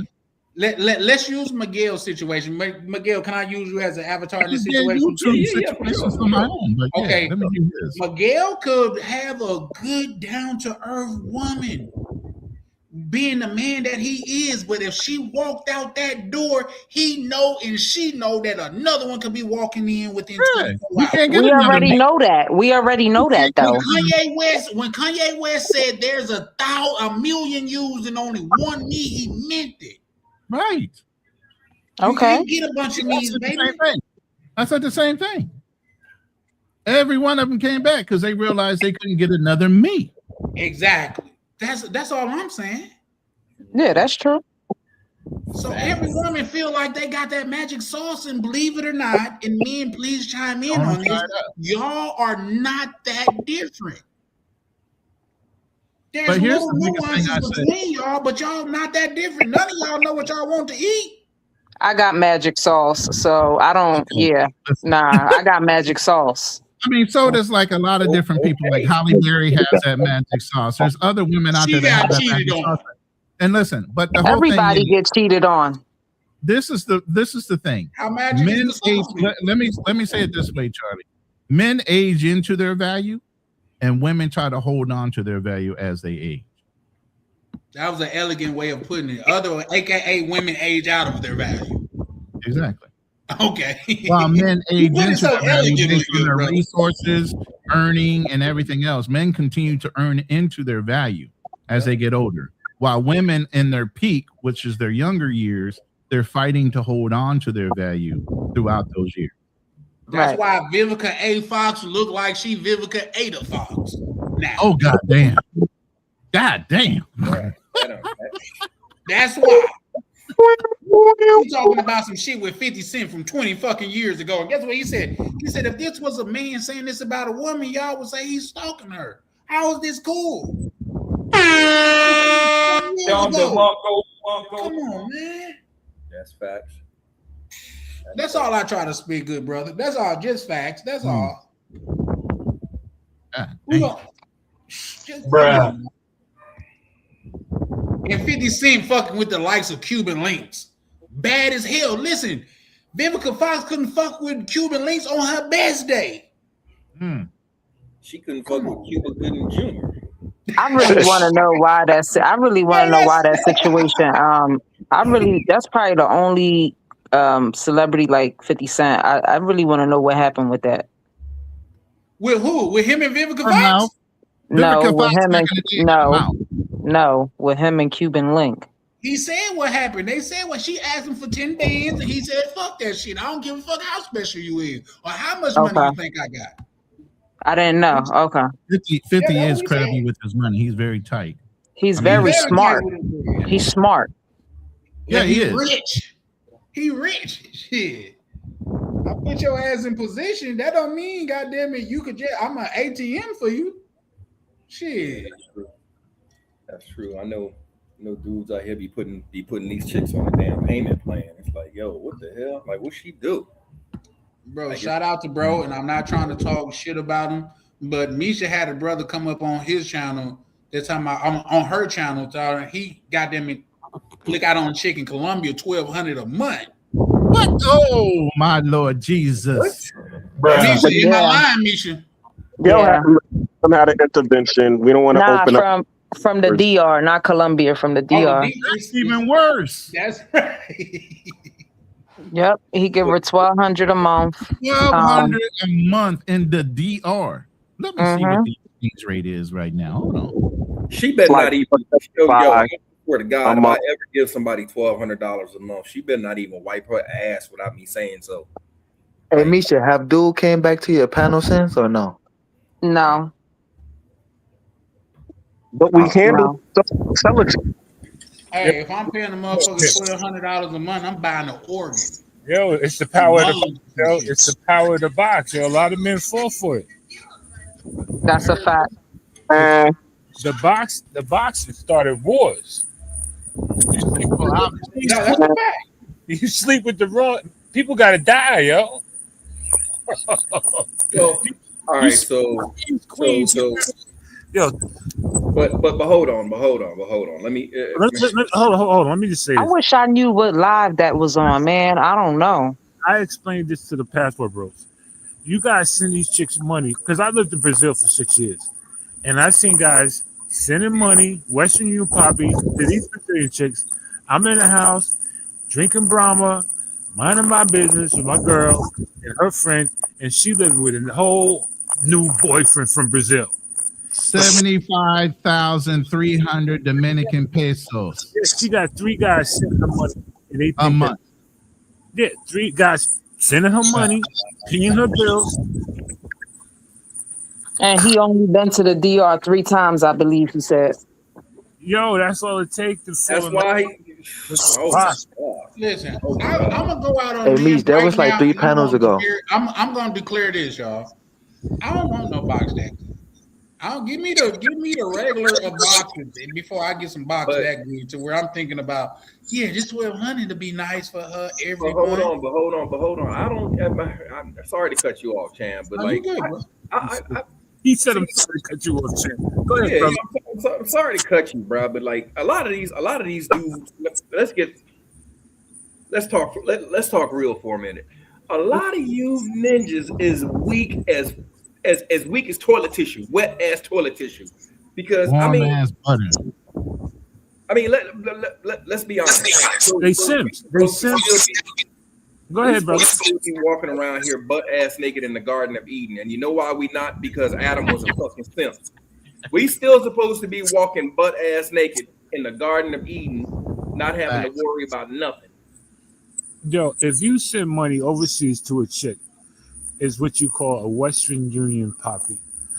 A simp, a pay-for-play sucker, and like I said, most likely she living in a house with a whole new position. So he offered to send $800 a month he brought it up to her and they agreed to that. And then he said later on, she upped it, asked if he could send $1,200 instead of $800, and he No, agreed to that me. with her. He said he was sending a little bit of extra just because he wanted to. The original agreement was 800, but he was just sending a little bit of extra just to make sure everything was good. That's what he said. I remember that panel. Okay. That was about That was never a little extra. 2 or He 3 doubled panels it up. ago.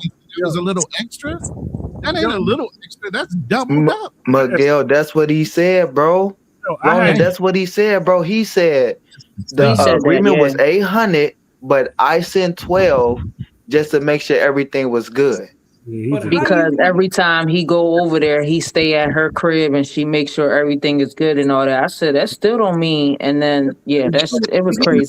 My nigga, you could get a 3-bedroom apartment and still have bread left over. What are you? That's what I'm saying. What is he talking As a matter of fact, Charlie, you was on that live with us, wasn't you? I was. Yeah. Yo, let me I tell was you something. perplexed. I didn't even know what to say if I'm being honest. But shout out to bro. If you watching this, hey man, I'm opening up a men's group for men to have been taken advantage. Because you've been taken advantage of in that case, bro. Let's just be honest. You've been taken advantage of, man. And you need a support group around you, man. I need you to stand up and be like, my name is Jerome or Tyrone, and I too have been taken advantage of. You know what I mean? Can I say one thing? Yeah, subscribe to the Black Cleaners page. We're gonna have that. We're gonna call it Lovers Boys Live. All of the lover boys, come on to my channel. Let me tell you what these Passport Bro suckers do. All right. These chicks have sent me pictures with them on IV. They sent me pictures with their refrigerator open with no food in it. They sent me pictures holding a baby with no milk in the bottle. These chicks are ruthless. They make their father's sick, somebody's in the hospital. And if you believe all of this stuff for the box, you should straight up simp, yo. You don't send no girl in another country money. If Well, you, I disagree. Me right now, go ahead. When we watch National Geographics, who do we blame? Do we blame the lion or do we blame the gazelle for getting AIDS? Nah, we don't blame the lion. Because I love lions. I look at myself as a lion. Nah, we can't blame the chick for taking advantage of a nigga that needs to be taken advantage of, can we? No, we can't. He's a simp. I think it's okay to send money. I just think it's not okay to send all of that money. But I think it's okay if you're building with somebody, but not to the extreme. Unless I'm literally building like an apartment with a bitch, I'm not sending her shit. I'm gonna send her prayers. Nah, I'm not talking about all of that. I'm talking about if you cool with somebody and she holds you down when you out there. It don't even have to be on some because you doing sexual things with her. I'm just saying in general. I got people I send bread to out there. I ain't no simp. My husband ain't no simp. I look out for my people. They my people. They ain't just randoms. That's why I said it's okay to send money. It just all depends on the situation. Your situation. Okay, so it's okay that when she look you in your eye and she tearing up and she be like, "Hola, papi," it's okay at that point. She call you papi. It's okay. Go down there and they meet the prostitutes, and then they get on the payment plan, and then they believe because they ain't getting no ass in America. They believe that this woman is their girl. The mind is a terrible thing. The mind is it's a wonderful thing to have, but it's also a terrible thing to have. And love is like a disease, man. When you think you love something, I used to tell brothers in Brazil, I agree with that. I agree with that. You only good until the next flight comes in. They didn't believe me. You come in, another dude comes in. You think you're the only one tapping it? No, she been tapped all week, bro. Love is a horrible drug, man. I'd rather be on crack before I be on love. Love is a horrible drug. This is an expensive drug. I'd rather be on crack. At least I'm gonna get in shape. Then you think that the boxer, this is my woman. I fight, kill for you, and she sleep with somebody else, and you want to beat the guy up. She don't want to open up her legs. Let me ask y'all a question, playing devil's advocate, because I gotta speak to the defense of my lover boy simps out there. So what is the latter Okay, so would we rather be players all the way into the end until you can't do it no more, and you're this lonely dude, who's getting plates sent to him at your house during the holidays because you done kept it real all the whole time and love no hoe, no hoe. Fuck yeah, hell yeah. I'd rather be a nigga living alone in the woods before I let one of these motherfucking no good slum ass bitches take advantage of me. Fuck that shit. No, ain't no motherfucking way. Cause guess what? She taking advantage. I mean, she taking care of Fernando with your bread. Yo, look at Miss Beats and Alicia Keys broke up. Everybody breaks up. Love don't last forever.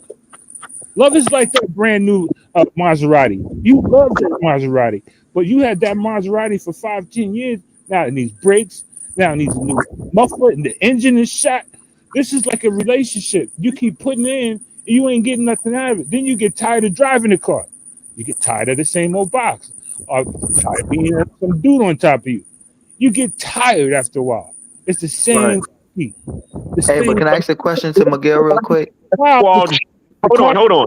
Listen right, to go ahead. what you all just said, okay? Because what you all just said was a whole bunch of esoteric stuff. That's not what love in relationships is about. It's about building legacy. It's about children. It's about, as we were just talking about, when you walk into your Christmas dinner or your Thanksgiving dinner and you see all of the kids around you and all of them are doing well, you can say, yo, all of this came from me. That's what the whole objective is about. Love 3 times. I've been love 3 times, bro. I had the kids. I had the wife. I did all of that. Thank God. Oh shit! Thank God. Thank God I'm alone now. I can come home. I ain't got to worry about not bringing home the milk. I can come home and cook in my own kitchen. I ain't got to have rules anymore. I ain't got to deal with emotions. I ain't got to deal with emotions and stuff. Oh, the boy got knocked out. He got knocked out. Yeah, you want a delay out there where you at, New York. I mean, yeah, kid. You on a delay, good brother, but he knocked his ass. Hey, he was putting up a good fight too. What is he putting up a good fight? New York got a new champion. Brooklyn stand up.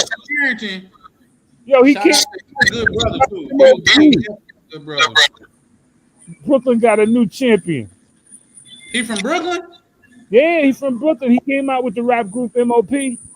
Oh, okay. I know he called himself. He called him by Shoe York. You know his name, Shoe Character. So I thought he was going to lose, man. The Puerto Rican kid started fighting back, man. Yeah, he did start fighting back like a motherfucker though. But man, he a good young dude though. He's very humble and he's respectful. I'm rooting for that good young brother. Yo, I'm just saying to myself, I'm good to see that they're fighting. Fighters are actually fighting each other instead of running. You know what I'm saying? That's why this is what makes me love boxing. This is why I tell people I love combat sports, because you get to see the grind and grit of individuals. Yeah, you get to see the blood, sweat, and tears. You know. Now you're gonna see with Shakur a technical chess game, because he's not gonna rumble with this kid. He's gonna pop shot him all night. So you think he gonna run though? Do you think he gonna run? He gonna react. He got Bud has taught him everything he knows, and Bud is the best boxer on the world right now. That's a fact. I don't think Bud can teach everything he knows though, because Bud is he naturally gifted. Some people got it. Bud got it. All he got to do is learn a little bit from Bud. Just a little bit. Miguel, I'm sorry. I thought you were gonna be over at the spot watching the fight. Yeah, I was, but it started to rain earlier, so I just chilled. Oh, okay. Yeah, it started to rain earlier. It was looking bad. It's cleared up now, though. Yo, sister, I'm sorry. It's all right to be in love, yo. It's just that love hurts, yo. Love can hurt. Oh no, I get it. I was gonna say, can we get back on topic? Because I was actually tuned into what y'all was talking about. But hey, yeah, you know, but can I ask my question, or you want to go ahead, Misha? My feelings is different on that. I really don't have nothing to say, but I do believe love lasts forever. And you know, family is everything. Love is everything. You just gotta, you know, pay attention and make sure you know your person. You know, like I don't know. Yo, I love all my exes. I just can't be with them no more. I love them all. Okay. All right, so real quick. Hey, Hey, so that's a nice way to put it. Hey, you got a Brazilian son. God damn, that 4-piece that he just served him up with to knock his ass out was nice. Talking about a hot 4-piece, fresh out the grease too. Got that kid Brooklyn style. Man, he sauteed that nigga. I ain't gonna lie to you, but I can't He was be like, like he deserved it. under the punch. Bing, bing, bing, bing. I'm like, oh shit. Yeah, He wouldn't even let the man fall. Look that shit. But yeah, no, Misha, what was the subject that you said that you get back on? Spike Lee. Nah, they were talking. I was just listening. I was trying to I ask don't have- McGill a question real quick. Oh, what's up, bro? What's good? Yeah, so we were talking about dudes be sending money overseas and they be tricking on girls that be, doing stuff with other men and stuff. So let me ask you this. Is there a difference between those girls and the girls that live like, back in like the country way or like in the mountains or like with their family who don't be in the city, like the other girls who are considered the wives and the different ones and the educated ones and the ones that got, they like work a good job and stuff like that. Do you think you could have a long distance relationship with that type of girl and be sending that type of girl money? Can I answer that? So, No. I'm asking because there's supposed to be a difference because every woman in the DR is not the same. Every woman in Colombia is not the same. Every woman in Brazil is not the same. There are wives and stuff among, like the women that, some of the tribal community be finding, like the ones that they marry, like they're out there.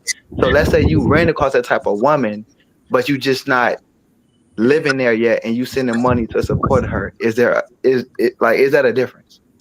Can all I right, answer? so Because for me, I used to live in for Brazil. me, if you're trying to build something with a shorty, I would advise dudes to not unless you're living there or unless you're like me. When I was traveling, I was either down in Colombia or in the DR at least once a month, sometimes twice a month. Like before I moved out here, I was down here so much. A lot of times people didn't even know that I left and went back to the States.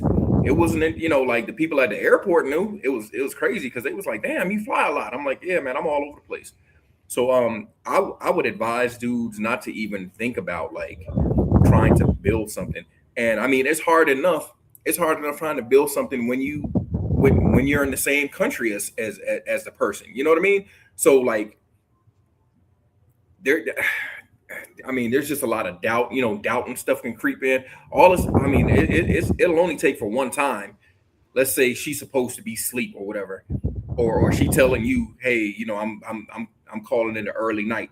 Then the next thing you know, you trying to like send her a message or whatever, and the message go on unread, and you like, wait a minute, she don't answer your message until 12 o'clock the next day. Then you looking like, bitch, where the hell you was at? You know what I'm saying? So right, like, it's hard enough already on relationships when you're in the same country, when you're in the same city. So I don't understand why dudes would try to put that stress on themselves, dealing with somebody out the country when you're not even living there. So for me, I wouldn't advise it. I would advise like if that's what you want, if you want a foreign chick, I would tell the dudes, do what you need to do to live there, so right. So there's no real difference between the woman. No, I'm not saying. But that's what I'm kind of asking. Like, so there has to be a difference, right? Because so there is a difference. But the thing is, what I'm trying to explain to you is, you have to be here full time to vet that person, to figure out if she is that type of woman that you're looking for. That's kind of hard doing that long distance. Anybody can put on a charade, like, man. Basically, there's holes in the campo and there's holes in the city. There's good girls in the city. There's good girls in the campo. Listen, let me say this, and maybe this will help Miguel. It's different software in other countries. They're standardly built to cook and clean and do things for their men because that's where they're raised in other countries, where it's not in America. So you get over to certain countries and they're just doing standard shit that they're used to doing. You think it's something special. It ain't nothing special. That's something that they already do. Now, will they play games with you? Absolutely, they're going to play games with you. Will they take things from you to take advantage of what you have because they don't have anything? They think Americans print money. They think you can just roll and money just drops for you. Not that you have to go and earn it. Not like them. Okay? So, yeah, it in every country, even in the Philippines, and I'm sure down there too, these women are going to cook and clean and pamper you like you've never been in your life. That doesn't mean shit. Right. That's law. That does not mean shit because that's what they're taught to do. It's the other things that they do outside of you having to ask that you start to identify whether that person's there for you or for your money. Right. And that makes it wild. Like he said, you got to be in country to realize those things or to see those things. Because you can pretend to be one person. I mean, there's plenty of women in the Philippines that have fleeced dudes, sending money to build houses and everything else. And she was married. That goes on all over the place. So it doesn't matter. Yes, she's going to cater to you. Yes, she's going to feel all kind of like a man. She's married to another person from her country, and they take all of this stuff, and you have nothing, and you can't even fight for it. All that property that you bought, that's just like some of these Filipinos, and they want you to build a house for their parents, or a house for them. Okay, you fall for that plan. You build the house you think you love, cut off in the States, and then when you come down and she living with a whole new man, you can't even come in the house. I've heard all kind of stories. I've seen all kinds of games played. You know what I'm saying? And they will play with you if you dumb. You got to go in there. Look, and here's the thing: a lot of people think, "Oh, I'm going on a trip. I'm going here." You on vacation mode. Yep. You forget all the shit you learned in whatever city you grew up in, and whatever hood you grew up in, or whatever. You forgot all those rules when you go on vacation because you think it's different. Who the fuck told you that shit? There ain't no different. You need to stay on guard no matter where you are globally. Because there are people that are going to take advantage of you. There's certain places you know you don't need to go in neighborhoods that you live in, but yet and still you'll go into another country and think you can go there. I think everything is good. Orange guys, let me say this, and I'm because shameless plug. Let me put this in there because a lot of these guys, you know, they're. And if you see a girl that says that, it's dealt with me. That is not deal with it anymore. Just to go and move on. When you start saying support me, that's it. All she wanted you for your money. Let me check it out, brother. So let me both because I dealt with both. Okay. Yeah. The hoes and the good girls. All right. There was hoes who cooked and cleaned for me, and also showed me the game. There are hoes that when the guys that they're talking about in the States send them their Cash App, it rings to my phone. And they hit me up like, did you receive the Cash App? And I'm like, yeah. All right. And I get my cut for getting the Cash App and giving it. And I go to the ATM, withdraw the money, give them their money minus my cut, and they say thank you. Okay. And these are the ones that showed me the game, and also have cooked and cleaned for me and invited me to their home. So a lot of times it's really not about the female, if she's a hoe or a good girl. It's about if she's into you. Because there's hoes out here who are into you and will want to deal with you because you and them are on the same frequency. If you about getting money and she about getting money, y'all gonna get money together. If you about love and relationships and she about getting money, then you food to her. You're just gonna be the one that she gonna get money from. But if y'all about loving relationships and she's about loving relationships, then y'all got an even match. So it's really about knowing who you're dealing with as well, and if y'all are on the same wavelength. And I'm there. Two things. Shout out to my good brother, Sick of the Lies in the comment section, man. Appreciate you, good brother. Always pulling up. You know, goddamn it, you always appreciate it. My good brother Mo Black then pulled up on the panel. I ain't even say nothing, so I don't even know what he could disagree on with me. I know he gonna disagree with me. Like I ain't even saying shit, but what's your grievances, Mo Black? Nah, I just wanted to get on because I was bored. I was sitting here. I was supposed to be going out, but you know, life happens. So bro, you grandpa age, bro. We in the house where we supposed to be, man. Man, look, man. I was supposed to be out the country this weekend, man. You supposed to be out stepping in the name of love if you going out. Yeah, I was supposed to get on the plane yesterday, but you know. Oh, where was you going to? I was going to just go down to El Salvador for the weekend.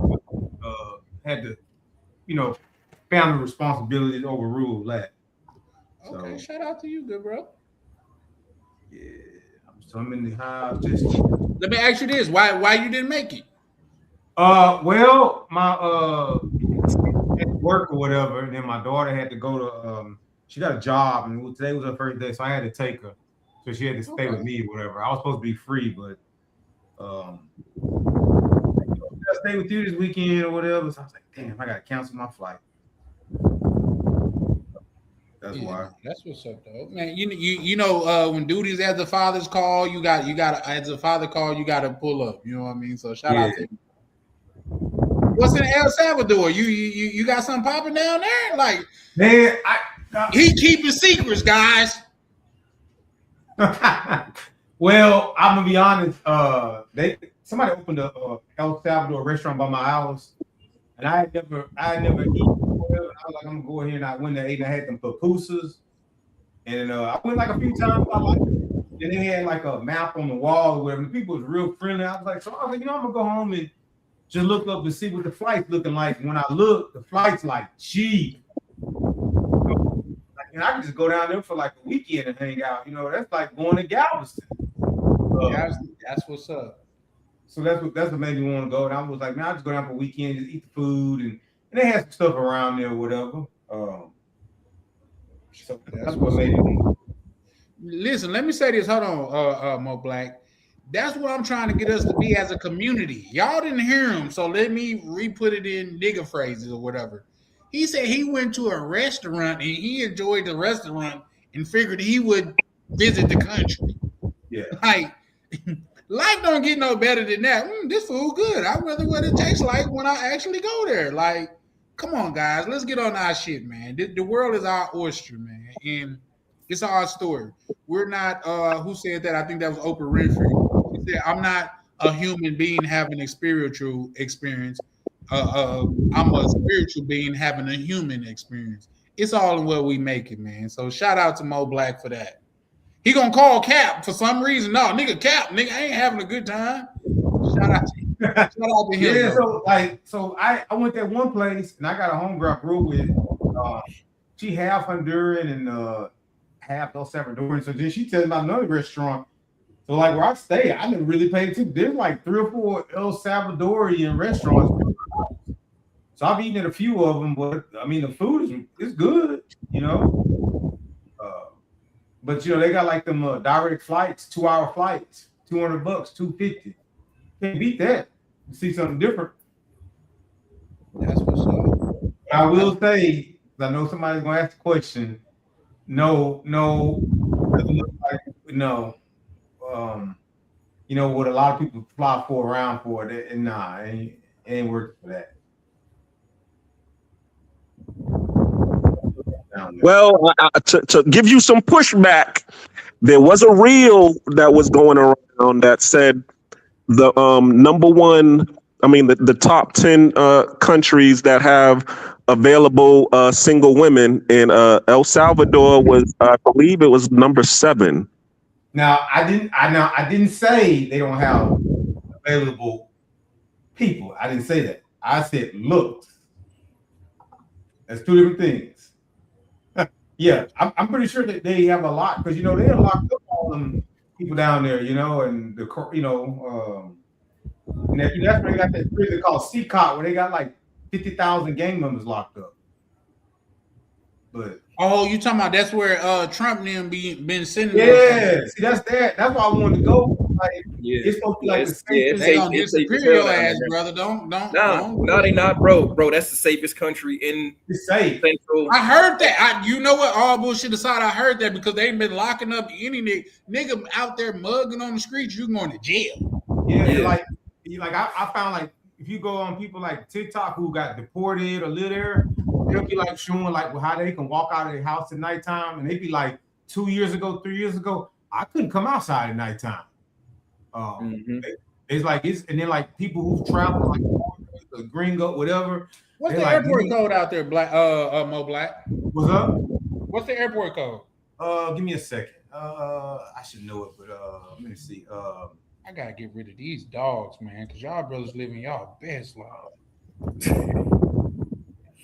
Don't they making you feel bad? They sitting there all comfortable and shit. You got a crazy. Yeah, it's SAL, man. SAL, Salvador Romero International Airport, San Salvador.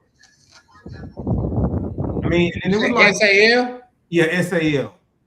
I mean, and then like looking at the food, like like the restaurants and stuff, like like tourists. I mean, like they're traditional. Like man, pupusas, $1. So I was, and people's like you can go there and eat $15 a day or whatever. It's like cheap. I was like, just for a weekend, just experience something different. That'd be a cool spot to go to. Ain't no way is this cheap. Yeah, this shit's a trap. This shit's a trap. No, I've been talking to some ladies. They always tell me some shit too good to be true. This shit. No. You watch videos on them, like the women I've talked to, they're like, "Oh yeah, you can eat for this," and they use a US dollar. Yeah, so you ain't gotta go change no money or nothing. How many times you been there, Black? I hadn't been. This was gonna be my first time, but I was planning on going and just kind of, get the lay of the land and be like, shit, 2-3 months, I'm gonna go back. Because I want to go there, and then I want to go to Guatemala City. That's another little spot I want to go to. Now, I think is that in El Salvador or that in Guatemala? The next country. Listen, I want to get y'all standpoint on this, man. I'm just coming across this. I think Spirit is the devil. Like, why are they offering such cheap flights? You know what I mean? Like, what are you trying to lure me to? Listen, I'm telling you this. Like, it's tempting sometimes. Well, maybe it's the time of the year. $72. Yeah. Yeah, bro. I hop on Spirit. I be in and out on Spirit, bro. When I was living in South Florida. Mm-hmm. Yeah, that was the Underground Railroad, bro. Depending where you go, and if you go like an off day, it's cheap.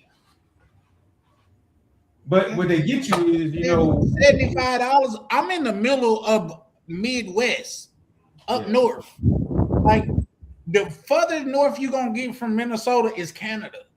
And they they selling organs down there, bro. Like, there's no way that this shit is this cheap. Yeah.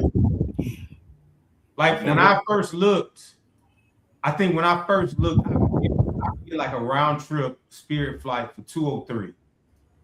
You know what I'm talking about? You gonna come back with no kidneys, bro. That's gonna be crazy. Hey, the key on Spirit, man, you gotta pack light so you don't get them baggage fees, because that's where they get you. Yep. They'll damn near give you a flight, but once you need to check bags, that's that Temu type of shit, to where the product is free, it just costs $30 for shipping. And don't get me wrong, Spirit got some of the best actual, like the newest and best planes in the fleet. Yep. So that's a fact. Yeah. I mean, hey, you know what, Miguel, you right. Spirit, like, they actually placed high on the most reliable airlines. I think it was 2025. Yeah, their safety record is impeccable.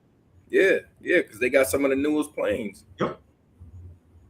But them are bus seats, guys. Come on, those are city bus seats. They got on the bro. motherfucker, Like man. the last That two planes motherfucker I don't was on, recline or nothing. but the You last gotta get the big boy seats up front, or either get the Everybody exit ain't row, rich though, Miguel. or But they got get different the exit row. sizes. Get the exit row. They want extra for that nowadays. Yeah. You gotta But I pay mean, for when that. I You gotta flew pay for that. American, I gotta tell people my thing is people think about Spirit seats. When I flew American, my back was certain times I flew. America of the big three, American is the worst. Like the big three is Delta, United, and American. American is the worst. But my back ain't hurt on no Spirit. I like JetBlue. I stick with JetBlue. I fucks with the creme de la creme Delta. Them motherfuckers, they damn near give you a back massage on that motherfucker. Like I love Delta. Hey, I fuck with Shout whoever out to my good brother K9. How you doing, bro? Whoever can get me there and back safely and cheaply. Yep. Well, That's here's true. the thing. Here's the thing. Your attire got to be different when you flying Spirit. You got to wear some loose clothes because you might got to box a nigga out getting on the Spirit flight. Nah. You might got to knock a nigga out for your seat. You know what I mean? Like them niggas, they come Okay, ready so- to fight. Okay, so all right. So here's the thing. I have never seen no mess with nobody on a Spirit flight going down to Colombia or going to the DR because niggas just be happy. Now niggas flying to motherfucking Ohio. I'm bad. My bad. I don't mean to curse. You know, ninjas flying, to Tupelo, Mississippi or somewhere. Oh, you gonna be mad. Why you gotta do Mississippi like that, bro?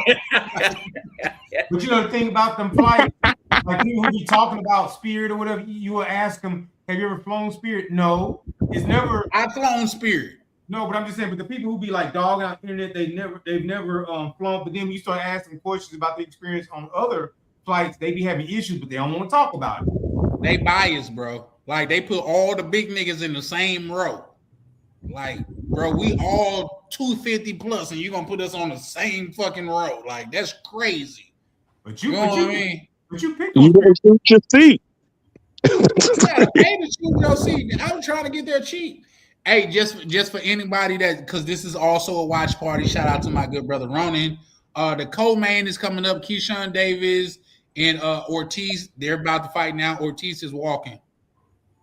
Hey, Charlie Chan, do you think they Wi-Fi good, bro? Like when they be like Spirit be On charging you for their Spirit? bullshit Wi-Fi, you think they should be good, bro?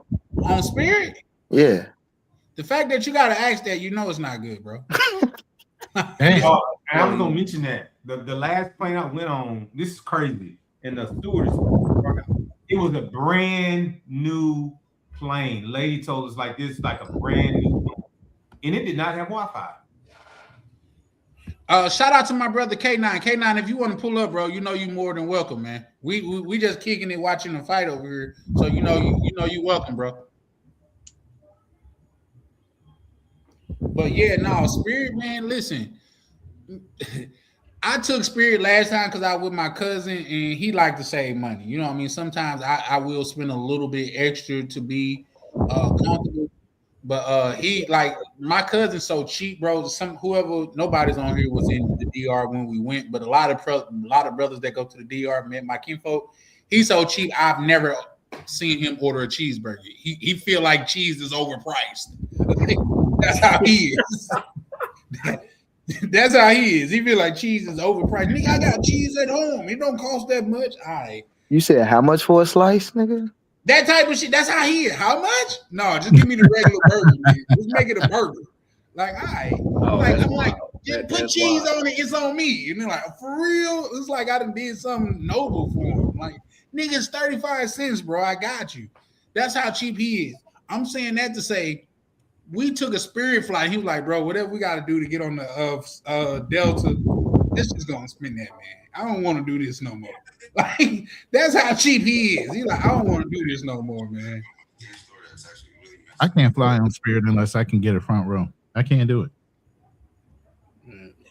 Yeah. I'm not even going to get my bro. I need it, bro. Like, and if the front row is not available, I got to get the exit row because I'm 6'4", so I'm not trying to be cramped in.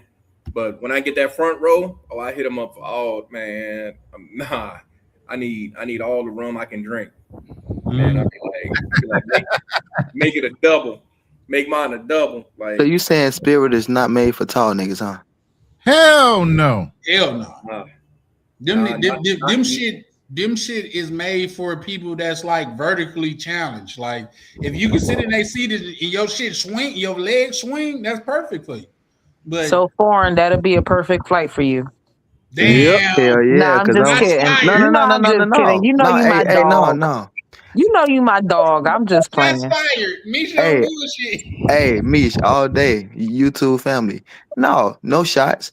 Hey, I'm only 5'9", but when I first got on my first Spirit flight, I learned quickly, them the big seats up there. I wasn't uncomfortable, but you could tell, like, I don't know, Spirit seats and American Airlines seats kind of give me the same feeling when you sit in, like, the space, like the way they're built. It's just I me. just got a lot of points with American Airlines, so I'm gonna use them bitches. But if I'm keeping it a buck, now Miguel and the Spirit aficionados, y'all chime in on this. They said once you get done with your bags and the big seat and all of that shit, it's just like you paying for a flight on Delta. So why not just fly Delta? So the reason I don't choose those other ones is because they're expensive coming down to Cartagena, Barranquilla, Medellin, Cali, wherever I'm trying to go in Colombia. Spirit got, you know what I'm saying? Spirit is coming out of Fort Lauderdale. Spirit's yeah, but for you, it's a quick flight, right? My airline of choice was Southwest Airlines. I got they done changed up everything, brother Ronan. You gotta pay for your seat now, extra leg room. They charge you for a but bag. you still don't get charged for the bags, do you? On Southwest Airlines? I could be wrong about that, but you definitely got to pay for your Southwest Airlines don't charge you for bags. That's one of the things. And then, unfortunately, all their seats are the same size, so you don't get any leg Here's room. The thing: the fact of the matter is, you have to fight a motherfucker for seats on Southwest because the motherfucker wants the seat. Yeah, that's what I don't. Yeah, you right, Chan. That's what I don't like, man. Assign me. That's why you got to pay for that expedited seating. I do pay for that. I do get that early bird special, so I can get in like an A boarding pass. Right. You know, you got to get that A boarding pass. Because I don't know. I've never take the Southwest airline flight They before. fly everywhere from like central U.S. all the way to the West Coast. Yeah. Oh, okay. They do have some landing spots in the East Coast, and I think they do fly down to Mexico. So they've expanded their route. Yeah, Southwest Airline, man. You pay for bags now? Oh, come on, Big. Really, Big Mike? Southwest. You pay for bags now on Southwest. God damn, that was the pro. Jesus.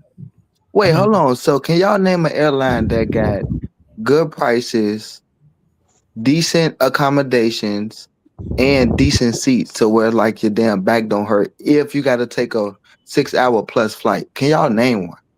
Avianca. EVA. Emirates. I guess it depends on where you're going. I don't know. No. Well, yeah.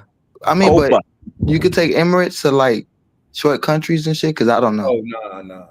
That's what I'm saying. Like 6+ hours, that's still, like within like a short trip to a country. That ain't like 12 plus. Yeah, Copa is all right. I'm getting my points up with Copa too. So yeah, I do Spirit or Copa now. I'm gonna give Spirit another chance. Wait, y'all seen the dude get his knees knocked off in the boxing ring? Y'all seen that? Hey, just let y'all know, because this is also a watch party. The co-main event, Keyshawn Davis and Ortiz is fighting right now. They just did the announcement, and it's finna go down. Charlie, I got the black homie. I'm leaving. Why you say that, man? Because I'm a little sleepy.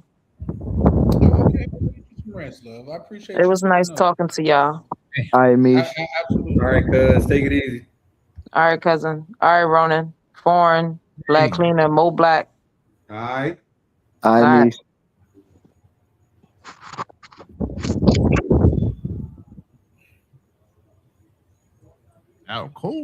For you guys that don't know what the co-main is, it's the fight before the main event. Ooh, shit. It's going down. Ronan, who you got in this fight here? Hold on, I gotta go look at the fighters real quick. Miguel, you watching the fight? I No. can. It's on the other side of the wall. I'm on I'm on I'm on some bullshit right now. I'm trying to look, Shorty Davis versus Ortiz. Shorty sleep, and I'm out here seeing what I can get into. Shorty in the room. She in my room sleep right now, but I'm trying to go out. So I'm trying. Hey, give me Buddy in the black trunks. Damn, Miguel, bro, you sound like you in the tight knit, bro. Huh? I said Miguel trying to be on the fighting himself. He's trying to be in the main event. He's like, fuck watching the main event. I'm trying to be a part of the main event. Nah, bro, it ain't no fight. It's your like she already know. Like, Hey, I'm gonna go with Ortiz just because of size, but I know Davis is quicker. I'm going with Davis, bro. You know, Davis is an Olympian, and he's from the Crawford and Keyshawn Davis camp. Hey, Charlie, what's going on with all these black versus Hispanic fights going on, bro? What's going on with this shit, bro? Look, we gotta keep in mind that boxing is a business, and that's what sells the most. Okay. Like you got so many Hispanic fighters that feel like they're like Hispanic customers and people that watch boxing think that they're better than black boxers, because let's keep it a buck. American black boxers is the creme de la creme when it comes to boxing. There's no So what you saying that the Hispanics is like second in class? It's funny that advanced they're second in class. y'all remember a long time ago, Chris Rock said, you know, black boxers fight, and then he said that was it Spanish boxers fight better, or black boxers, but then he said for every Spanish champion, there's a Native American waiting to whoop his ass. Hell nah. I ain't never heard that one. But I think the promoters are really smart in that they still plug into a lot of races and a lot of racism shit. That's why like you see like when they have white boys out here, they be like, oh, the next, the great white hype. Yeah.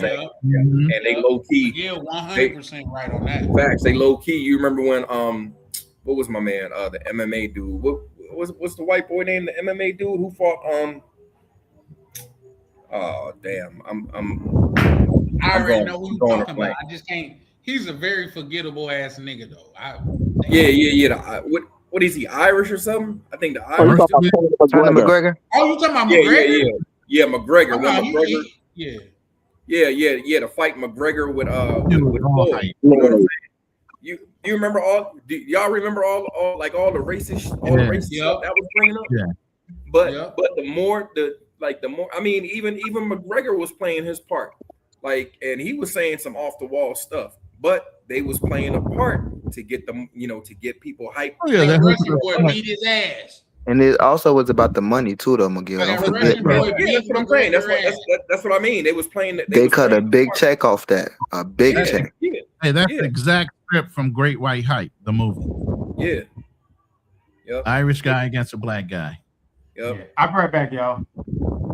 All right. Yeah, I mean, and it's nothing like you. I mean, you look at boxing history. I'm talking back from Jack Johnson. What was it? Lee Haney versus Mike Tyson. I mean, they did the same thing there, didn't they?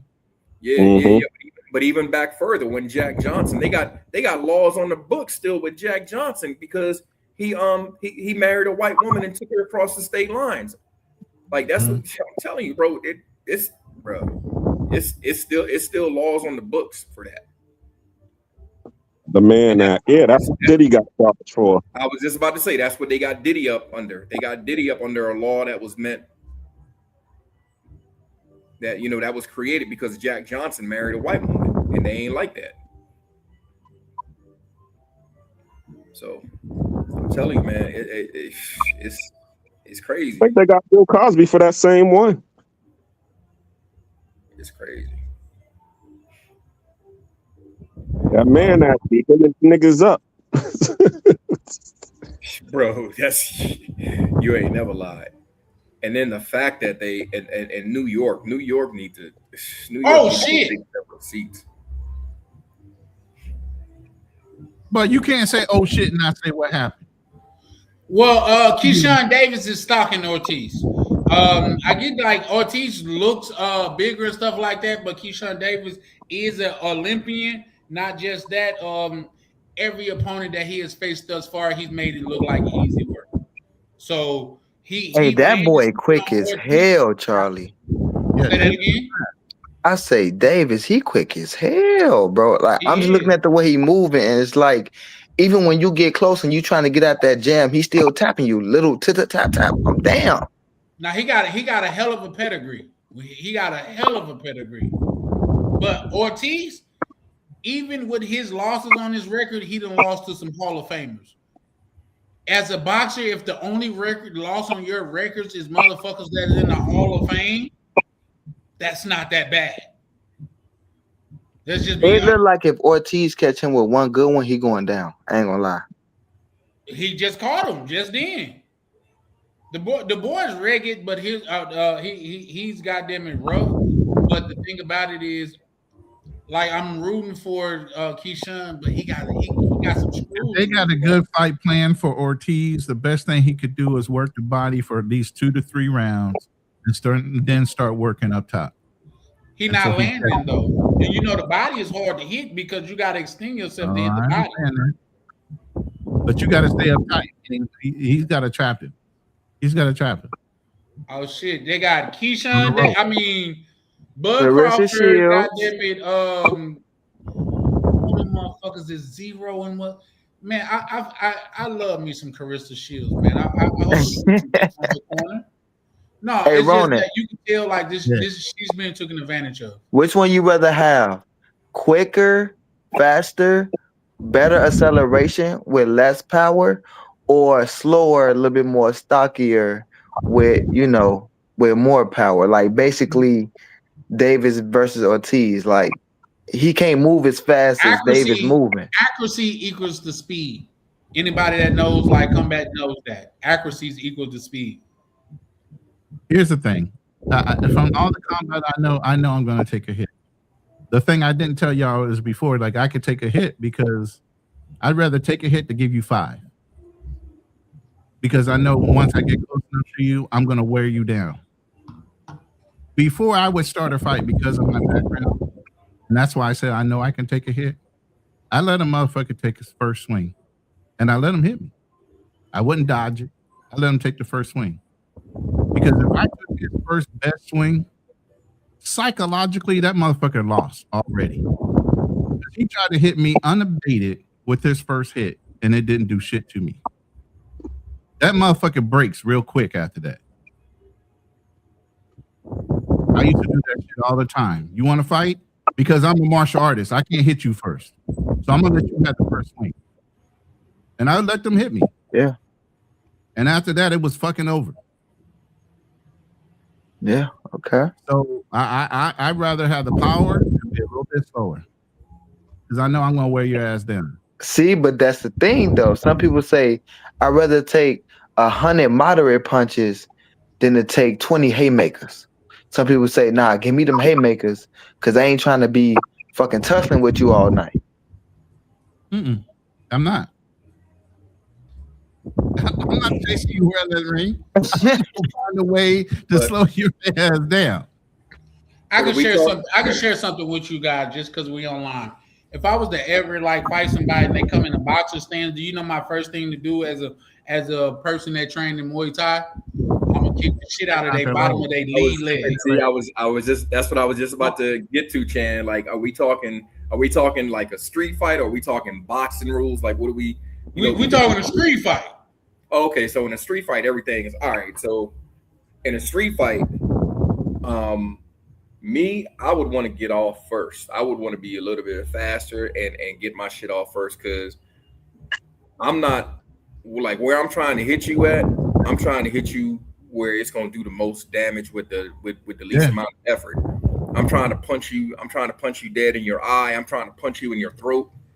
I'm trying to throat punch you, bro. You for real. You never punch nobody in the neck. Oh no, I understand. That's a great punch, but Yeah. people don't expect that. That's what I'm saying. Yeah. So my biggest thing with letting people hit me in the face is because the minute they go upstairs, I already know they don't know what the fuck they're doing. Because they could hit me anywhere, and they still chose to try to give me a power punch to the face. So after that, it was all bets off. And the minute you connected, I already was moving towards you. Yeah, and it's and just like you said, it's certain places that hit in the on the head. Like if you swinging at somebody's head, I can move my head, and you'll break your damn hand if you try to hit. You know what I'm saying? Like so, if you're not catching somebody square on the button or like in their eye socket. Yo, I'm telling you, you got to be like a sharpshooter. So I'm trying to do soft tissue damage. I'm trying to crunch your ribs. And like you said, Chan, I'm trying to sweep the legs. Because if I could destroy your base, like everything else is a wash. But let me say this though. It's different. Ronan, you know what a teep is, right? A teep, like a teep kick. Yeah. If you advancing towards me and I hit you with a teep and I get the ooh up out of you, it's a wrap. A teep is meant for your mid body when you advancing. I just boom with my lead leg and hit you in your midsection. I get the ooh about you. You lost. It's over with.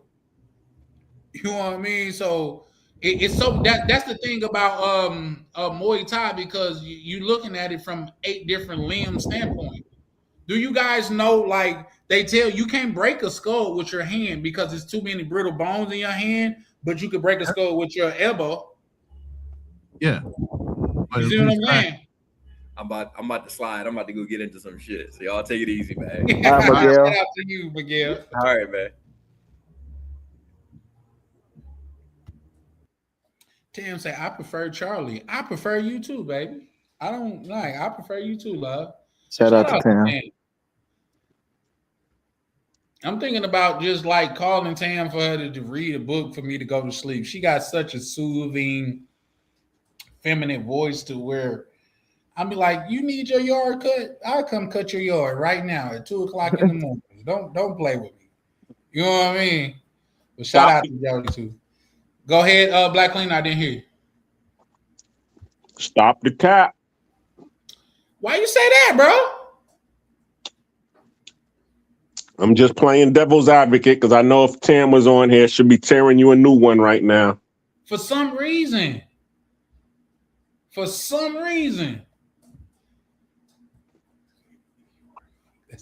Tim say he working for that same. No, it's just listen. It's just some women that just make you want to just exude your maleness. And They bring the best out of you, Charlie. That's what it is. Say that again, Foreign Sky. They bring the best out of you. That's what it is. Yeah. Like, man, I would change the shit out of your brakes. Keep on playing with me. Yeah. You gonna walk outside, I'm gonna wash your car. How did the whole energy change? We was all talking about, nah, we men out here. We gonna be by ourselves to the end. Now everybody talking about, can I change your brakes? Can I mow your lawn, young lady? Not even can I change them. You just gonna walk out. There's gonna be some new brakes on your shit.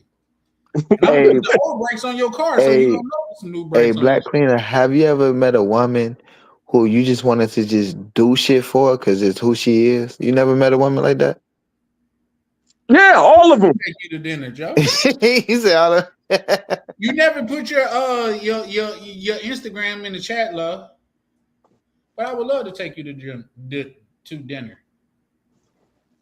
But what y'all gotta understand is I'm a man's man. You know what I mean? I believe in, like, I will hold the door for my woman to walk in, but I'm the dude that I'm gonna walk in first because I need to make sure it's safe. I need to survey what's happening in here.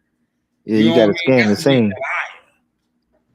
It ain't no go in first. Like, yeah, no, I'm the martyr for this here. You know what I mean? So yeah, for sure. Yeah. But everybody different. Some niggas like when some shit go down, they hide behind their chick. But you know, that's not a natural man's role. You feel me? Would you elaborate, Foreign Skies? You get crucified socially for things like that. If you don't protect the woman, or if you back down from danger, or even if it's your life on the line, you supposed to protect. You know what I'm saying? Well, here's the thing, and this is the thing right here, Phones guys. For one, don't ever succumb to that fucking that pressure. You know what I tell my daughter? My provision comes with my protection. I can only protect you when you're doing what I am telling you to do. I'm not telling you to be out after 2:00 because I don't want you to have a good time. I'm telling you not to be out after 2:00 because that's when bullshit happens. Guess what? If you in my house after that fucking time, somebody come in to deal with you, guess who they got to see first? Yes, ma'am. Me. They gotta go through that roadblock. They got to go through the roadblock. But if you out there where shit happens, you outside of my provision. There's nothing to cover you. Right. It's not me. Oh, I don't want you to have a good time. No, I want you to have a good time, but I want you to have a good time safely. Right. Because let's just be honest. I get in this society, they paint it as men and women are the same, but we're not. We are not. If a man and a woman is in a dark alley at night, a woman is in more danger than if it was another man in that alley. Yeah.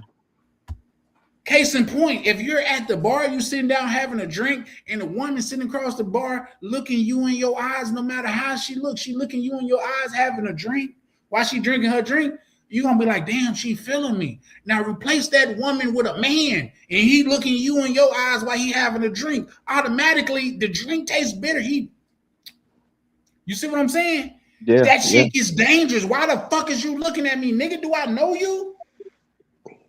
Do you? I used to ask niggas all the time. I must look like somebody you know. Why are you staring at me? Yeah, right. You see what I'm saying? It's different for a woman. So, is it safe to say that society use a man's nature against them and then shame you for not doing things, as in putting your life on the line for certain people or certain women, or doing certain gestures or things like that, because you don't have to do it for everybody or anybody, but you could do it for the people who you love and the people that deserve it. And that's a fact. That's when they say, oh, black men don't protect black women. Fuck no, I'm not protecting no motherfucking body I know. Now, if I'm just in the grocery store and I see a white man attacking a black woman, I give him the old haymaker because he gonna go to sleep once I connect. I swear he is. But all that shit I've seen you cussing this nigga out, talking about his mama, and he trying to go on about his business, and then he finally retaliate. I'm supposed to put my life on the line for that. Let's be honest. When it comes to courts, when it comes to fighting, your life is on the line. So it's funny that you say that, but guess what? If you put that situation in reverse, where a white woman is cussing out a black man and a black man does something to that white woman, the whole town, city is going to come alive, whether she's wrong or right. They will lynch you. Whether that woman is wrong, they're still going to say, you don't put your hands on her. She is ours. They're not going to, be like, oh, yeah, she deserved that. So I can understand why some women feel the way that they feel, because it's like, you men don't come to the defense. But that's because of our nature. I get that. So I got a question for you, Black Cleaner. Mm-hmm. Knowing that I have a daughter, I have a mother, and I have a sister, should I crash out about a woman I don't even know that's being disrespectful to a man? Should I crash out about them and say, that's what I was about to say to you. I understand what you're saying, because black people, and we was talking about this, it wasn't me, it was me and my peeps. It was about humanity. We are more human than our counterparts. You know how they say, and I saw the reel where somebody was talking about, white people consider us to be 3/5 human. And the reality is that they have it reversed, because white people have shown themselves to have less humanity than black people. So it's really safe to say that they're 3/5 human and we're 100% human. I was finna say, Here's the thing. I'm not calling nobody the devil, but my grandma used to say the biggest trick that the devil ever played is to what he don't exist. To prove that he didn't exist. Exactly. Come on So now. the point is that, yeah, when we look at a situation, we're basing it on wrong and right. So that's why when we see a black woman crashing out and then she suffers the consequences of her crash out, we, you know, if she was in the right, what happens? We all will come to her defense. But if she's in the wrong, then we just sit back and watch the fireworks fly. But for them, they don't care because it's because of their humanity. They will always come together, wrong or right, to defend them. And we should be like that, but we're not. When you say we should, can you elaborate on that? Oh shit. We should come together and defend our own. Period. Even when our own is in the wrong, and our own won't take our own provision and our own guidance, when they're in the wrong and we come to their aid and tell them, yes, that was wrong, you should have done this, that, and the third, and then say, fuck you and everything you stand for, we should still goddamn it protect them. I strongly disagree, sir. I agree with you, as I just said. I see it from both sides. But what I'm saying is, if on their end, if you're in the right and this white person is in the wrong, and then you will try to issue justice on this white person, all of them are going to come together to defend their person, their family, their friend, whoever. With us, we don't do that. And and a lot of times that's what they'll say in the hood. The hood niggas will be like, yo, wrong or right, the fight is the fight. We in it. So therefore, yo, I'm going to fight with you, and then I'm going to check you once this fight is over. But that's what hood niggas will say. That's the code of the street or whatever. All right, if we out here and somebody come after you, wrong or right, I'm gonna defend you. But when we finish, I'm gonna let you know that you was fucked up for getting me in that situation in the first place. So that's basically what we saying is we as a people should be doing that as well.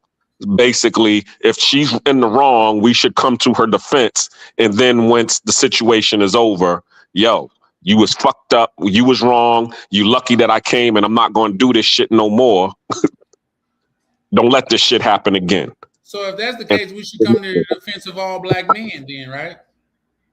Yeah, we should be the same.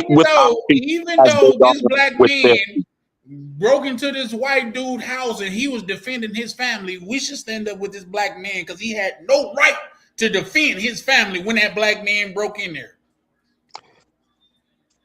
I'm just going with the law of nature. They're using the law of nature for survival of the fittest, and that's how they're able to. Yeah, but they use it against us.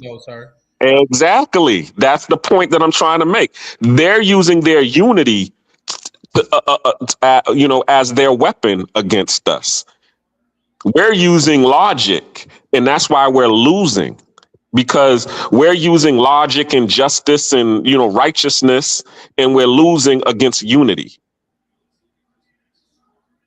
So how many times is a man, because we do it all the time, especially in the black community, how many times is a man going to correct a woman wrongs and say, I fucking told you so, don't do this shit again, and she get into some more shit, or she say that she's not, and then she do it again, or you helping out your homie, and he say, all right, bro, I'm gonna get it together this time, and he don't, and they still fuck up, and we right back to help their ass. We do it all the time. All the time. To quote the Bible, we're supposed to forgive our enemy 70 times 7. That's crazy, Black Cleaner. I'm just quoting the Bible. It is crazy, but it is. People only quote the Bible to further their point, though. Like, the fact of the matter is this.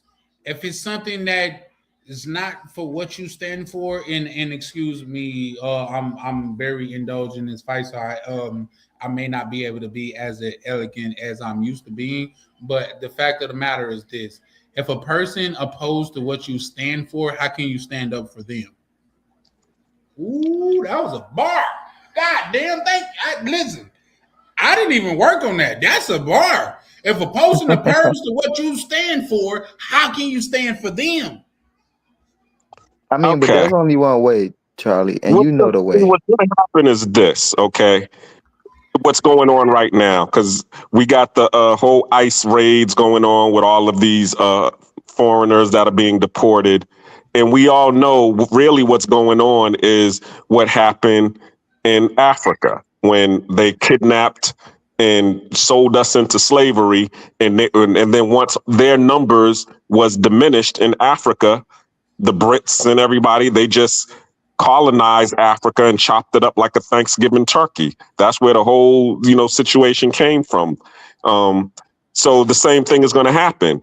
They're just getting rid of the numbers for us because of us delineating. But in the end, okay, once all of the foreigners are gone, well, the only people that is left is us. So all they're going to do is just, take it back to, as he said, make America great again. Take it back to the 40s and the 50s with the black codes and Jim Crow and all of that stuff.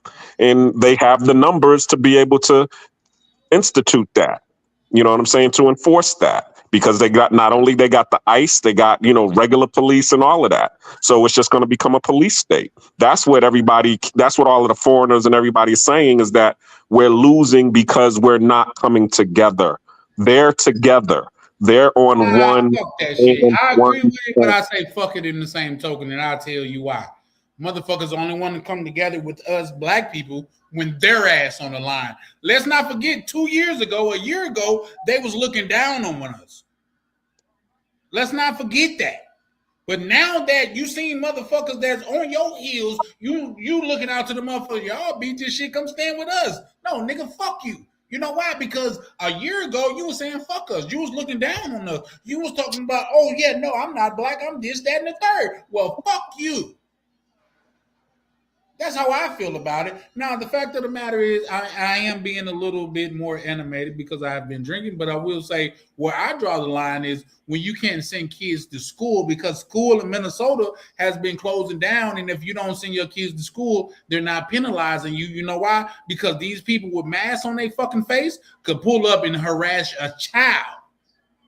a fucking child about being a fucking citizen. This child didn't break into this fucking country. Get their dads, get their mamas, the motherfuckers that knowingly broke the law. I'm with it. The law was the fucking law. But this 4-year-old did not break the law. This 9-year-old did not break the law knowingly. The point of the law is not breaking the law, is knowing that it's a law that you broke. That's the law. Ken, is it safe to say that these ICE personnel is nothing but P-boys deputized? I heard that, and I have a hard time debating that, and I'll tell you why. When you look at their position and how they're treating people, they come off looking like a hate group. I'm not gonna lie to you, and that just is what it is. They come off looking like a hate group. So no, I would agree with you, Black Cleaner. But at the end of the day, my goal is to save my people. You mean to tell me I need to stop saving my motherfucking people or stop working for my people because these people that said they had no affiliation with me all of a sudden is in trouble? Why do fucking black people got to be the superhero of the colored world? Because that's who we are. That's our position. That's not who we are. That's who they claim us to be. Because Charlie, it's a relationship with what we've been through. Every other race feel like they can come to us for aid because they play on our heartstrings about struggle and about oppression and about heartstrings. Yeah, so they play on those things and they know, well, oh, I know that they can understand this and they can relate to this, even though when they up and we down, they say F us. But when they down there with us, they say, oh, well, you understand, so you can stand with us. And that's the BS. Yeah. That's the BS right there. That's that shit that be like, wait, Black Lives Matter. I didn't really see, and this is just for instance, Black Lives Matter. I didn't see a lot of y'all marching for us when, Black people, young and older was getting killed back to back to back to back to back by the police. I didn't see a lot of y'all. But now that y'all get deported and all these things, the first people y'all yelling is, Black people, y'all need to stand up for us. Like Charlie said, fuck y'all. And I mean that sincerely. Okay, understood. So now, because this is chess, not checkers, so we got to think 3-4 moves ahead. So what's going to happen when all of them are out of the picture, and now the only people that is left is just us? So what I think you saying, Black Cleaner, is when we're left, what you think they're gonna do to us, they're not gonna do the same thing that they did to the other people? Is that what you implying, or is that? I mean, all it's going to be is it's a police state. What's going to happen is that they outnumber us and they're unified.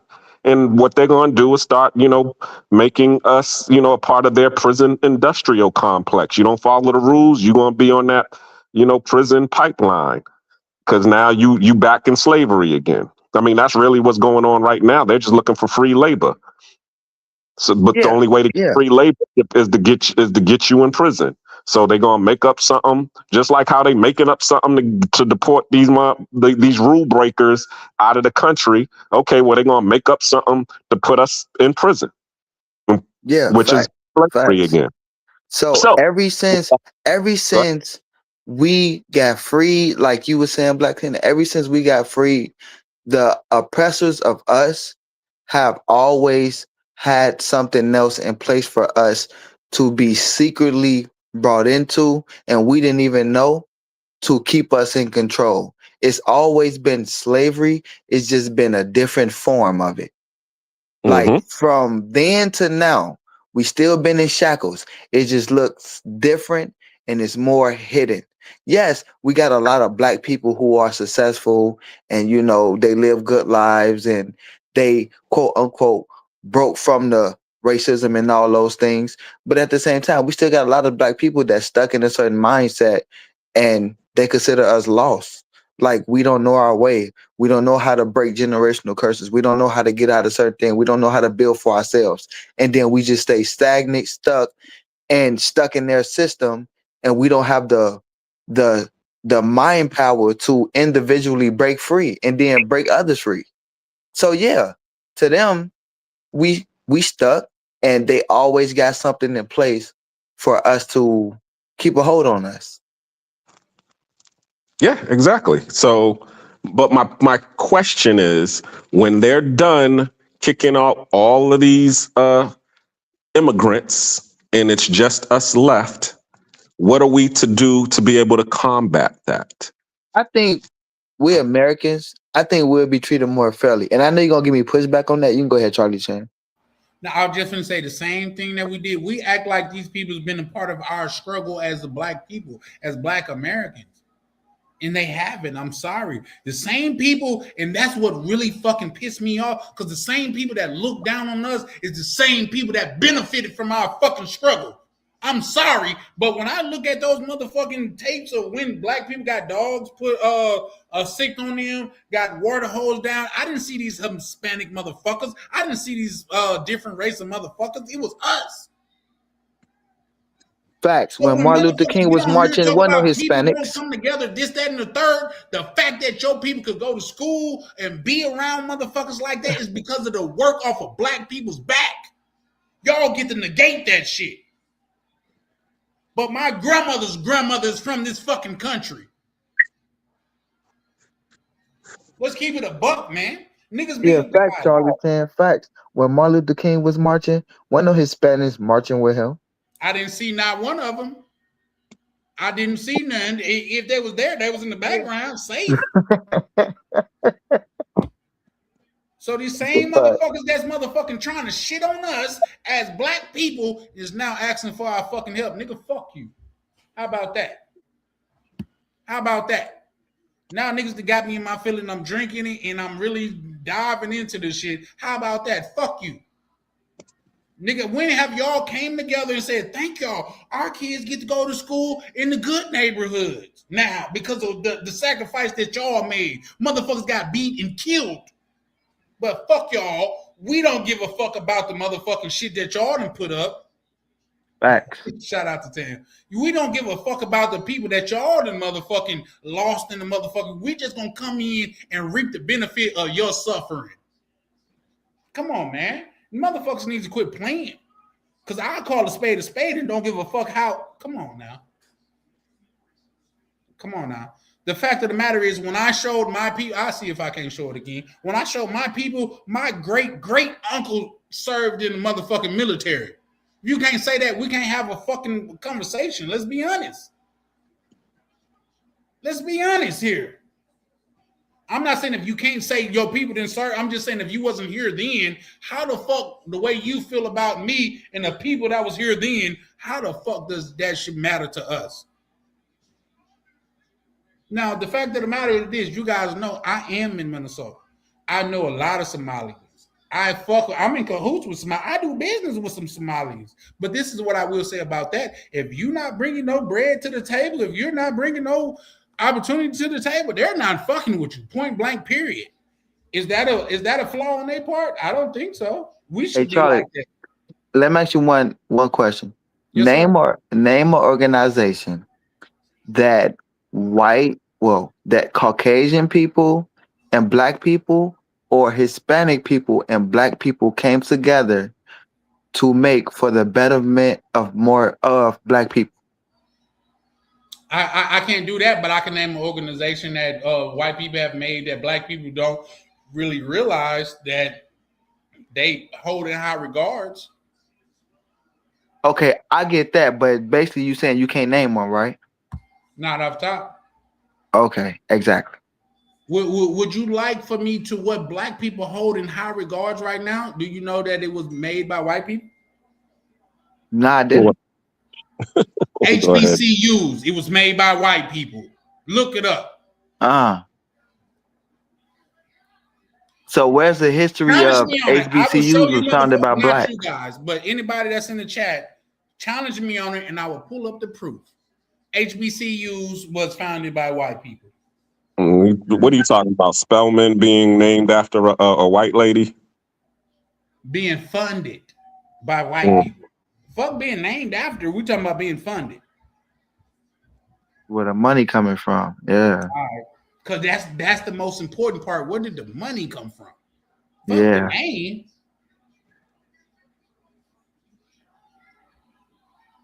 Damn, Ortiz getting his ass whooped. I told you he moving too fast for him, Charlie. He ain't let up yet, bro. He ain't let up yet. Now, you would think he'd be tired by now, but he's not. He's a world-class athlete, though. He's now Keyshawn Davis get in the ring with niggas and knock him out. He's turning out to be more goddamn it. Okay. He's turning out to be more. See, but Ortiz look like he could take a punch, though. You know. It looked like it.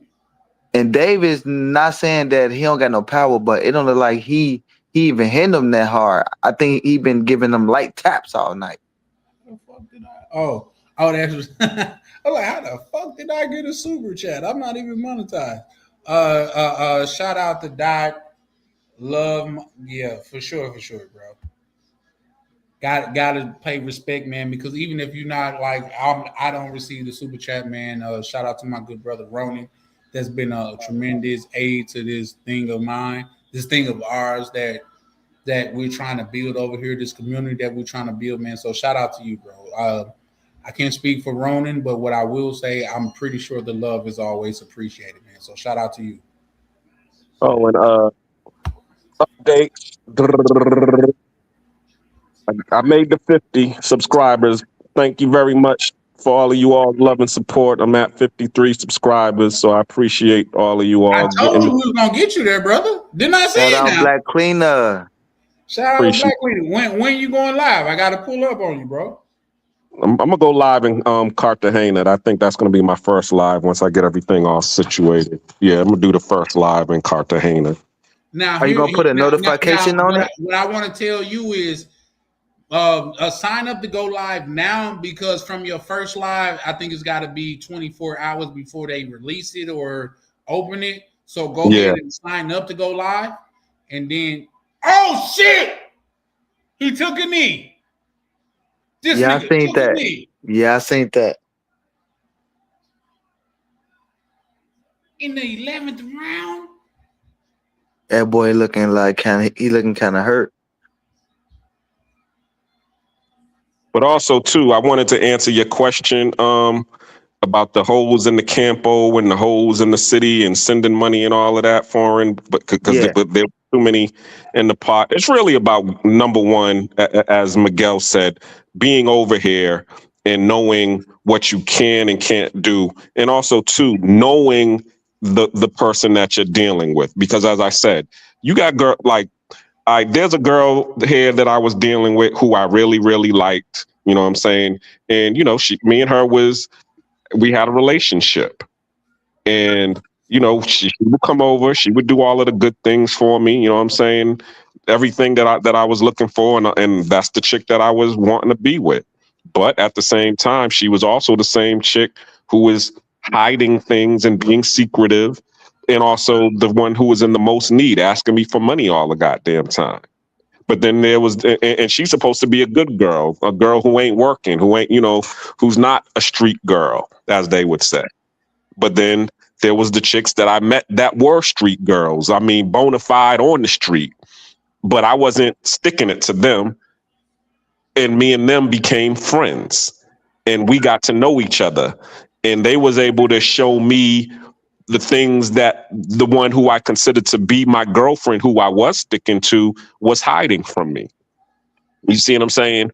Because I was able to get to know them on a friendly level. You know what I'm saying? The way that I'm getting to know you all was the way that I was able to get to know them. And they invited me over to their house, and they invited me into their circle and their pack, and showed me a lot of the game that was going on in Panama.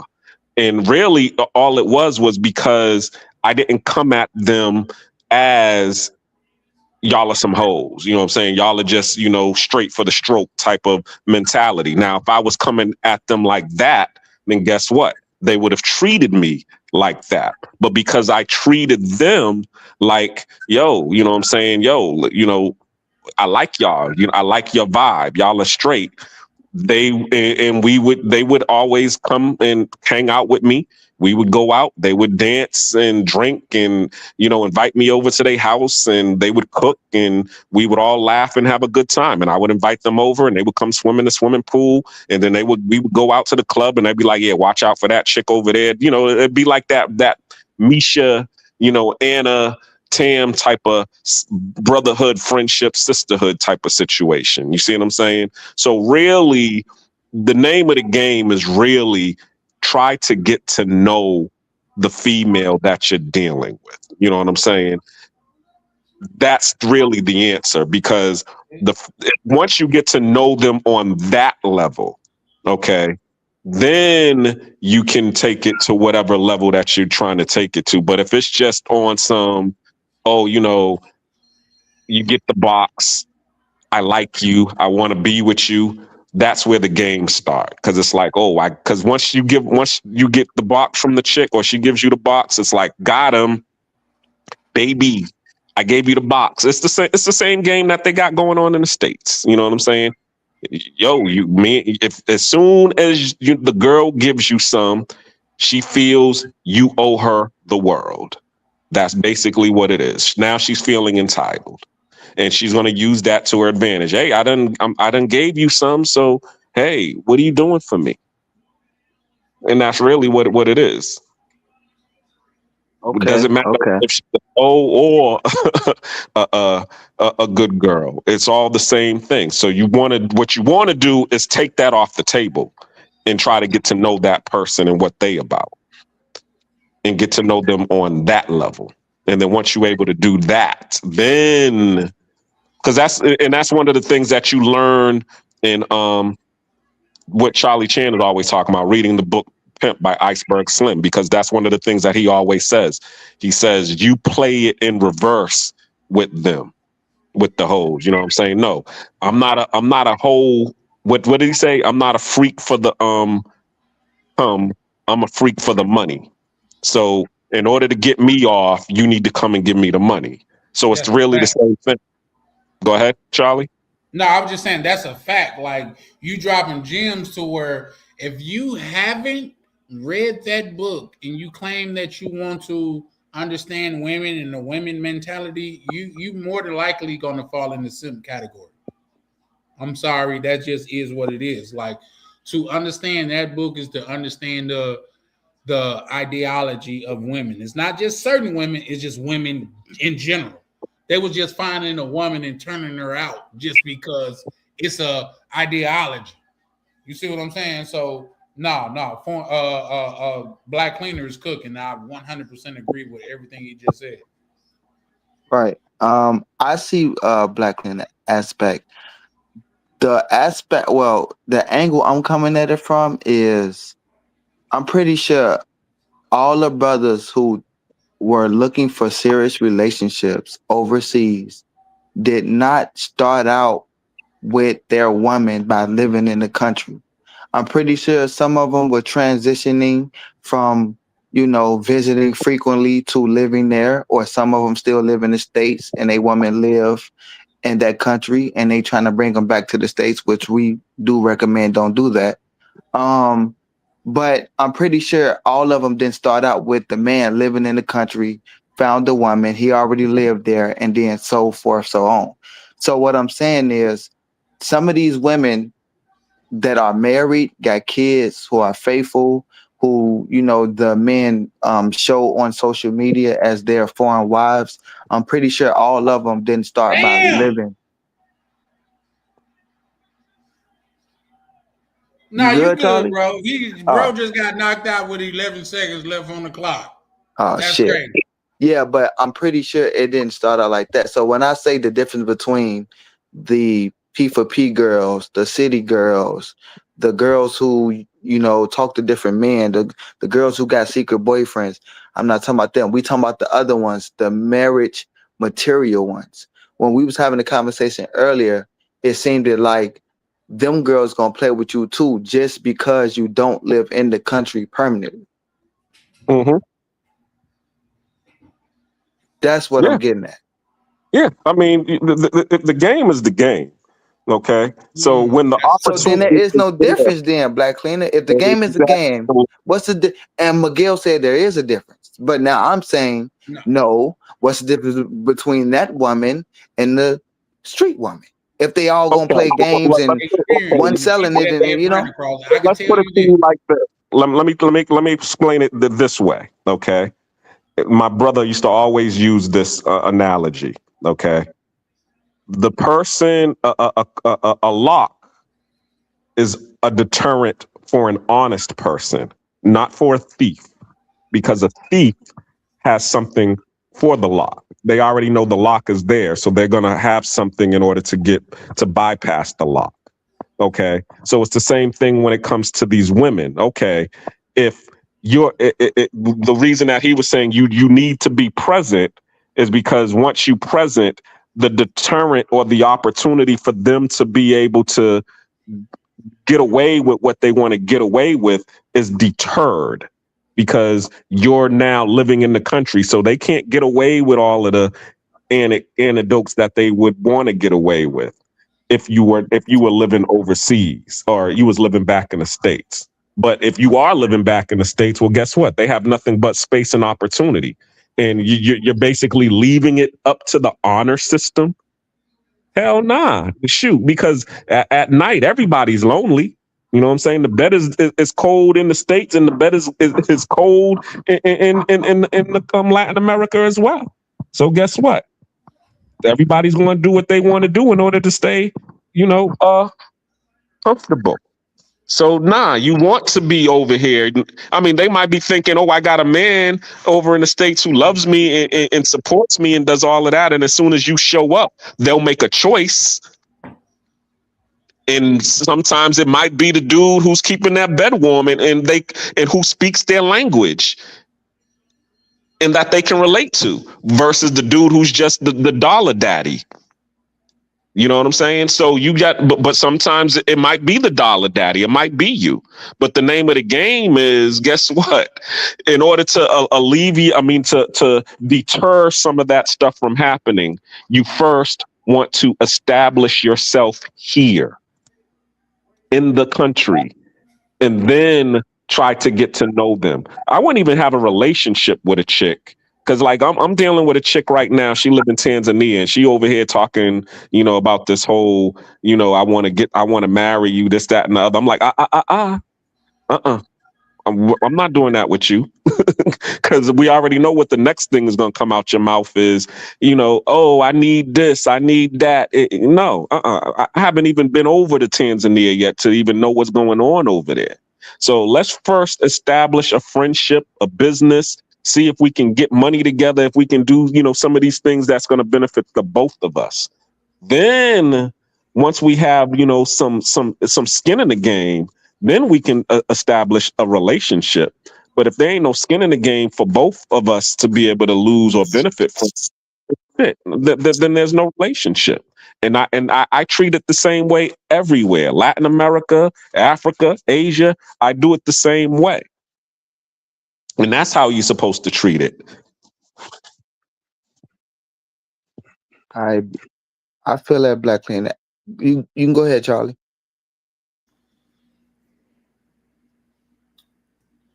I don't listen. Yeah, I got a different take. What you got, guys? I gotta understand. Like I said, my oldest brother was a P. You know what I mean? Like he did some P and shit like that. I think he would fall up under the Mac category.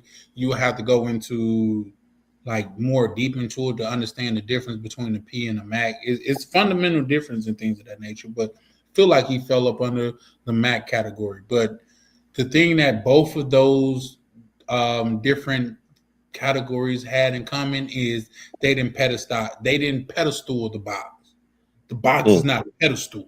You see what I'm saying? Like once you take that off the table, and especially when that's a woman, you're dealing with a woman that's what she used to bring into the table.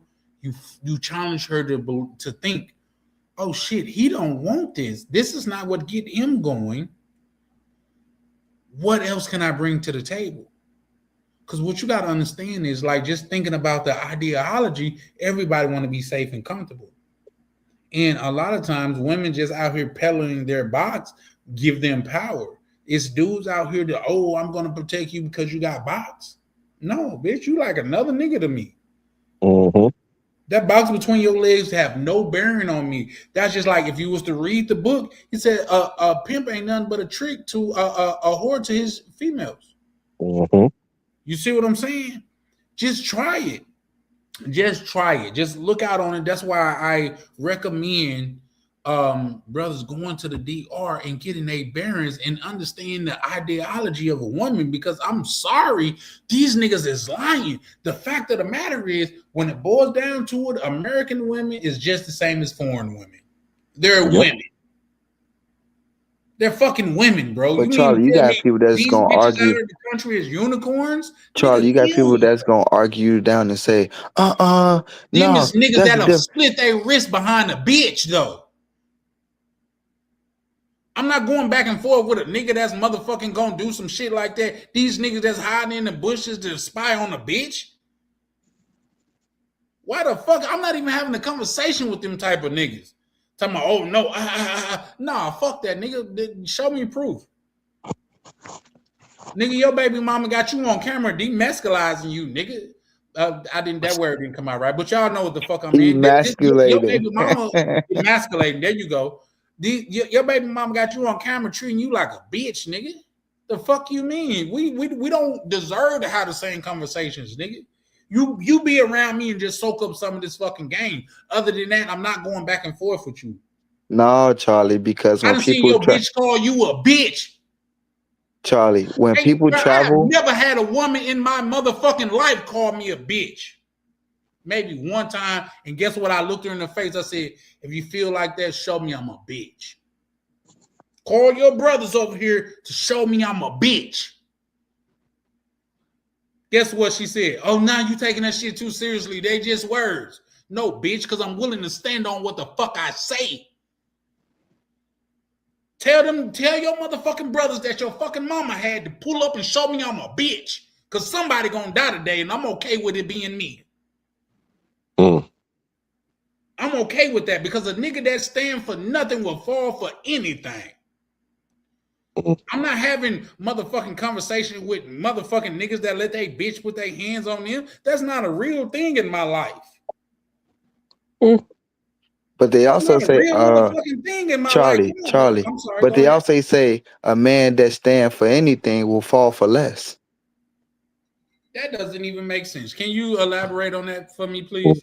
I'm just fucking with you, Charlie. I'm okay. fucking with you though. But going back to the point, some men that travel and they have been introduced to good women or women who come from good families, or they know a couple, locals, and they see good women, them are the men that's going to argue you down and say, there is a difference, Charlie. You can't say that, Charlie. There's a difference between foreign women and American women.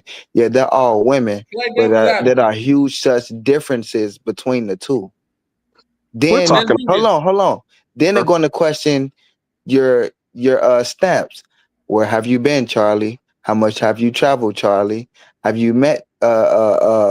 Do you have social relationships in these other countries? Have you been to enough countries and been there a couple of times to where you understand the X, Y, and Z? And if you don't have the answers for that, it's going to seem like you don't know what you're talking about. Fucking pussy ass nigga. I tell them this. You ready now? Here's the thing. Let's do this. Let's rewind all of that shit. Let's role play. You play devil's advocate, right? You're the dudes that you was just speaking of, right? And I am me, Charlie Chan. Oh, hold on. We got Carlos in the chat pulling up. Carlos, how you doing, good brother? I'm doing good. So the old person wants to talk to me. Who? No. Here's the thing, Carlos. We're not going to like say. I don't know if you or old Crusty got like some type of arch rival type shit going on. We don't like say we stand on manhood over here. If bro want to pull up and challenge you on whatever he's saying, I'm more than willing to foster that shit. But anybody pulling up and just shitting on somebody's name and things of that nature, that's not what I foster, bro. Okay, yeah, he's been doing that for years against me. Yeah, but he hasn't been doing that over here for years. Well, he's been doing it on some platforms. So I get that, but what you got to understand. Whoa, dude! You said I'm shitting on his name? No. Give me 1 second. What you got drinking? This Are you drinking, Carlos? No. 1 second, Carlos. Just let me land the plane. I just need 30 seconds, and I'll allow you to reply. What we do over here, we conduct ourselves as men, and we converse in a civil matter. You know what I mean? What he done over there, we have no bearing on. We have no control over. I'm just saying, when you come over here, we expect men to be men and conduct themselves as men. If that is going to be an issue with any man that come over here, I would relate to them. Maybe this is not the space for them. Right. Well, I slipped up and mentioned his name, but I've always conducted myself like a grown man on platforms. Always have. Now, he's been shitting on my name for years because he's pissed off that I passionately stand up for guys' right to travel, and he don't like that. And he disrespected my wife. But Can you prove that? He did it on what's his name? What's the guy named Andrew show? No. My question to you, Carlos, is can you prove that? No, I didn't make a copy of the video. No, I didn't. And with all due respect to you, if there's nothing, because that is a serious allegation. If a brother disrespected your wife and your wife didn't do anything, me and my channel will stand behind that, and I will call him out behind that. But the fact that you just pulling up and you just saying at that point is just the allegation, sir. Okay, all right, but this happened on the Andrew channel. He lets him go. Andrew channel. He lets him go free with his immaturity. He's an old dude, but he's very immature. And for him to say that shows what kind of person he is. That's why I don't like him. Okay. Okay. He disrespected my wife. And I'm not going to say what he said. But Andrew laughed when he said it like it was funny. Can I ask you a question? I would never go on his platform again. Black Cleaner finna get on your ass. I don't even know if you know it. Whoa, who want to get on my ass? Who? Black Cleaner. Like, it's loading up. Why? Because here's the thing. What you got to understand is every time you come over here, you're going to have brothers that's going to challenge you in the space of being righteous. If you're over here just saying allegations that you cannot prove, it's going to be hard to get brothers to stand with you. If you could come over here to this channel over here with proof that this man said something about your wife that was unwarranted, people over here is going to follow that and get behind that. But if you can't prove that, they're just going to say that you just talking shit like everybody else. You're spreading rumors, and that's some shit that a woman would do. Well, there was numerous witnesses, including myself. Hello. He said it right to my face. He said behind my back. He said that to my while I was on the panel with him. You sounded like he said it behind my back. Huh? I said you sounding like a real Mitch right now. You sound like you crashing out and in your feelings. You need to really. I don't know. We was over here having a whole conversation. Okay. Something else, sorry. and then No, brother. You sound like a bitch. Let me tell you why. He didn't say that. All I said was what he did. I'm not complaining because very rarely I this talk is not the time, the place for that. Not having the conversation. We was not having the follow lead conversation. You brought that to this platform. Why? Because that's where the conversation went. I am sorry. Okay, dude. Okay, I won't mention it again. Does that make you feel better? That make you feel better? You got your own platform? Does that make you feel better? I promise I'll never mention it again. Does that make you feel better? Don't you have your own platform? My platform was taken away from me, but I'm rebuilding it. Yeah. Okay, well, go in there and do 7, 8 videos about this. Why are you coming on Charlie Chan's video arguing about some other man? I'm not arguing about anything, dude. You are the one who's arguing about something like a bitch. You don't want to start. Oh, you'll get in your ass. Well, what? What did I do to you?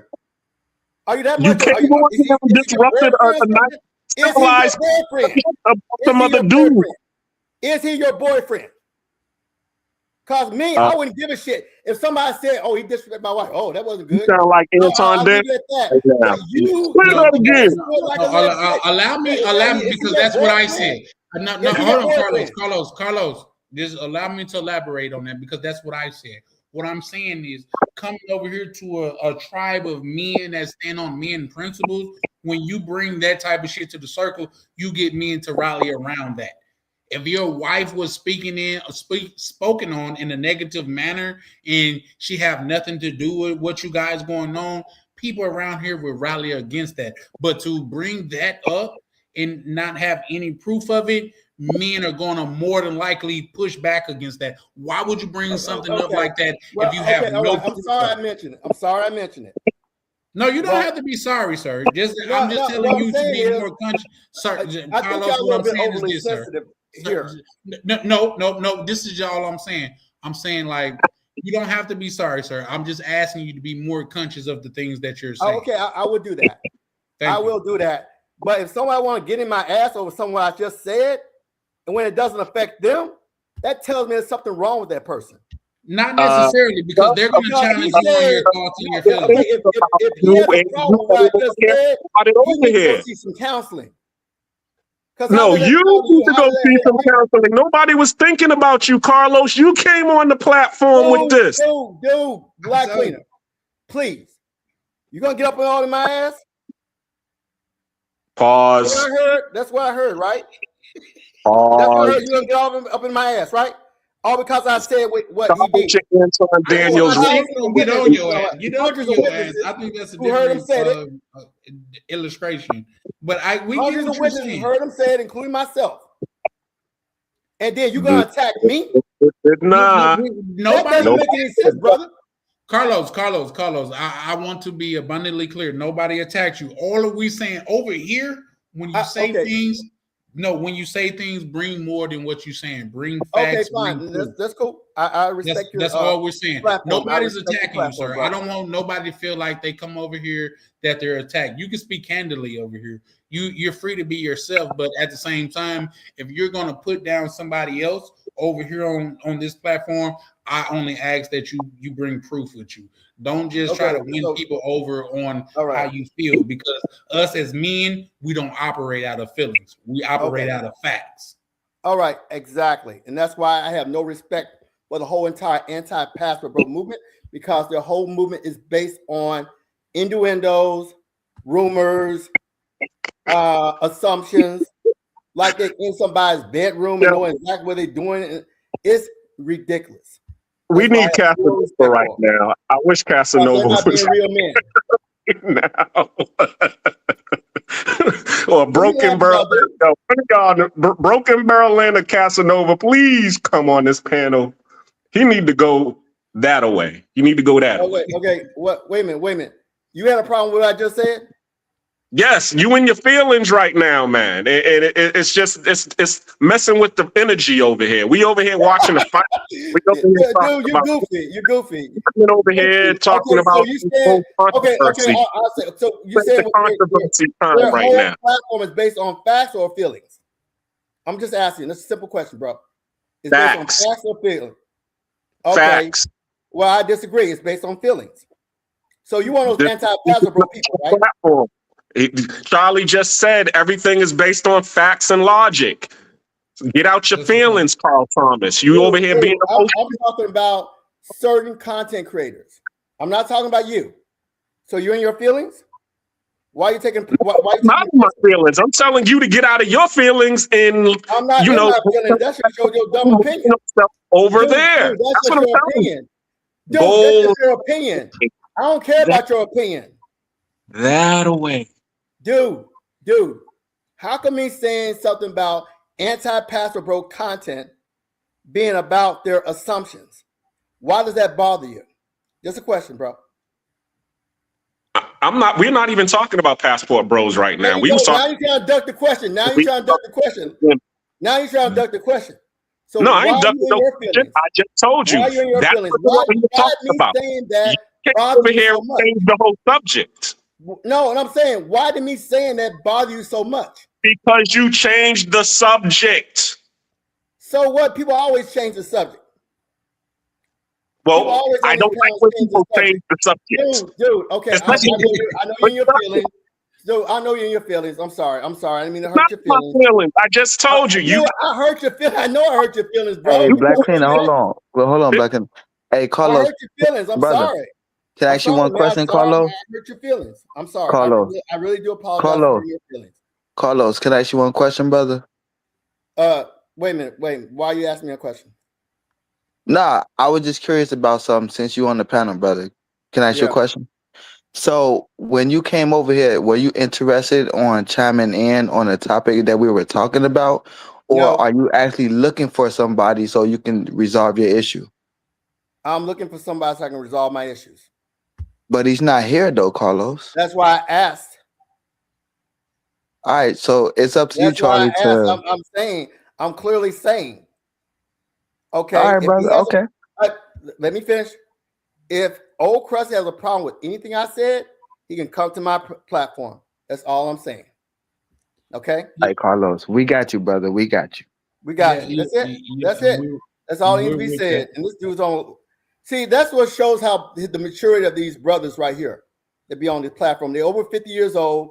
They act like little kids. like this dude right here. What he's laughing about? Well, here's the thing. He's on the floor laughing like a little speaking- baby, if I'm little speaking bitch. truthfully, He's on the floor laughing. Carlos, I got a I question for you. I got a question for you, Carlos. Carlos, can you hear me? Yes. I got a question for you. Do you mind camming up for us right fast? No.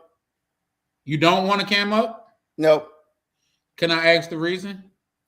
Well, okay, this whole social media thing, you guys take this shit way too, I'm sorry, not you, but certain people take this shit way too damn seriously.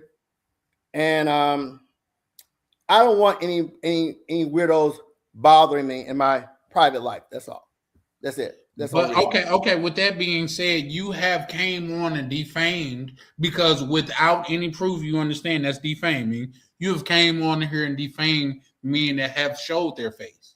So wouldn't you say, as a man, there's something to be said about that?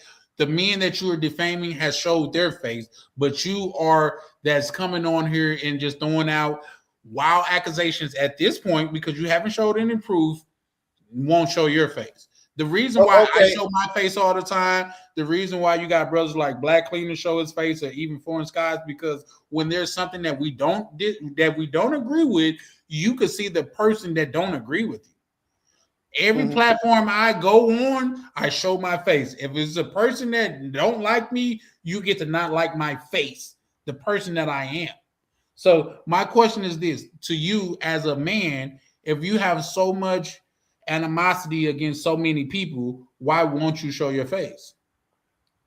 Okay, who said I have an animosity to a lot of people? Your actions say that you have an animosity towards a lot of people, sir. To whom? Old Krusty for one. Old Krusty just one. I said for one. That's just one person, dude. How many people do it need to be before you throw out accusations before you show your face? Dude. Because Old Krusty showed his face numerous times. Dude, okay. I don't like him. He never liked me. I never liked him. That's it. That's fine. Between me and him, this has nothing to do with you. So I'm not sure why you're stepping in there like this. This is like I'm trying to disrespect you. You said that may I reply? I don't have any evidence to show. Sir. I shouldn't talk about it, and I said, okay, I won't talk about it. But there are witnesses. I see it, man. Sir, may I respond to what you just said? Sure, of course. You said you don't know what that have to do with me. Why you coming on my platform defaming someone else? I think that has a lot to do with me. Well, I came on your platform to ask you, does Old Krusty wants to talk to me about what I said? That's Sir, it. now my only question to you is this. Am I Old Krusty manager, like YouTuber or some shit like that? Like, how But can you I said, tell you? I'm going on what you said. You said that you told him what I said. Yes.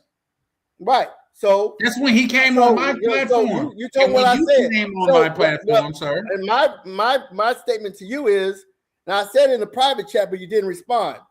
I clearly said, if he has a problem with anything I said, he needs to come to my channel. We can discuss it. Sir, we won't do that. And I'll tell you why. I will tell you why. I would be all fine for that if you was to show your face and stand up as what you say as a man. As a man, whatever you say, let me finish. I'm gonna land this plane in 30 seconds and I'll allow you to reply, sir. But we gotta allow each other to converse civilly. That is one of the main That is one of the main rules of this channel. We converse in a civil matter. We don't have to be disrespectful. We don't have to defame each other. We're going to converse in a civil matter. I don't have to curse you out. I do not have to yell at you. I don't have to call you out of your name. As men, we can conduct ourselves in a certain type of way. Would you agree with that, sir? I agree with that, and that's why I always do. And that's why I'm going to call cap on that, and I'm going to tell you why. You coming up on the panel because Old Krusty been on here a couple times, and you never pulled up while he was here. It's almost like you only pull up when he's not here to defame this gentleman's name. I don't know him differently from anybody else that be on my panel, but what I will say is this. You cannot pull up when he's not here to talk trash about him and he's not here to defend himself. When you said what you said, no, let me finish. When you said what you said and I didn't agree with it, I brung that to him. I brung it to him. You said he had your channel shut down. I brung that to him because that's one thing that me and my platform do not stand for. He debunked that. He debunked that. Okay. So you got the right to say you got the right to combat and all of that stuff, but to pull up over here and defame another grown man's name, I'm sorry, sir. Me or my platform cannot get behind that. Okay, fine. Okay. Now you saying that I'm not coming on this platform when he comes on there? How am I supposed to know when he comes on there? That's why I was asking you. What you mean? How are you supposed to know? How am I supposed to know when he comes on your panel? The same way that you come on my panel, to let him know to come on my panel. When he shows up to come on my panel. Are you that slow? Okay. Are you that slow? Now we're getting to the meat and potatoes of it. I mean, I clearly said, okay, if that person has a problem with me, he needs to come to my panel. Or you can tell me. Well, here's the thing, Carlos. Here's the thing, Carlos. I'm very anxious to confront him. Carlos. I'm very anxious. Let me elaborate. Oh God, please, sir. I am very anxious to confront him. And you're saying I'm trying to duck him. That's fine. But at the same, and the fact of the matter is this: you as a man have a problem with another man coming to another man. You as a man have no problem with another man, and I clearly said, come to my panel. We can discuss it. Carlos. I just relayed a message to you. You're making it like a bill mountain out of a molehill. I am simply asking you, if you can, to tell me come to my panel if you want to discuss it. I won't. Okay, and I'll tell you why. I just asked a question. Get out of your feelings, brother. I just asked you a question. I won't. And if you say, okay, no, then okay, fine. Okay. Then that's it. We don't have to talk about it anymore. And stop getting into your feelings, brother. Well, bye. Here's the thing. Into your feelings. The fact of the matter is this. See, you're getting upset. You're getting upset. You're in your feelings, brother. You're in your feelings. You're in your feelings, brother. But why are you in your feelings? I just simply asked you if you had a problem with what I said, come to my panel. That's it. If you say I'm not going to do it, okay, fine. Are you done? Yeah, I'm done. You hear what I'm saying? Little dude, are you done? You don't hear what I'm saying. You're in your feelings like a little bitch, like the little bitch that you are. You're in your feelings. We as men, See, that's what a hoe ass nigga do. Hoe ass nigga.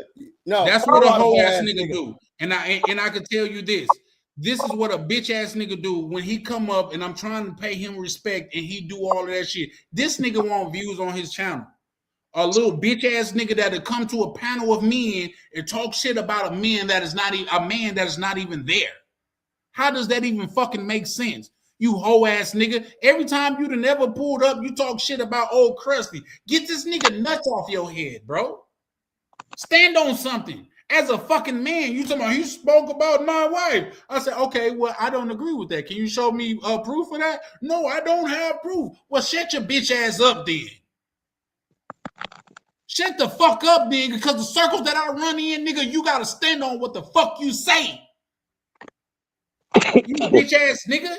You get to say whatever the fuck you want out of your mouth because this is the internet. But guess what? I still operate by the old rules. Men are accountable for what the fuck they say. You suck ass nigga talking about tell him to come over on my channel. Nigga, I'm not that nigga manager. You hoe ass nigga. Tell him to come over there and talk to me. Nigga, fuck you. Dumbass nigga, we over here cooking on some other shit and you pull up and talk about a nigga juggling his balls and shit like that. Why is this nigga living in your brain rent free? You suck ass nigga. You come to a whole nigga channel that has nothing to do with either one of y'all to talk about him. And all I'm saying is this. If you're going to defame that man, pull up with some fucking proof. If you don't have no fucking proof, shut the fuck up because what you're doing, you're operating like a bitch. Because that's what bitches do. I told him to go ahead, Black Cleaner. Nah, that's what I was trying to explain to him. Cool your jets. You real emotional right now. And now he want to try to come at me.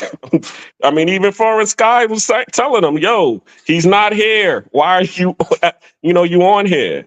And you still keep going.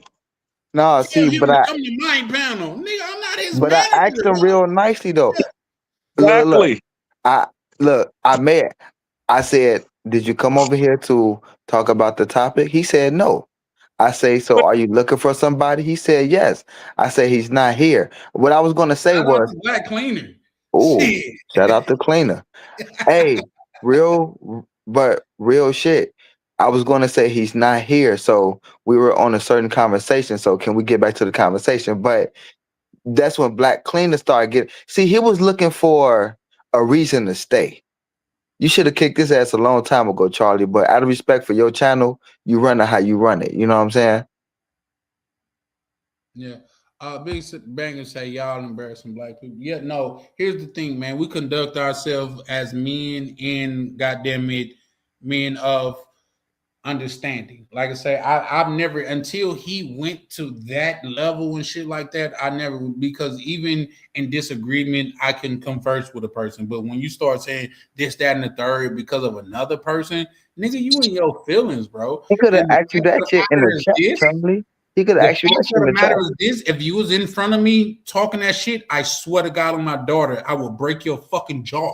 Cause I will catch you in the middle of saying the word and punch the bottom of your shit, nigga. And I know your shit's gonna break because you're not standing up to it. Suck ass nigga. Let's be honest here, man. You're not my type of people, man. You're not my type of person to come over to a panel to talk about a man that's not there. You're not my type of person, nigga. You suck ass nigga. Let's just be honest about it. But keeping it a buck, the main event is started. This nigga the damn near got me off my rocker. Let's go, Charlie. That's a fact. But we could continue the conversation, man. I'm just gonna be. So, do you want me to get you back on point, or you don't remember? No, you can get you can bring it back up.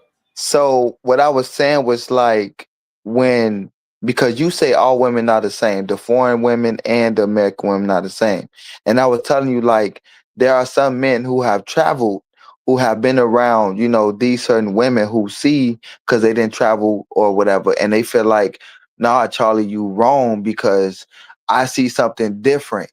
And then they'll go into, well, how much have you traveled and where have you been? How many stamps you got? Do you know about these circles? Do you have circles overseas? You don't know what you're talking about. You know what I'm saying? That's what I was saying. Well, I get that. But I find it hard to believe that you're going to leave America where you're Steve Urkel and go somewhere else and be Stefan. Yeah, but you can still build. No, you could definitely build, but why not build here? Because we're talking about men who want foreign women for relationships. We're not talking about men who want American women, right? That's what we're talking about. I think that's a subject to dissect there, because why do they want foreign women? Do they feel like they're easier? Do they feel like they more easier to control, or a woman would build more to their will? Because I promise you, if you that dude in America, you could get that same treatment here. Yeah, but that dude in America, keyword, that dude in America. I'm not saying you running from anything, but until, like Black Cleaner tell you, until you start to build yourself and love yourself, to put that work in to where you don't got to run anywhere for a bitch, as Charlie would say it. Yeah, that's what you got to do. That's a fact. See, here's the thing, and this is a worldwide thing. I think motherfuckers pedestal. Ooh, shit. Motherfucker, pedestal the pussy. That word's not coming out right, and I can feel it. But they put the pussy. Pedestalize. There you go. They put the pussy on a high pedestal. You see what I'm saying? And anytime you treat the motherfucker like a celebrity, they're gonna treat you like a fan. You see what I'm saying? Look at it through history, man. That shit is not conducive to a man prosperity with a woman. Let's just keep it a buck, bro. You know what I mean? It just is what the fuck it is. Like the dude that goddamn it, oh, my wife deserved the world. She's fucking the gardener. I'm sorry. Yep. That's just the way it works. He's right. He's right. The problem is always what you explain right there. Right. The moment that the guy is over there, like everything that you're saying, sending the cash apps, sending the Western Unions over there, doing everything for that person, is then when she is using and taking advantage of the situation. It's not supposed to be like that. What happens is you're supposed to go there and establish yourself Once you establish yourself over there, the rest is going to follow. But if you over there trying to build her up, well, guess what? You're just building her up for the next person. I agree with that. I agree with that, Black Cleaner. But remember, I specifically was speaking on, okay, every man who have met their wife overseas for marriage, long committed relationship or girlfriend, didn't meet that woman by living in the country. And I'm talking about the men who still got married and had kids, and their women are faithful and, you know, do the right thing as women, and they show you the traditional way. They didn't all meet them by living in the country. And, you know what I'm saying? We got some men that frequently go to the country. We got some men that live in America and they trying to get the woman back to America, but it's still a successful relationship. Well, see, the only reason that it's successful is because we're looking at highlight reel. We're not looking at what went on behind the scenes. You know what I'm saying? All of the things that we're talking about, the Western Unions, the Cash App, the, you know, the being lonely at night where you're sitting there with with the empty bed wondering what she's doing while you're not over there. These are the things that we don't see. You know what I'm saying? And also, too, what you're talking about, okay, there are those situations where the women is out there cheating and doing what God knows what with the gardener or the taxi driver or whoever. And there's the guy who's just endured through all of that and still took her anyway. I mean, look at what's going on with Kai Cenat. You know what I'm saying? He just broke up because of the situation with his girl and NBA Youngboy. You see what I'm saying? And he pretty much, you know, he got more clout and money than her, and then he tried to do everything to put her on. And then what did she do? NBA Youngboy, and now he's over here heartbroken. So the point that I'm trying to make is, yeah, you see the success of some of these people who are married, but there was also the building process that they went through when they was going through that situation. You know what I'm saying? And what I'm trying to explain to you is, if you are going to go through that situation, don't do it like Kai Cenat. Don't build up the girl. Build yourself up first. Establish yourself first, and then let them choose you. Because really, that's what they want anyway. They always want a female is going to tell you, "I don't want a dude to come live with me. I want to be able to come and live with them. I don't want a dude to be, you know, into me like that. I want to be able to." For us to be together, you know, they'll say it that way, but basically they just saying, I want to be into him. I want to be able to brag about him. I want to be able to, you know, talk about my man and this is what he's doing and all of that stuff. But the only way that you can do that is if you have established yourself as being that dude. True shit. Okay, Black Ben. I agree. 100% I agree. You can go ahead, Charlie. Go ahead. No, I'm just saying I agree. Like, say the fact of the matter is this. Let's look at case studies here, gentlemen. You know what I mean? The chick that goddamn have a dude in, like, they both go to work, she's at subject of her boss at work. Like, he could get that because she look at him man on a higher pedestal, which is higher than her dude. She's talking about, oh, I'm not finna cook dinner for my man, but the nigga at your job and shit like that, your boss and shit, you gonna do whatever the fuck he tell you to do. Let's just look at it from a case study perspective. The most dudes that get the most box in the neighborhood is the niggas that ain't on shit. Let's just be honest about it. You know what I mean? The fact of the matter is this. The chicks, they don't want the dude that could secure their future when they're younger. They want the dude that, goddamn it, is on bullshit with them. They want the dude that look past the box. The best relationships I've ever had with chicks is when I had multiple chicks. You can't hold the box over my head. Oh, I don't want to. All right, you good. I'll holler at you next week. I'll holler at you tomorrow. I'm not finna chase you. But whenever it was a chick to where I wanted to show her that she's important to me, that shit never worked out. That shit never worked out in my favor. Not even once. I'm just keeping it a buck. Not even once. That shit never worked out in my favor. So you could look at it the way that you look at it, but you got to understand, man. There's case studies out here to dissect, to understand the way that women work and think as a whole. I'm not saying all women think and work like that. I'm just saying majority of them do. But with that, I digress. Yeah, but I was just giving perspective on, like I said, Charlie, every man that has got a woman from overseas, they wasn't living in that country, and they still have a successful marriage, kids, family, etc. Now, Black Cleaner was saying, you know, let me ask you a question, guys. What constitutes a successful marriage? well, what I will say was that actually you have a thriving family, as like you and your woman, y'all doing good with each other, y'all love each other. The trajectory is going up as far as the way y'all bond with each other, the things y'all do for each other, the love is there. And then if you got kids involved, the kid dynamic, you know, the way y'all raising the kids, et cetera, et cetera, et cetera, right? That's what I think. I don't know much about marriage, but on the surface, that's what I think. I agree with you, and I'm gonna tell you why that situation is going on. You want to know? Because the is making it that way. Any relationship that I was in a relationship for 9 years. The reason that the relationship lasted 9 years was because I'm the one who kept putting in the relationship. The moment I would have said, you know, something later for that chick, the relationship would have been over. But because I kept going back, she kept taking me back. So it's always going to be what you do to create the success.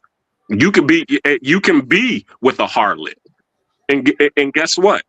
That's going to be a successful relationship because you're making it a successful relationship. It might be one-sided, but guess what? It's going to be a successful relationship because you're putting the success into it. Yeah, but if you got a quote unquote good woman from a good family and a good social circle who's not into all that, you know, bad stuff like the other women do that's from that country, and you don't necessarily live there at that time. Hold on, Black Cleaner. You might be transitioning. You might be going there a lot, but you don't live there. You might say, no, fuck that. I live in the States and I'm in the process of getting her here. I don't think that it's right to say that she's automatically going to do something. Well, I do agree with you, Black Cleaner. When you leave a woman to her own demise, she would demise herself. I understand that. I'm saying it in a different way, but I understand that. But also, if she's come from a good stock, why is it default? Oh, Charlie Chan, the women in America is the same overseas as the foreigners. How? Is that a question that you really want the answer to, or no, Charlie? We having a conversation. It's an opinion and a thing of what's a good stock though? Because everybody knows, especially if you from the hood, the most freakiest bitches in the hood is the pastor's daughter, and they come from the best stock. Don't worry, I'm waiting for dramatic pause. I'm just saying the fact of the matter is this: what we put on a female is not necessarily how a female is. And you gotta understand, a lot of these females get turned out, bro. A lot of these females, the fact of the matter is, they not. Somebody got some terrible feedback. A lot of these females and things of that nature, they want to sell you a dream of, oh, I'm this wholesome girl and all of this shit. I come from good stock. Your mama was a hoe. Your mama was a hoe. She got rent money from Mr. Jenkins for busting that thing open. We just look at it differently, bro. Like, this is the oldest and the coldest game to ever be played. And the fact of the matter is, we got so many young brothers that don't understand the game that's right in front of them to where they fall victim to it. They fall victim to it. You know what I mean? So there's that. But with that, I digress. Yeah, that's really true shit. I do agree. It's best to live in that country if you're going to be pursuing that type of relationship. But like I was saying, when we was having the conversation earlier, it didn't seem like the other ways that people have successful relationships. It just didn't seem like it works. So, foreign, let me ask you this. What, in your eyes, what make foreign women so much better than domestic women? So I need to make a public announcement. When I speak on these panels, Charlie, it's not always my personal opinion when I speak of. I speak of perspective. I speak of what I hear men say in mass based off listening to a lot of content, panels, and things like that. I listen to a lot of different men perspectives, and sometimes I speak through a majority of a perspective to get an opinion of you, Before Charlie. you go any It's further, not my personal. allow me to just chime in on that part because I don't want to lose it. Would you agree with majority of men are simps? I do agree with that. If that's the case, why would you listen to majority of men? Because I still like to know their opinions, their experiences, and their walks of life. Elaborate. What do you mean by that? So when I hear other men that travel to countries and they have wives or they have long-term girlfriends, and when they be on panels and they choose to tell their story, say their opinion, tell the things that they've been through, the things that they seen, it's information to me and it's intriguing. I'm not saying that they're right, but I still want to hear what a person got to say or what they experience or how they're coming or how they see things, especially the black men. But most of these niggas are suckers that was raised by suckers. You see what I'm saying? Yeah, the fact yeah. of the matter is these women that they wouldn't recommend for their son to fuck with the type of women that they are. That within itself is crazy. Me as a man, I want to be a catalyst of the type of man that my daughter should fuck with. But these women out here, they don't want to be the catalyst of a woman that their son should fuck with. How does that make sense? It doesn't. It doesn't. So we cannot add rationality to some shit to where there's no common sense involved. Yeah, there's no forethought. Yeah. You feel what I'm saying? Now let's just look at the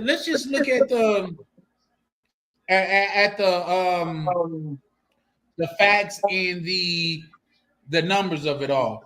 Do you know the most highest divorce rate in America? It's in the 70s, right, Charlie? Something like that. No, I get what you're saying, but I'm going a different way with that. The highest divorce rate of any domestic couple is women on the women. Oh, women. Bitches can't even deal with bitches. Bitches can't even deal with bitches. Facts. Let's let that marinate for a minute. You would think a woman should know what another woman wants, but that is the highest divorce rate in the motherfucking America. Look it up. If somebody challenge me on it, hit my Cash App. I motherfucking. No, that's facts. Because there's a saying, your own friends don't want to deal with you. So why the fuck you think I want to deal with you? That's a fact. You see what I'm saying? But we want to add validity to people that has no validity. Once again, they can't even decide on what they fucking want to eat. Yeah, you did say that earlier. Yeah. Once again, let's just look at it from a whole standpoint. A holistic standpoint. Yeah. These niggas that's out here, that's the killers. They not killers. These are niggas that was raised by bitches and don't know how to internalize their feelings. When I grew up, guess what? When men was involved, say you got a problem with this nigga got a problem with you. Let's go in the backyard. Y'all put on some gloves and fight it out. That's how men raise other men. When it's a motherfucker, guess what? Participation trophies only been invented because bitches was involved. My brother, his son's got some participation trophy. That nigga in front of everybody. How the fuck they get participation trophies and they lost? The point of being a loser, you don't get no trophy. Trophies are for the winners. Because You know, bitches Charlie. involved, guess what? It's not your fault that you lost. The referee liked the other team. That kid Yeah. on the other side was bigger than y'all. No child Opposed left to a out, Charlie. father that's involved. Just let me land the plane. Go Opposed to ahead, a bro. father that's involved saying, no, son, you didn't block him. That's why he kept on making touchdowns. You didn't block him. You were slipping on your pimping. So, no, we're not going to get McDonald's because McDonald's is for winners. We're going to go home and run these drills. For next year, you could be better than you was this year. That's when a man's involved. Participation trophies is for bitches and kids with motherfucking bitches with kids. My son need a trophy for showing up. Bitch, you don't get no trophy for showing up. You get a fucking A-place ribbon.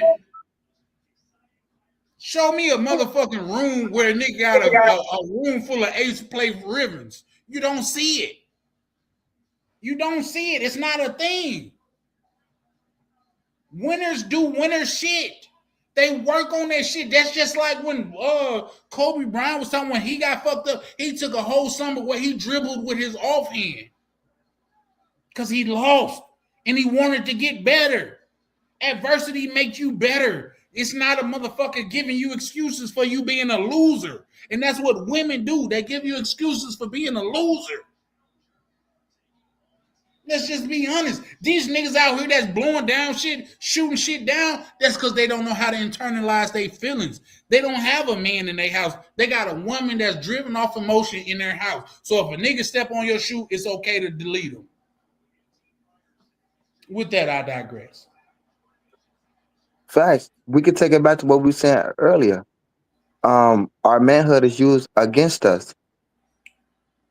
And sometimes it get us killed, Charlie. Like being made fun of because you didn't retaliate because somebody made in front of you. Being made fun of because, you know, you fought somebody and you lost. And you got to get your get back because you got embarrassed by everybody. So now you got to do something. Or just things like that. Allow me to societal interject right pressure. there. Allow me to interject right there. When you grew up in a neighborhood full of men, it was something to be said for. You stood up and stood your ground. You may have lost, but you stood your ground. You didn't run from it. You faced that shit head on. It's something to be said for that. But when women involved, that's why I say when the circle where I'm from, when we got into it with each other, especially family, everybody from the outside had to leave. We could go in the backyard and duke it out. And once we're done, we're going to smoke a J and have a motherfucking blunt because everything is else out the way. We don't got women involved. You going to talk to me like that when such and such just did this, that, and the third to you. No, it's not there. You see what I'm saying? So it's a difference when you let a bitch run a household than when you let a man run out. When a man is supposed to run the household. Because you can't let a man run a household. That's his rightful place. Facts. With that, I digress. Black Cleaner, question. A man that can't control his emotions, but also got a pride ego problem, is that a dangerous man? Of course. I don't got nothing else to say about that. Of course. Anytime you see it all the time, men crashing out. Why? Emotions. What is emotion? Energy and motion. We don't operate on energy and motion. We operate off of logic, righteousness, right and wrong. But a person will say, "Oh, well, if you don't have your okay, let's say you got your emotions in check, but you don't got your pride and your ego in check. That will still look like you don't got your emotions in check because your pride and your ego won't let you let it down." No, see, when you don't have your pride and your ego in check, there's something about knowing how hard to push. You're gonna push, but you're not gonna crash out and OD on and overdo it. That's really what that's all about. You're not gonna go in there and pull a club on everybody. You're gonna be like, all right, this dude done disrespected me. All right, I'm gonna find a good way to disrespect it back. or I'm just gonna call it out and we gonna duke it out the honorable way. Facts. Okay. I'm just asking for perspective because I do see it all the time, especially in Chicago. Like, you know, like when I'm traveling through the city, I see a lot of people who run off pride emotions or just ego. And it's like you move before you think. And then when things happen, you try to think about what you did, but you already made the move. Too late. Too late. I can give you a prime example because it happened on Charlie's panel. Okay. Textbook. I always call him Textbook. When Casanova was disrespecting him, okay, and calling him moist and all of that. All right. He didn't crash out over the situation. What did Textbook do? He called him out. He said, yo, I'll pay for your plane ticket. You come to my gym. I go to this MMA gym over here and we can put on the gloves and we can have it out.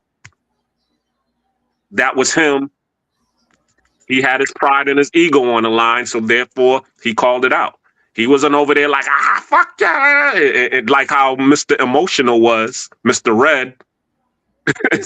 You know what I'm saying? Carl Thomas over here. Oh, is he talking about me? Where's he at? Tell him to come to my panel. Nah, he wasn't doing all of that. He just kindly said, hey, hey, I'll even pay for the ticket. Let's put on the gloves. And then guess what happened? Casanova was like, no, he folded, just like the whole Corey Holcomb, Anton Daniels situation. You know what I'm saying? He found the way to get out of it. So that way, I did kind of clown Textbook because I was saying he sounded corny when he was saying it. Like, I ain't gonna fall for the banana in the tailpipe. But the fact of the matter is, he did step to him in his own way. You know what I'm saying? As a man. As a man. And that's the most important part. Listen, we ain't got to do all this back and forth. I will pay for you a ticket. I feel some type of way. Let's get it on. Let's get it on. We don't have to go back and forth. My apologies, Black Cleaner. I didn't mean to cut you off, but I think that's something to be said about that. Like, you point out a damn good point. You said, fuck all of this shit on the internet. You being extremely disrespectful, this, that, and the third. Pull up and let's handle it like men. When you call a nigga out as a man, shit changes. He made him seem like he was moist for one. Oh, you gonna fly me out as a nigga? No, nigga, I'm gonna fly you out as a nigga that was talking shit and I want to get it on. That's the old school way of doing it, man. That's the old school way of doing it. So, Charlie, do you feel like when a man call you out, no matter in what circumstance, you can't let it down, you can't reject, you can't take the stairs, as we say? Some people take the elevator, some people take the stairs because you being called out as a man or your pride and your ego. And sometimes it don't got nothing to do with your pride and your ego. It's the fact that you were called out, that you have to do something. And hold on, Charlie. You probably not even worried about the stigma of others' opinions around you or who's going to see it or whatever. It's just the fact that you was called out and you can't say no or you can't back down. It's a slippery slope, and I'll tell you why. I'll give you two depictions. Like, I tell my nephews them this, like, you niggas will give up your $1 million dreams for niggas that got $2 thoughts. You know what I mean? If you're well traveled as like I am, you want me to tell me? You want me to tell you what I experienced in California, LA? They say, bro, when them homeless niggas, they just gonna be yelling some crazy shit to you, bro. Just keep walking. Them niggas gonna say the craziest shit to you. Just keep walking. For one, if you fight them and you win, you just beat up a homeless nigga. Like, you get no points for that. And for two, them niggas is really rolling in packs. So what is the point of it? You know what I mean? The nigga call you out. He got nothing to lose. I mean, bro, I was out in Vegas in a Porsche with my bitch, and the nigga pulled up to the side. Bro, pull over. Let's box. I'm like, I'm cool with fighting and shit. But my bitch like that shit just don't make no sense. What like we didn't cut him off or nothing. What how she like that seemed like a setup. I'm like, you know what? I had to think about that. I'm in $100,000 plus car, and nigga just pulled it out. Okay, because if I get out of this car and I'm not strapped, and he's strapped, he automatically win. You see what I'm saying? So that's a slippery slope when it comes to that. And are you willing to anybody? Let's just say if I challenge Elon, now just let me just land this real quick.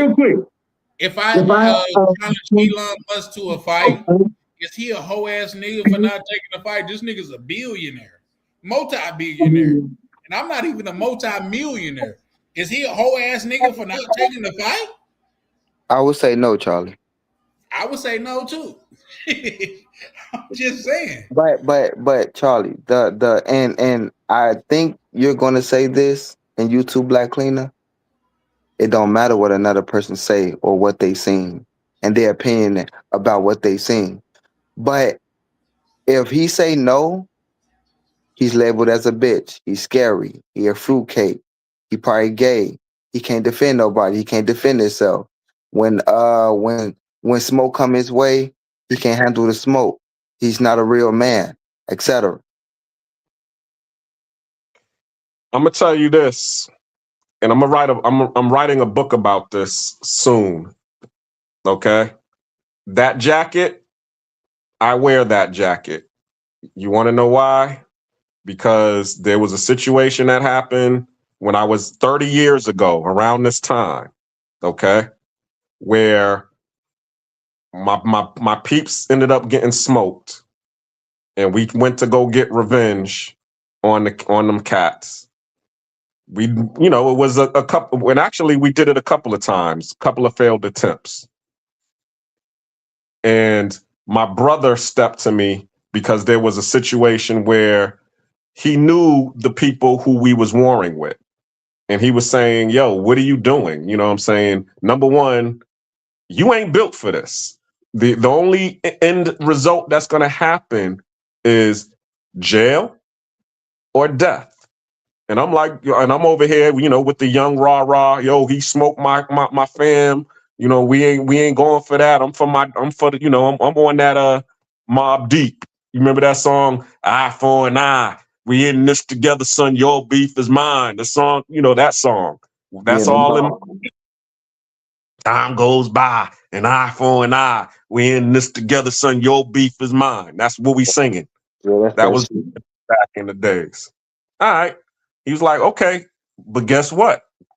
You taking penitentiary chances. Did that. All right. Fast forward. We go to the funeral. Funeral's over. Now we over at his girl's house. My man's homeboy, his body just got laid into the ground. And my boy is hitting on his girl. I'm like, yo, why are you hitting on man's girl? He just died. I mean, his body ain't even laid in the ground all the way. And you over here messing with his girl? Man, fuck that bitch. Then he gets mad at me. And then he goes upstairs and he's on the balcony talking with the other niggas about me. Talking about, man, that nigga's a herb, dog. You know what I'm saying? I'm over here trying to get me some action, and he over here cock blocking and shit. Man, I don't even know why we rolling with that nigga. That nigga need to go home. And then the girl's like, yo, you know what I'm saying? Then he buy the guns that y'all going out with, which I did. I bought the guns because I ended up coming into a little bit of money. So and we was going on the missions. So I got the guns. Hold on. Yeah. So, long story short, they like, yo, y'all are in his car. He got the guns in his car. So my boy was all like, well, I got the keys, so he can't go nowhere anyway. So I'm sitting in my car, and they're on the balcony on the second floor, and they talking about me. After all of that, and I'm in my mind, and everything that my brother was saying is, You know, the end result is only going to be jail or death. And I'm like, I'm about to take penitentiary and life chances for these niggas. I checked my pockets. I had my keys. Started my car. Now all of a sudden they yelling over the balcony. Yo, where you going? Where you going? I'm going home. Didn't y'all say y'all wish I was going home? I'm going home. I left. Them niggas on the balcony trembling because now they ain't got no guns to defend themselves. They scared now because, you know, they don't know what's going to happen. Well, I didn't have no place to go because I ended up, because of the beef that was going on, my parents kicked me out the house. They was like, yo, we don't want no random shots coming through our window, so you got to go. So what ended up happening was I ended up having to leave and go down south. That was my crossroad where if I would have chose to roll with my niggas, I would have ended up just like my niggas.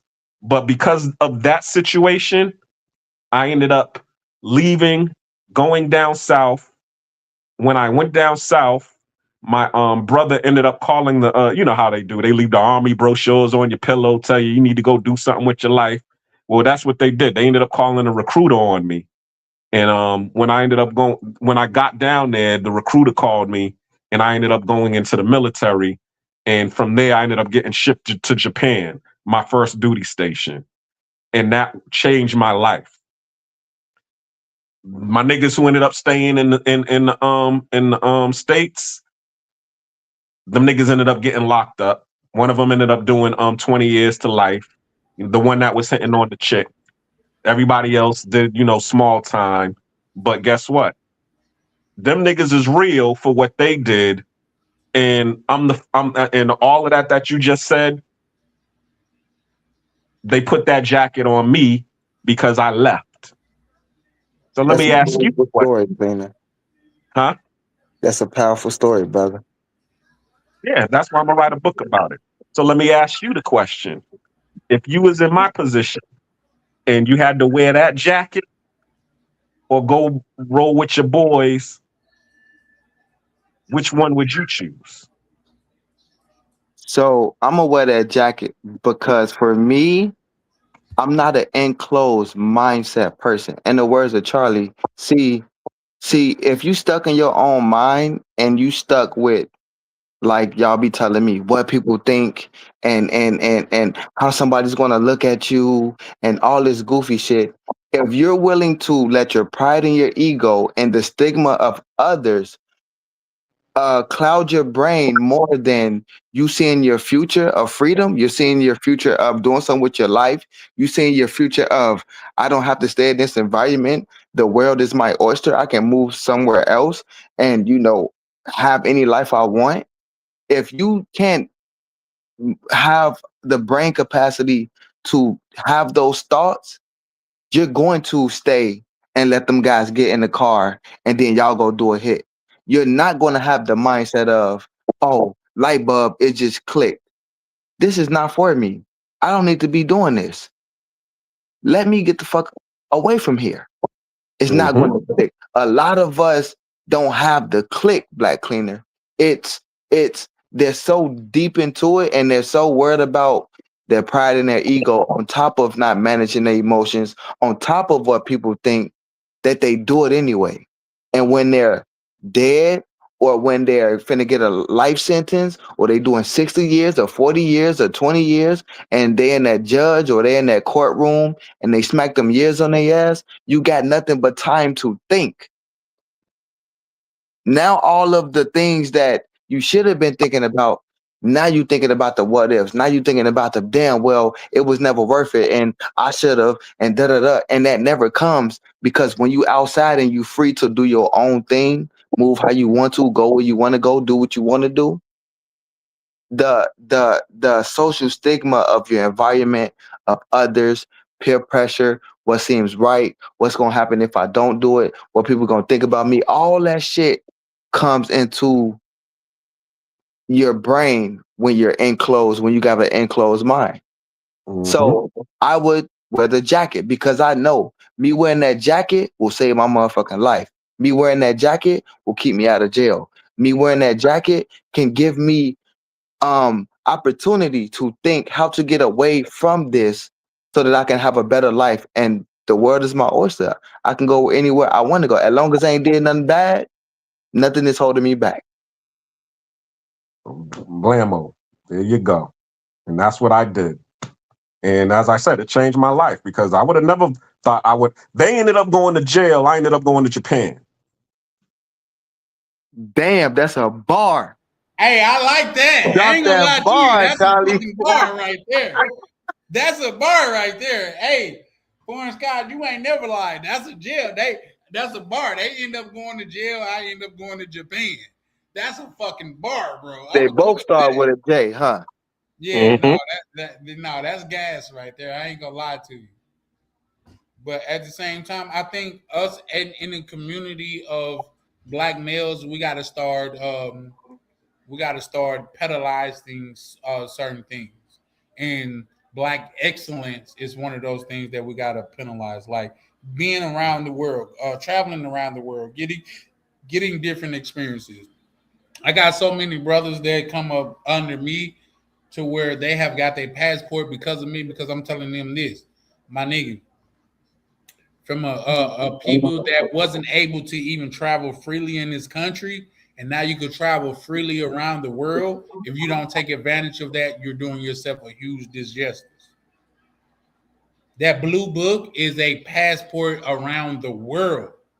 You will be doing yourself a huge disjustice to not take advantage of that. So, man, shout out to you, Black Cleaner. I'm gonna dub that. You just dropped the bar with that. They end up going to jail. I end up going to Japan, and we ain't gotta ask who had a better experience. And not to say like you have to go, shout out to the military, but not to say you have to go through the military to go to Japan. That blue book gives you that freedom without having to go through our great military. Just want to say that. I'm just gonna say this too. Shakur Stevenson is beating Teofimo Lopez's ass. He working him. I ain't gonna lie, Charlie. He been working him, boy. It's like 10 rounds. Like he's up all 10 rounds, bro. Like yeah. And he damn near don't got a scratch on his face, damn near. At all. This nigga look like and Teofimo bleeding from his face and shit. Mm-hmm. Yeah, no, this shit crazy. Shakur Stevenson, like beating his ass. He was talking that, and Shakur Stevenson is stepping to him. People used to Shakur Stevenson fighting on the back foot, but they say he was running. Yeah, they always call him a runner, but he is stepping to Teofimo Lopez.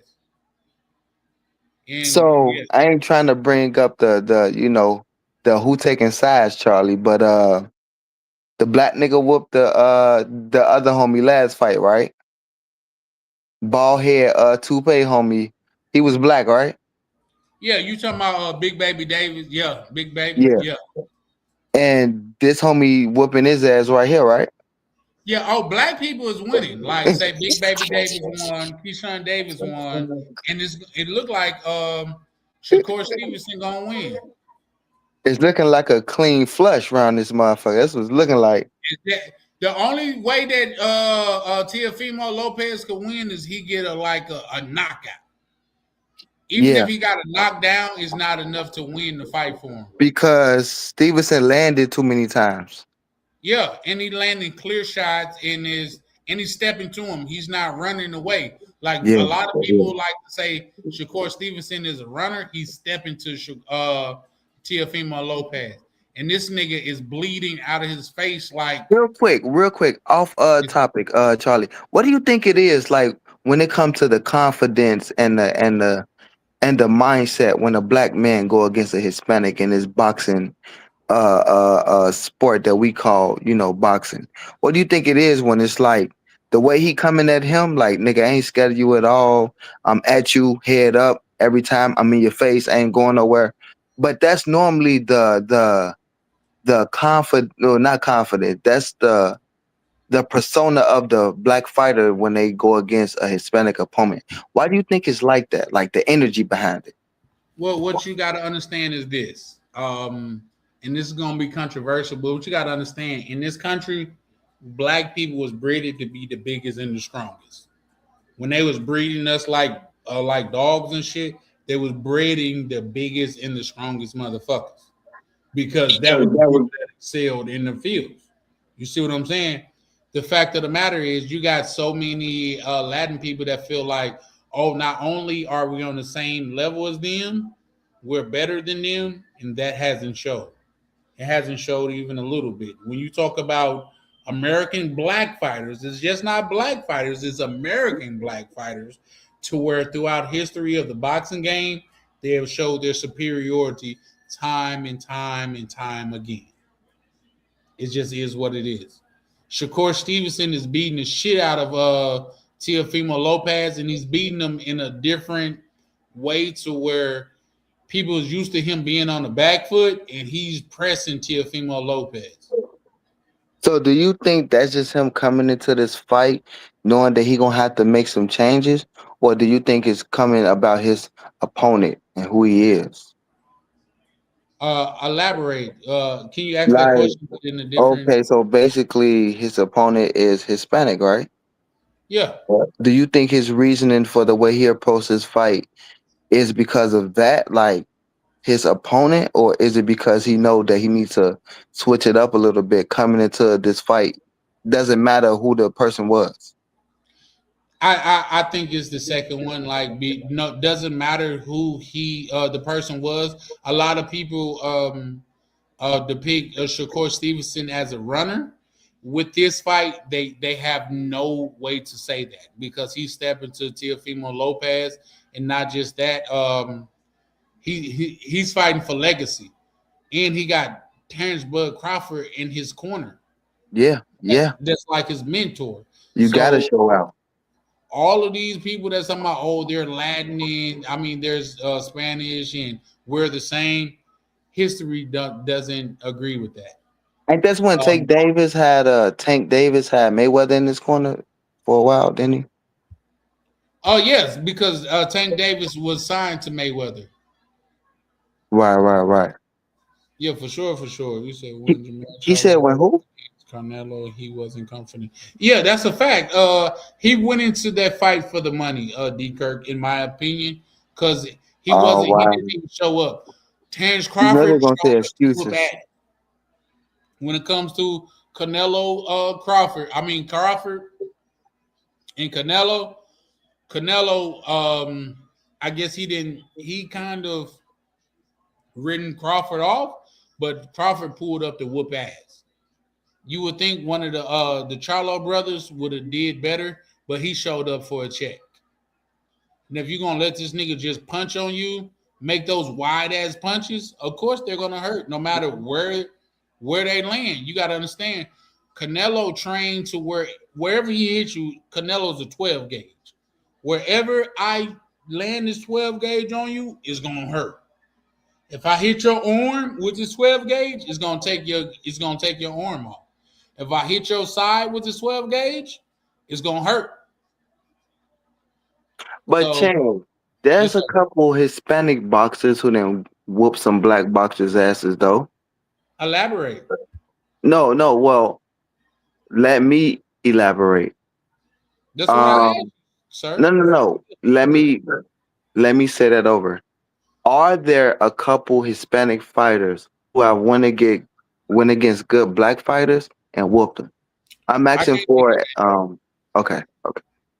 Manny Pacquiao. Against who? I'm trying to think right now, but I do remember that. And you can't even come off the top. That's Charlie point. You can't even come off the top with one. Because I don't be watching boxing like that. I just know that he did go against a couple of black boxers. Black fighters and won. I know Do you guys want me to break Manny Pacquiao down right fast? Say it again. Do you guys want me to break Manny Pacquiao down right fast? I could do it in probably like a minute. Yeah, because he's the fan favorite, Charlie. Yeah, go ahead. I could break him down. What you got to understand is when Pacquiao first started, he got knocked out. He wasn't like the superstar that everybody know him to be. He started like knocking out motherfuckers, and all of a sudden, what people don't understand is there was like Floyd Mayweather was ducking him. He wasn't ducking him. What he said is, if I'm going to fight Manny Pacquiao because something's not right with him, we got to do Olympic style testing. He said, I'm okay with testing. Test me every day, 24 hours a day. That's the Olympic style testing. They could pull up on you at any time of the day and test you. Manny Pacquiao didn't want to sign up for that. When he finally wanted to just fight Floyd Mayweather, he had to sign up for that. When he signed up for that and Floyd Mayweather knew that he was clean, he took the fight. Yeah. Floyd Mayweather beat his motherfucking ass. Now, after that fight, after there was there was testing that was involved, he didn't have those beaming reviews that he had, which indicate that there was steroids involved because everybody else, they didn't test him. But after he waited too long, though, Charlie. He waited too long. After Floyd Mayweather tested him, he wasn't getting those superstar performances. But he waited too long, Charlie. I'm sorry, go ahead. He waited too long to go against Pacquiao. He didn't wait too long. See, that's a common misconception. He didn't wait too long. What he waited was for Pacquiao to sign up for Olympic style testing.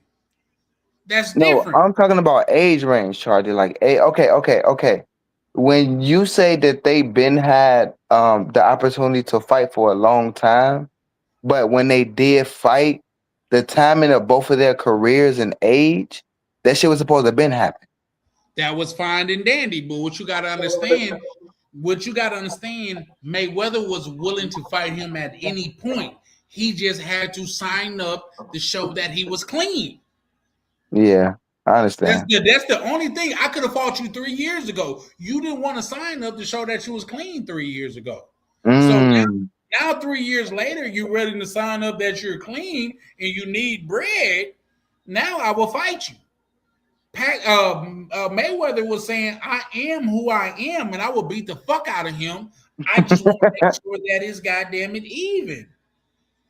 That's all that he was saying. Yeah. Yeah. Shout out to my good brother D. Kirk. What he said, Charlie, you heard the story. Hey, you know what? I seen that come across my timeline. I didn't get a chance to really look into it, but I'm definitely gonna look into it. Adrian Broner, he could have been great. I think, man, it's sad this what's going on with Adrian Broner. No. No. Clean flush. It was a clean flush, Charlie. Yeah, it was a clean flush. It wasn't even close. That's crazy though. Like from the prelims all the way to the main event, motherfuckers getting whooped. You hear me? Yeah. Now here's the thing: Pacquiao and Broner, yeah, that was decent, but y'all forgot. Was it Madonna? Madonna knocked Floyd Mayweather tooth out. He wear his tooth in a charm around his neck. Oh, that's crazy. Like we can't act like Mayweather ain't get cracked. I think that's what make him great because even after he got cracked, he still was the man. You know what they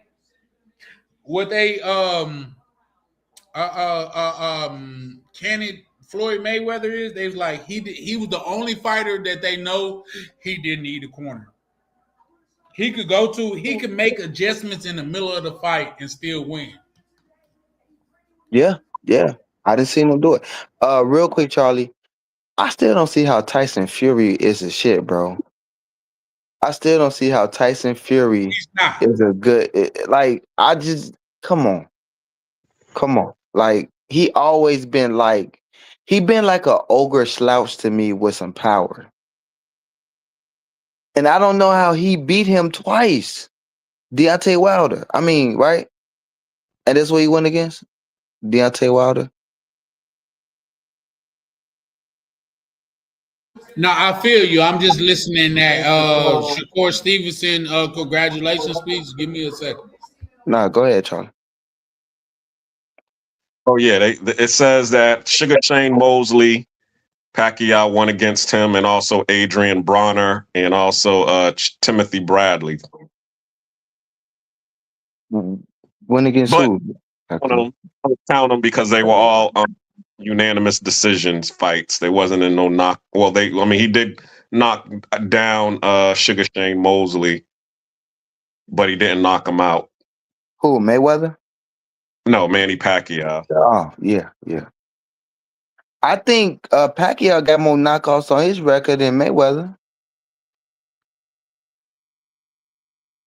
Because most of Mayweather fights are unanimous decisions.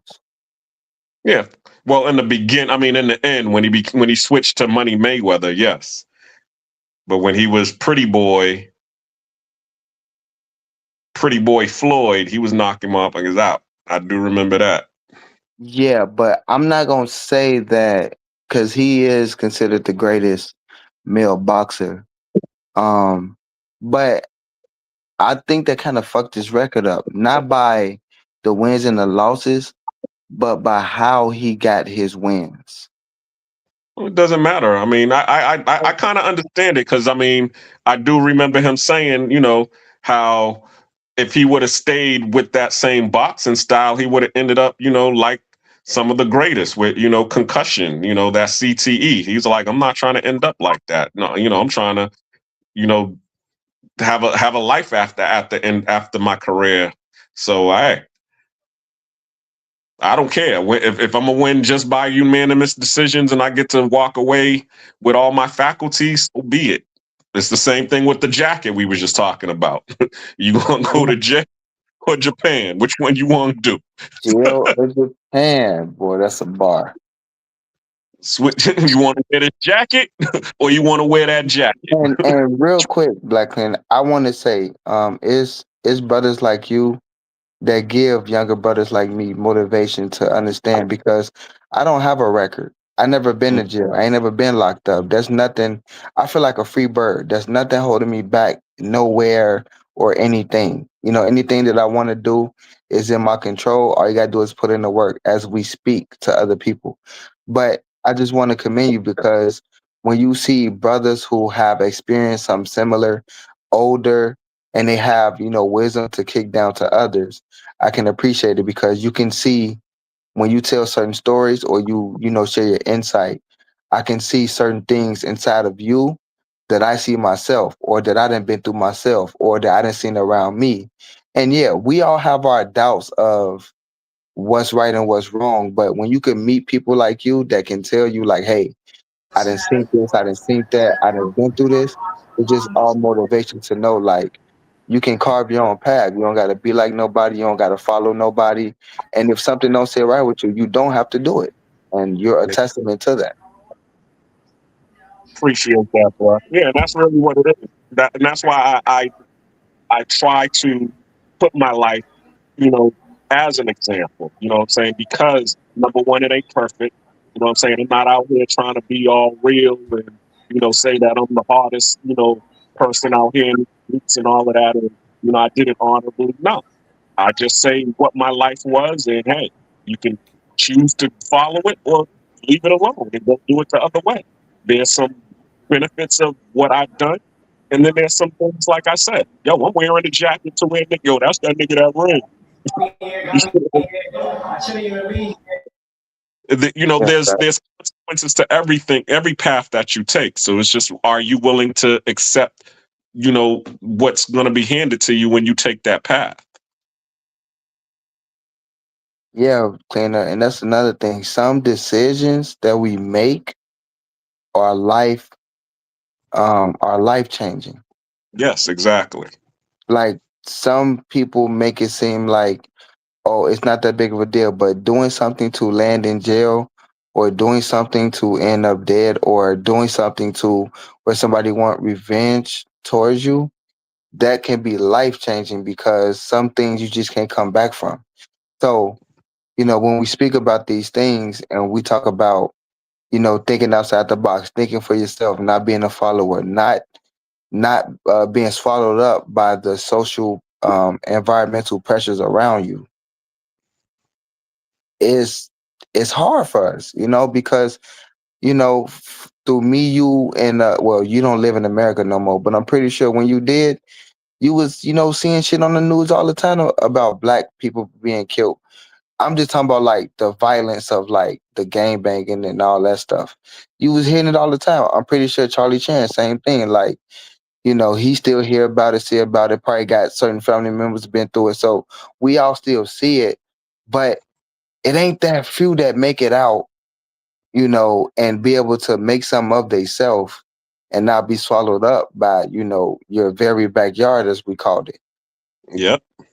Yeah, there's definitely obstacles. I mean, it's, as they say, it's a school to prison pipeline going on.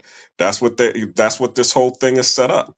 You know, they have, as you were saying earlier, they have behavioral scientists that study our behavior. And a lot of this stuff is that it's provoking us to do these things. You know, our whole nature is used against us. Just like what we were just Hey, Ronan, you definitely right. 12 rounds. He won all 12 rounds. Wow. I don't think you can fuck with Devin Haney, but 12 rounds. He won every last one of those rounds. So shout out to him. I think they got some foo-foo shit going on because Keyshawn Davis moving up to 40. He'll never fight Keyshawn Davis. I mean, he'll never fight Shakur Stevenson because they're brothers. Nigga, there's no family in this business. You know what I mean? So, shout out to you, Ronnie. But go ahead, brother. We could get back into it. No, Black Cleaner was speaking. My apologies, Black Cleaner. Please continue. I forgot what I was saying, man. No, so you was basically saying like, you know, how we don't really make it out like that because of like the way we think and like the social and environmental pressure swallows us up to where we barely make it out clean, unscathed, and with the opportunity to make something really of yourself. Oh, no. What I was saying was the whole dilemma. They have behavioral science to where, okay, it forces you to make a choice between, as you were saying earlier, your pride and your ego. If I don't do this, what is, you get into that paid in full. Will the streets still love me? Will they still have, I love this, man. I love will they still have love for me if I walk away? I love this game. You know what I'm saying? So you have that going on, and then you have, hey, I might not make it out of here if I do it. I might, as you said, I might die. I might go to jail. Because, he was, at that time, he was considered my best friend. I was his ace boom coon, consigliere. I'm the one who would warn him about, what to do and what not to do in the streets. Okay. And then that crossroads happened. And he was the dude who was like, yo, I got love for the streets. I can't walk away. And I was like, you know something? I already see what my brother already told me. And that was another thing too. I was fortunate because I had 3 older brothers. One of them's 10 years older than me. The other 2 are 16 and 18 years older than me. So he didn't. He was raised by a single mom. So the streets was his family. And just like I was telling you all a long time ago, how, when I was younger, I would be out in the streets hanging with him and all of my friends, and my older brothers would see me out in the streets on the block, and they would come and embarrass me and send me home.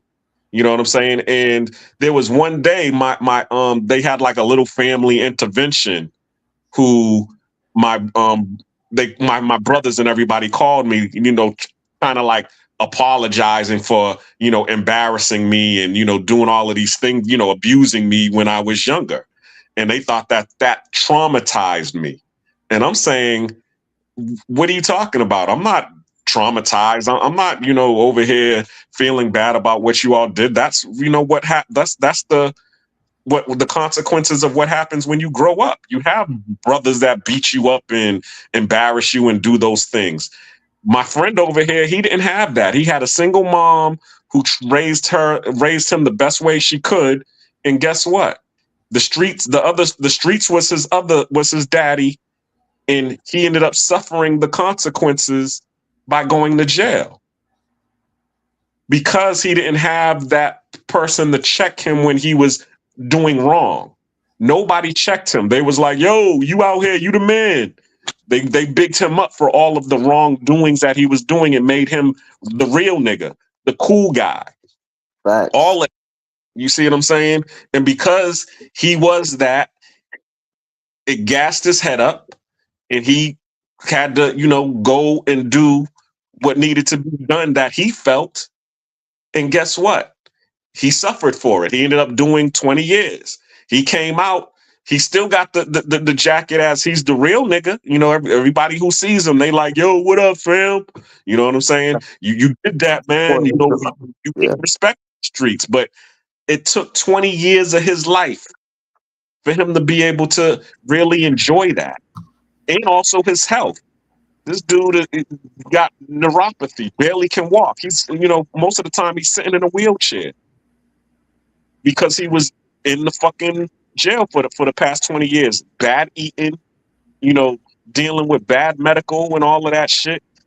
So the question is, what are you willing to sacrifice in order to soothe your ego? Facts.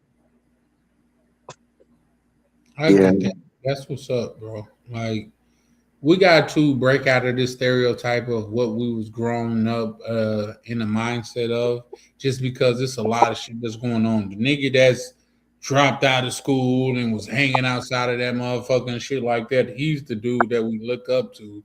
And I'm saying that from experience, and that's not the case as far as getting ahead. You know what I mean? And that's just my opinion, but it is what it is. But it's only two reasons why you would look up to that type of man, Charlie. He getting the girls that we want, or he got the motion, aka the money.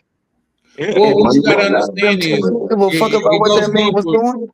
it goes deeper and it's psychological, because when they did desegregation, what you gotta understand, the well-to-do black people that was in the black community, they are now moving out of the black community. And when you take neighbors out of the neighborhood, guess what you're left with? You're left with the hood. There's no more neighbors in the neighborhood. It's just the hood. So reason why and there's never no accountability on my part, but reason why I took a lot of the path that I took is because the brothers that you look up to in my neighborhood was the Doughboys. Like I said, my big home, and it's only two gentlemen that I would call my big homie wholeheartedly, big homie. They was millionaires when I was like 16. You know what I mean? Like real life, you could see their like lavish lifestyle from an outside perspective.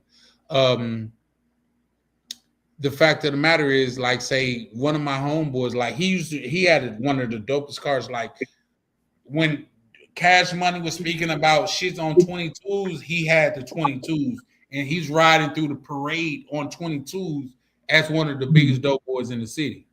You know what I mean? And I got a chance I was riding in the car with him, like just being affiliated with those type of people gave me status. But from looking back on the standpoint, those wasn't the people that I should have been affiliated with. Those wasn't the people that I should have put on a pedestal. You know what I mean? Let's keep it a buck. The niggas that were playing Dungeons and Dragons in school growing up is the niggas that's winning today. Yep, that's a long-term game, Charlie. You see what I'm saying? Those weird ass niggas that we thought was weird, they wasn't getting no bitches or no shit like that. Those are the niggas that's rich today. And that just But Charlie, question. Us young black brothers, and some of us, we still have a choice. We still have that little, millisecond decision that you can make that's called choice. But why do you think, especially our young black men, why do you think we don't even get a chance to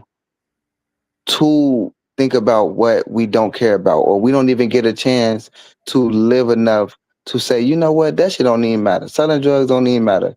Getting some get back for somebody, one of my friends that got killed, don't even matter.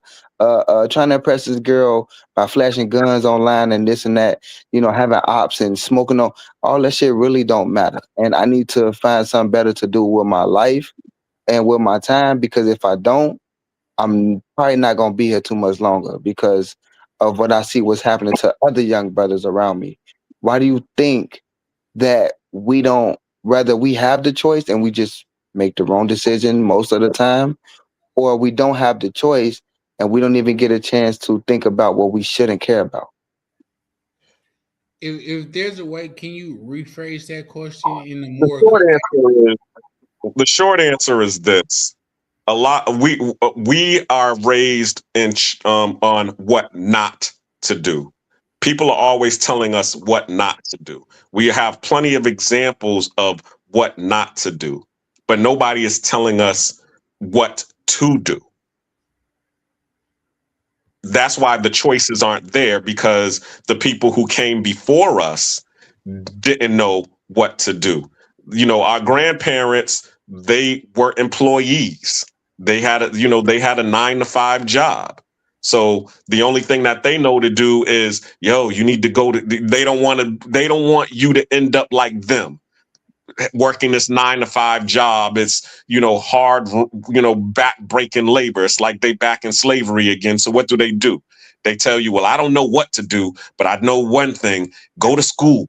That's what they tell you. Go to school so you can get a better job than what I'm working. But they really don't know the true answer.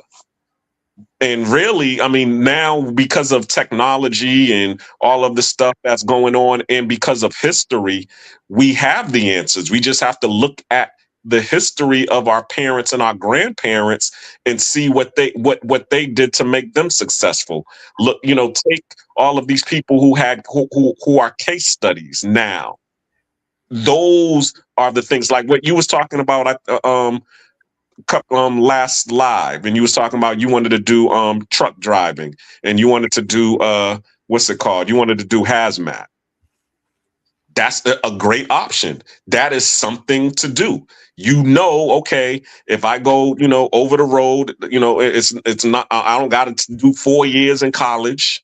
All I gotta do is just, get my hours on the road, pass these tests, and then I will be ushered into a job that makes 6 figures automatically. These are the options that nobody has ever presented to us that we're now able to see. Rainier buying a cargo van and doing, light truck delivery. You know what I'm saying? That's an option. These are the things that the choices that nobody was telling us. And the funny thing is, they were always there in plain sight. We would see the UPS driver come to our door. And UPS drivers back in the days was making big money then. We would go and, to some of these factories were in our neighborhoods. Nobody told us about it. It's funny because, okay, I'm in the restoration industry. Okay, oil spill cleanup, hurricanes, all of that. The office for a lot of those industries is in the hood because they can't put them anyplace else. But nobody's telling us to go down the street to clean harbors and go get a job making $25 an hour cleaning up oil. Yeah. They're telling us to go over to the mall and go get a retail job as a cashier. Go work for JW and H&M and, go work at Taco Bell. See, those are the things that it's the skills that pay the bills. And once you learn that, that's the thing that changes your life. Or even the military. If you really don't know what to do, you know what I'm saying? The military, it will always change your life because that's one of the things where they're going to put you in the heart of everybody that's making money.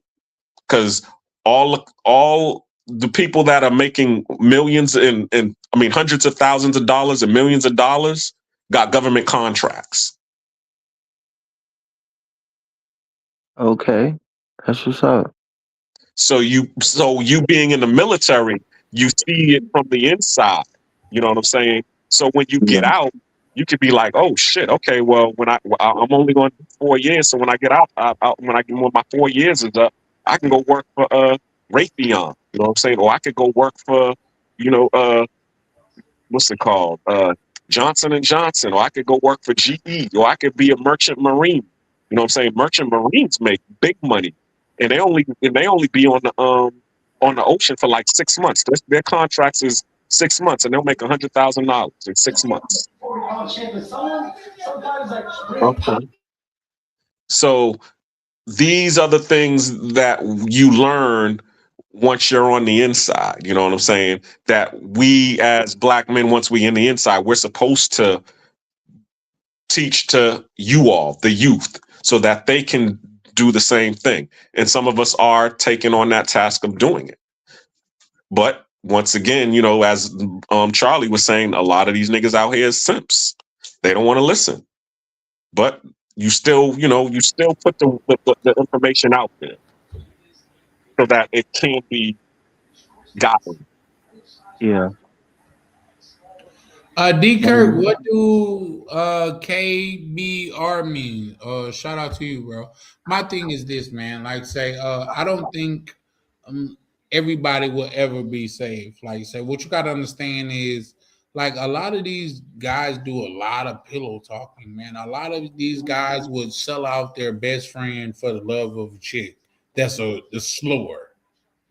Let's just call a spade a spade. It is what it is. And what I try to foster over here is men being men. You know what I mean? If you a man and you walking in the righteous path of a man, women is a byproduct of it. That's just like I don't think you get money and you're successful. I think money is a byproduct of being successful. Those are two different things when you think about it. You don't get money, then you're successful. You're successful, then you get money. It's different when you think about it. So I try to like relay a lot of that shit to brothers and shit like that. But I get it. It's gonna be a lot of dudes like, oh, I love her, dude. She got 10 kids and I'm her first love. Like, all right, bro. Yeah, good luck with the cool story, bro. You know what I mean? Like, it is what it is. So everybody is not gonna be able to accept the shit of the nature and shit like that. Like, she got 5 kids by 6 baby daddies. Nigga, like, that's impossible. No, it's 2 niggas that think they're the father of 1 kid. Yeah, bitch, I know women that have done that. You know what I mean? So you niggas like just got to, and niggas will turn on their homeboy. What you got to understand is, like, if you ever watched the movie Troy, which is one of my favorite movies. All of my favorite movies is One Man Against the World. Hoodlum, one of my favorite movies. Troy, one of my favorite movies.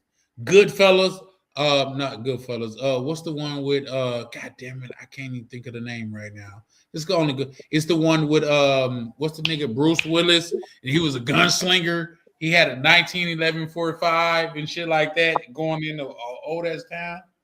Fuck, I'm gonna have to think. That's one of my favorite movies, and it's a man versus the world type shit. A woman will knock you off of your motherfucking pivot, and that's their motherfucking role, to knock you off your pivot. Have you noticed you could do everything that you want to do to get a woman, but once you get a woman and you bend to her will, she's no longer interested in you. She's no longer held you in the most high regard. The fact of the matter is this: some of the women that I had that's most enamored with me, I felt like that came out wrong. But some of the the word, but go ahead. Go say that again. Enamored. There you go. My bad. Hold on, Black Cleaner, let me live. I'm trying to use it like, oh, it didn't come out right, so I'm just letting you know. Okay. I appreciate you, brother. I've been drinking. So what I was going to say, the women that are most infatuated with me is women that they know that, like, they're not my main squeeze. You're not just going to pull up and you are the prize. No, I'm the prize. And to get on my program, you got to accept that. You guys wouldn't understand how many guys out here that they turn their back and all of that stuff. They do simp shit to oppress a woman. And what you got to understand at the end of the day, it doesn't impress a woman. Because if a woman really just wanted a dude to spend money on them, why the women that's at the strip club don't go with the highest tricks? I'm just saying, let that land. It's dudes that go to strip clubs and they spend thousands of dollars. Those women that's in the strip club that those men spend thousands of dollars on, those women look at them as disgusting. They look at them as men that they would never fuck with. But guess what? They got a pookie that's driving a car that's coming to pick them up after their shift is over. Let that marinate. Let that marinate. A man that's with a rich man that got a woman in her life and shit like that, she's fucking a gardener. And the woman that's coming up with a man that's working hard every day, she's fucking her boss. And in either one of these situations, you need to be you as a man. You need to stand on what you stand on as a man. You need to understand, as long as you're in your bag, as long as you are a man of significance, women is just a byproduct. Women is just a byproduct. They come with you being successful. That's why you see young women on old niggas' yachts. Show me a yacht with young niggas on that motherfucker, with young bitches on that motherfucker. Those bitches is rare. And I'll tell you, even if it do happen, the young nigga, that's his dad yacht. I'm just saying it is what it is. So what y'all got to understand is this. You putting all your trust and hope in a motherfucking woman that do not believe in you. Because as soon as you fall off, she's moving to the next ride. And you want to blame, oh, you a bum ass bitch. No, this is in their DNA. Do you guys know the root word of natural? I done said this before. So Black Clean, you probably got this. The root word of natural is what? Nature, nurture, nature, which is to say, the more like nature you are, the more natural you are. Let's look at it in the animal kingdom. The women is not the females is not going with the male species that have more money, because there's no money in that. They're going with the male that has the best chance of survival. Facts. All right, they don't want me to start cooking. It's too late for me to start cooking. I'm not going to open up the kitchen to start cooking for y'all, but just let that sink in. In nature, the woman, the female species go with the male that has the best chance of survival, because you know why? Their offspring have the best chance of survival. So for you to look at a woman that say, oh, you only want to fuck with me because I got this, that, and the third. Yes, because that betters her offspring, nigga. It's in her DNA. So you want to go back and forth and argue with a bitch about being a bitch? That makes you a bitch too. I'm not never arguing with a woman.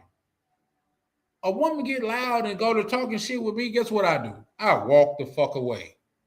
Because if it get too, bitch, I could put this motherfucker in your face and end your fucking day. You'll wake up the next day and be like, oh, what happened? Not saying that I'm not that type of dude. That's why I don't go back and forth with women. You see what I'm saying?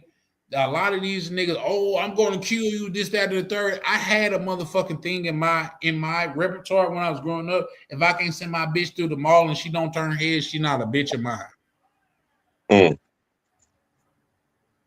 I'll say that again. If I can't send my bitch through the mall and she don't turn heads, she not a bitch of mine. But let's keep it bro said get out of here. For sure. But at the same time, let's keep it a buck. The where we at now in this society, these bitches that y'all call baddies are some of the worst humans on earth. Oh, Charlie, what you mean by that? These bitches think just because they're pretty, just because they're sexually desired, they could be the worst humans on earth. They don't have to have manners. They don't have to have no skills as far as goddamn it, providing for themselves. When a bitch tell me I pay for my own house, my rent, and my car, you know what my response? Oh, so you a regular adult? Because that's what an adult do. You pay for your fucking life. You mean to tell me I need to give you some extra points because you pay your own car? You bought your car off of your own back. I need to give you some extra points. Bitch, I've been paying for my own car since I've been 18. Do I get extra points? Oh no, I'm pretty and shit like that. Bitch, you can take that pretty shit and flush it down the toilet because 20 years from now, you're not gonna look the same. Shout out to KS. Shout out to Kevin Samuels that was motherfucking letting these bitches know your sexual marketplace value was going down. You're not the same as when you was 25. Bitch, you're 45.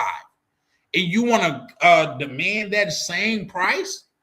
It don't work like that, bitch. Because the niggas that could attract you at 25, that's older now, they can still attract a 25-year-old bitch.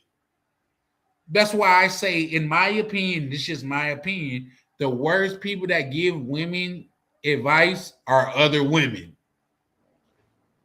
When motherfucker Kevin Samuels was online talking shit to niggas, when he was telling nigga, you fat, you ain't got no job, and you got a little dick, and you want a bitch to motherfucking submit to you, that shit don't make no sense. Nobody said nothing about that because that's a reality us as men have to deal with. But when an overweight bitch with 5 fucking kids and shit come on that motherfucker, we need to regard her as a fucking treasure. Now he's out of line. Now he's out. He shouldn't have said that to her. Nigga, what the fuck? How does that make sense? You done let 5 different niggas nutting you, and you got 5 different fucking kids, but now I need to pay the same price that you would charge me or that you was deemed acceptable when you had no kids. You want the same nigga. I made mistakes when I was younger. Yes, bitch, you got to live with those mistakes. Oh, no, that's not right. Bitch, if I killed somebody when I was 16 and I went to fucking jail, I still got to pay for that motherfucking tragedy that I did. Your slate don't get, that's why I tell you, women are not logical creatures. And if you treat them like logical creatures, you're not a logical creature. Have you tried arguing with a woman? That's why I don't argue with women, because guess what? You will never win because the goalpost is always moving. The goalpost is always moving. You know why? Because when you argue with feelings, there's no concrete thing to prove. It's her feelings. Feelings always change. But with that, I digress. Black Cleaner, you want to chime in on that, my good brother? Nah, you cooked a good meal. I'm just over here chewing it up, chewing the fat. How about you, Foreign Skies? You want to chime in on that, brother?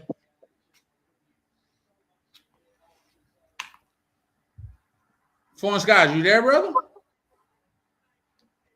Think he on a sleepathon. It's getting late anyway. You said you was going to end this live 30 minutes. That was what? How many hours ago? 3 hours ago. We done watched the whole main event and everything while we was on live. So, shout out to that. He said, yes, they don't want to hear shit. Yeah, the fact of the matter is, D. Kirk, you're right. Like, a woman that's not willing to take your protection as provision, why would you take what she say as what you should do as a man? When a woman tell you, a real man should do this, that, and the third. Bitch, if you had such access to real men, why you not wifed up yet? Why a real man haven't wifed you up yet? Let's just be honest about this shit. Let's just be logical. But we're talking about illogical human beings when it comes to that. When Kevin Samuel was on there, he was talking about, woman, you are 5'7" and you're 250 pounds. How can you say that you're this, that, and the third? You got 5 baby daddies, man. Now you want the most that you have ever asked for your submission, and the niggas that's before you has never gave you what you asked for. How does that make sense from a business standpoint? All right. But I digress. Foreign Skies, you there, bro? Foreign Skies and dozed off on us. But yeah, now we about to get ready to close out and everything. Like Black Cleaner, shout out to you, bro. We got you to. I told you we was gonna get you to 50. You got to give me my props. Did I tell you that? Most props definitely to you. I appreciate the love and the support from everybody. So yeah, Cartagena. I'm gonna do my first live there. I'll be there on Friday. I'm gonna do it from Rooftop Republic CTG. Shout out to my brother Black Cleaner, man. Listen, once again, what I'm telling y'all is this: is reason why I am the way that I am, because these are brothers that really bring value to this community. You know what I mean? Black Cleaner is the person that you want to know when you're going to Panama. He's not even charging. That's just like with Passport. I told Passport, like, what you doing, bro? You said you going live tomorrow. I will go live tomorrow, D. Kirk. I'm thinking about starting up the marathon again, man, because I thoroughly appreciate going live with people in this community. But that's why I told Passport when he was giving out some shit for free, I was like, bro, I'll pay for this shit. I don't mind. But if I pay for it, the one thing that I ask, you got to charge people. You like, what you mean? Because people don't appreciate what they get for free. When you charge them, they'll appreciate it more. The fact that Black Cleaners on here and just giving y'all the game for free, y'all don't appreciate that shit. And I'm gonna lead the way by paying, bro. And once I pay, nigga, I'm not above nobody else. But once I pay, you niggas need to pay too. Bro, that's really out there, he done put in the work and he's sharing the game with you willingly. Why wouldn't you want to look out on the brother? For some reason, man, when it comes to us and our community, we want discounts. Nigga, you don't go in the Louis store and ask for discounts. You don't go to the gas station and ask for discounts. Why you gonna ask for discounts with the motherfucker that look like you? That shit is crazy to me, man. And if you can't motherfucking afford it, that's fine. Try to work something out. Try to goddamn say, bro, I understand your value and I don't want to get away with nothing for free. How can I make this work? That's all I'm saying. I hear you. You know what I mean? Like, man, we so motherfucking, we're so one-track minded to where we see another person that look like us, we devalue each other. But when it comes to Louis Vuitton, motherfucking Balenciaga, YSL and shit, you look forward to paying that shit so you can shit on another nigga that look like you. And that's some bitch ass shit in my opinion. That's some bitch ass shit in my opinion. The brother that's on the ground that could really navigate you into how you need to be and shit like that, you don't want to look out on him. But you'll go look out on the motherfucker that really don't even like your skin tone. Oh, let's get into it. When you go to motherfucking Gucci, go to what's that, Greece and shit like that. Them niggas don't fuck with you like that. You suck ass niggas.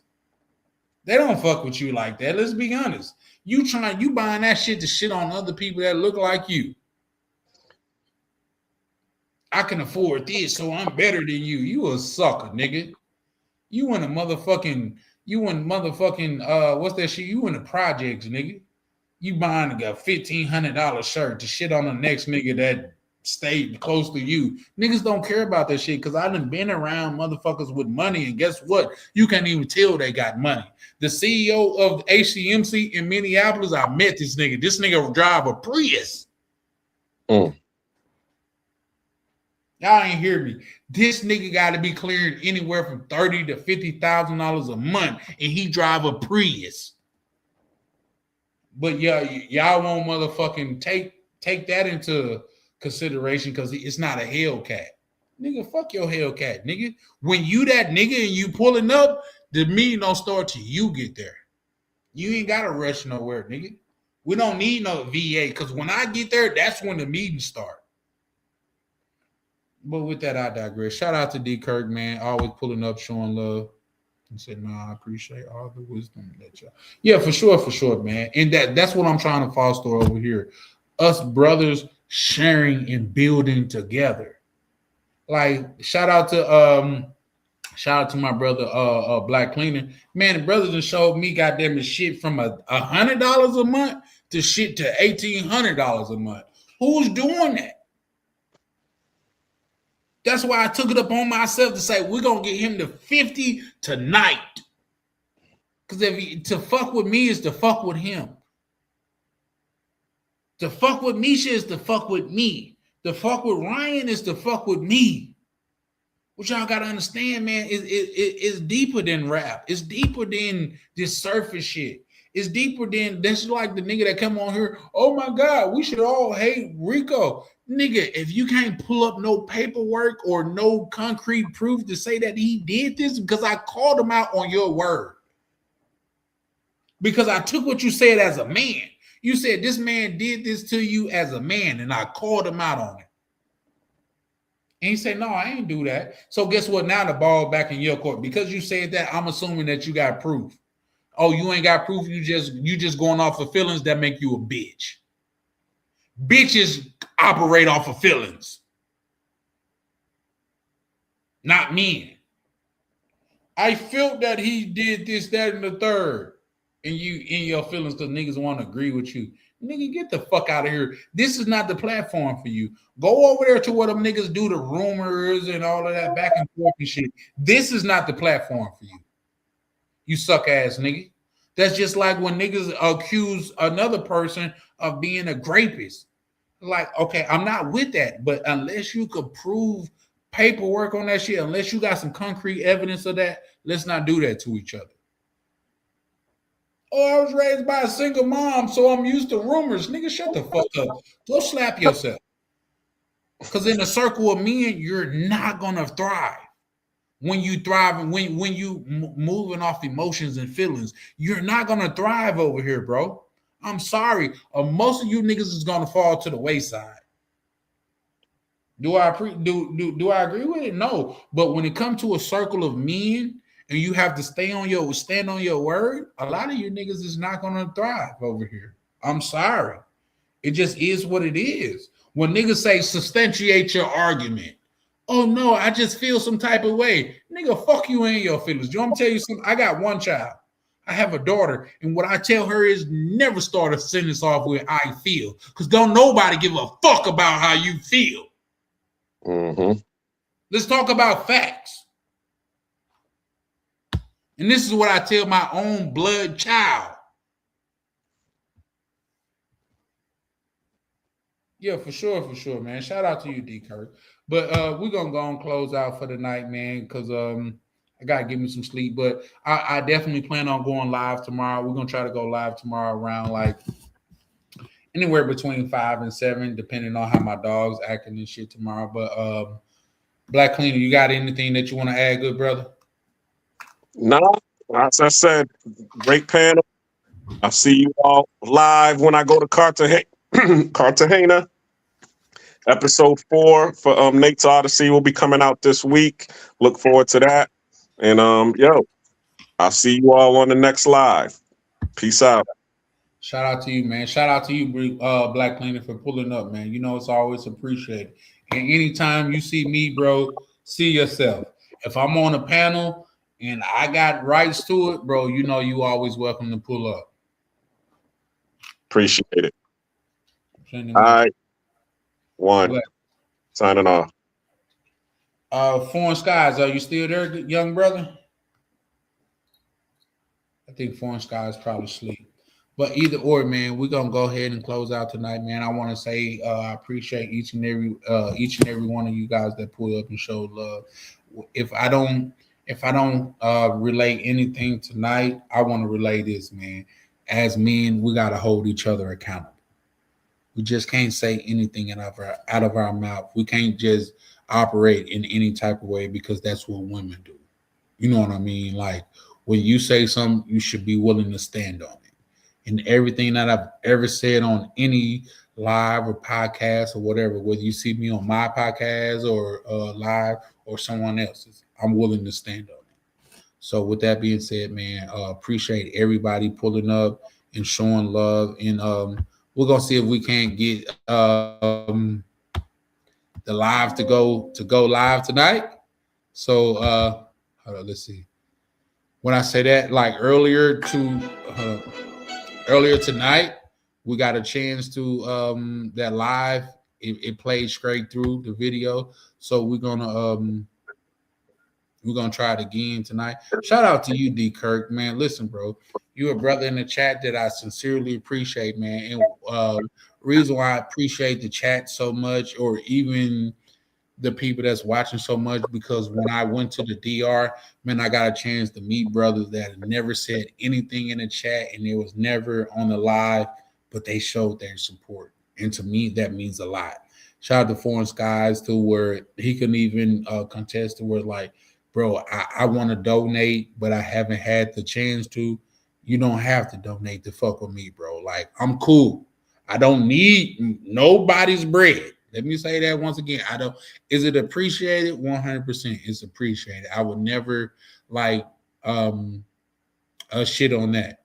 But just pulling up and showing your support means the most to me, man. So with that being said, man, like just pulling up, showing your love is appreciated to me. That's just like you donating. So you don't have to necessarily donate. Charlie Chan is not about that. That's not my channel. I'm going to always get it, and I'm going to always get to some bread. So you brothers, everybody that pulled up and showed some love, man, I appreciate it. So we're going to go ahead and show this live, and we're going to be out, man. Y'all have a good one tonight. It was a great night, and bless. Yeah. Late nights. Open mics. Truth only move when the room got order. Mr. Peppers and Prime on the control. Welcome to Charlie Chan TV. Yeah. Three beautiful women, a whole panel in a vibe. Vibing with me, she set the tone when she look you in your eyes. Tam talk straight, no filter, no disguise. And a smooth with it, every word calm but precise. Chat going crazy, yeah, the numbers stay live. Everybody got opinions when the combo get tight. Different views, same table, respect, stay intact. Late night panels where the feelings meet facts. Late nights, don't sleep, don't sleep. True talk, true, no retreat, no retreat. Panels lit, crowd loud, Charlie Chan, TV, Charlie Chan, TV, Charlie Chan, TV, Charlie Chan, TV. Once again, man, Charlie Chan out here, man. I'm some of the most beautiful women, bitch friendly. Like it. Yeah, sick of the lies. Same topics rotate every time they go live. Black man in Germany, Berlin, state of mind. Different culture, different land. Still speaking this side. Black cleaner, keep it solid. Street calm, no flex. Miguel, keep it gangster, let the truth handle the rest. Ain't nobody running when the questions get steep. Nothing moves unless Peppers nod. Prime say speak. Two moderators. One room, one mic at a time. Now let it cook. Charlie Chan, TV, Louisiana, where it starts. Southern roots, but the vision way bigger than charts. Panel talking night, hotel reviews by day. From lobby to rooftop, we telling no fake. Grinding every wildin' in the comments tonight. Typing fast, cracking jokes, adding fuel to the light. One of the moments, top supporter in the chat. But he said, cam up, Charlie, yeah, pressure like that. Hey, the travel POV, nodded off mid-live. Guess these late nights build different, everybody can't survive. Hey, late nights, don't sleep, don't sleep.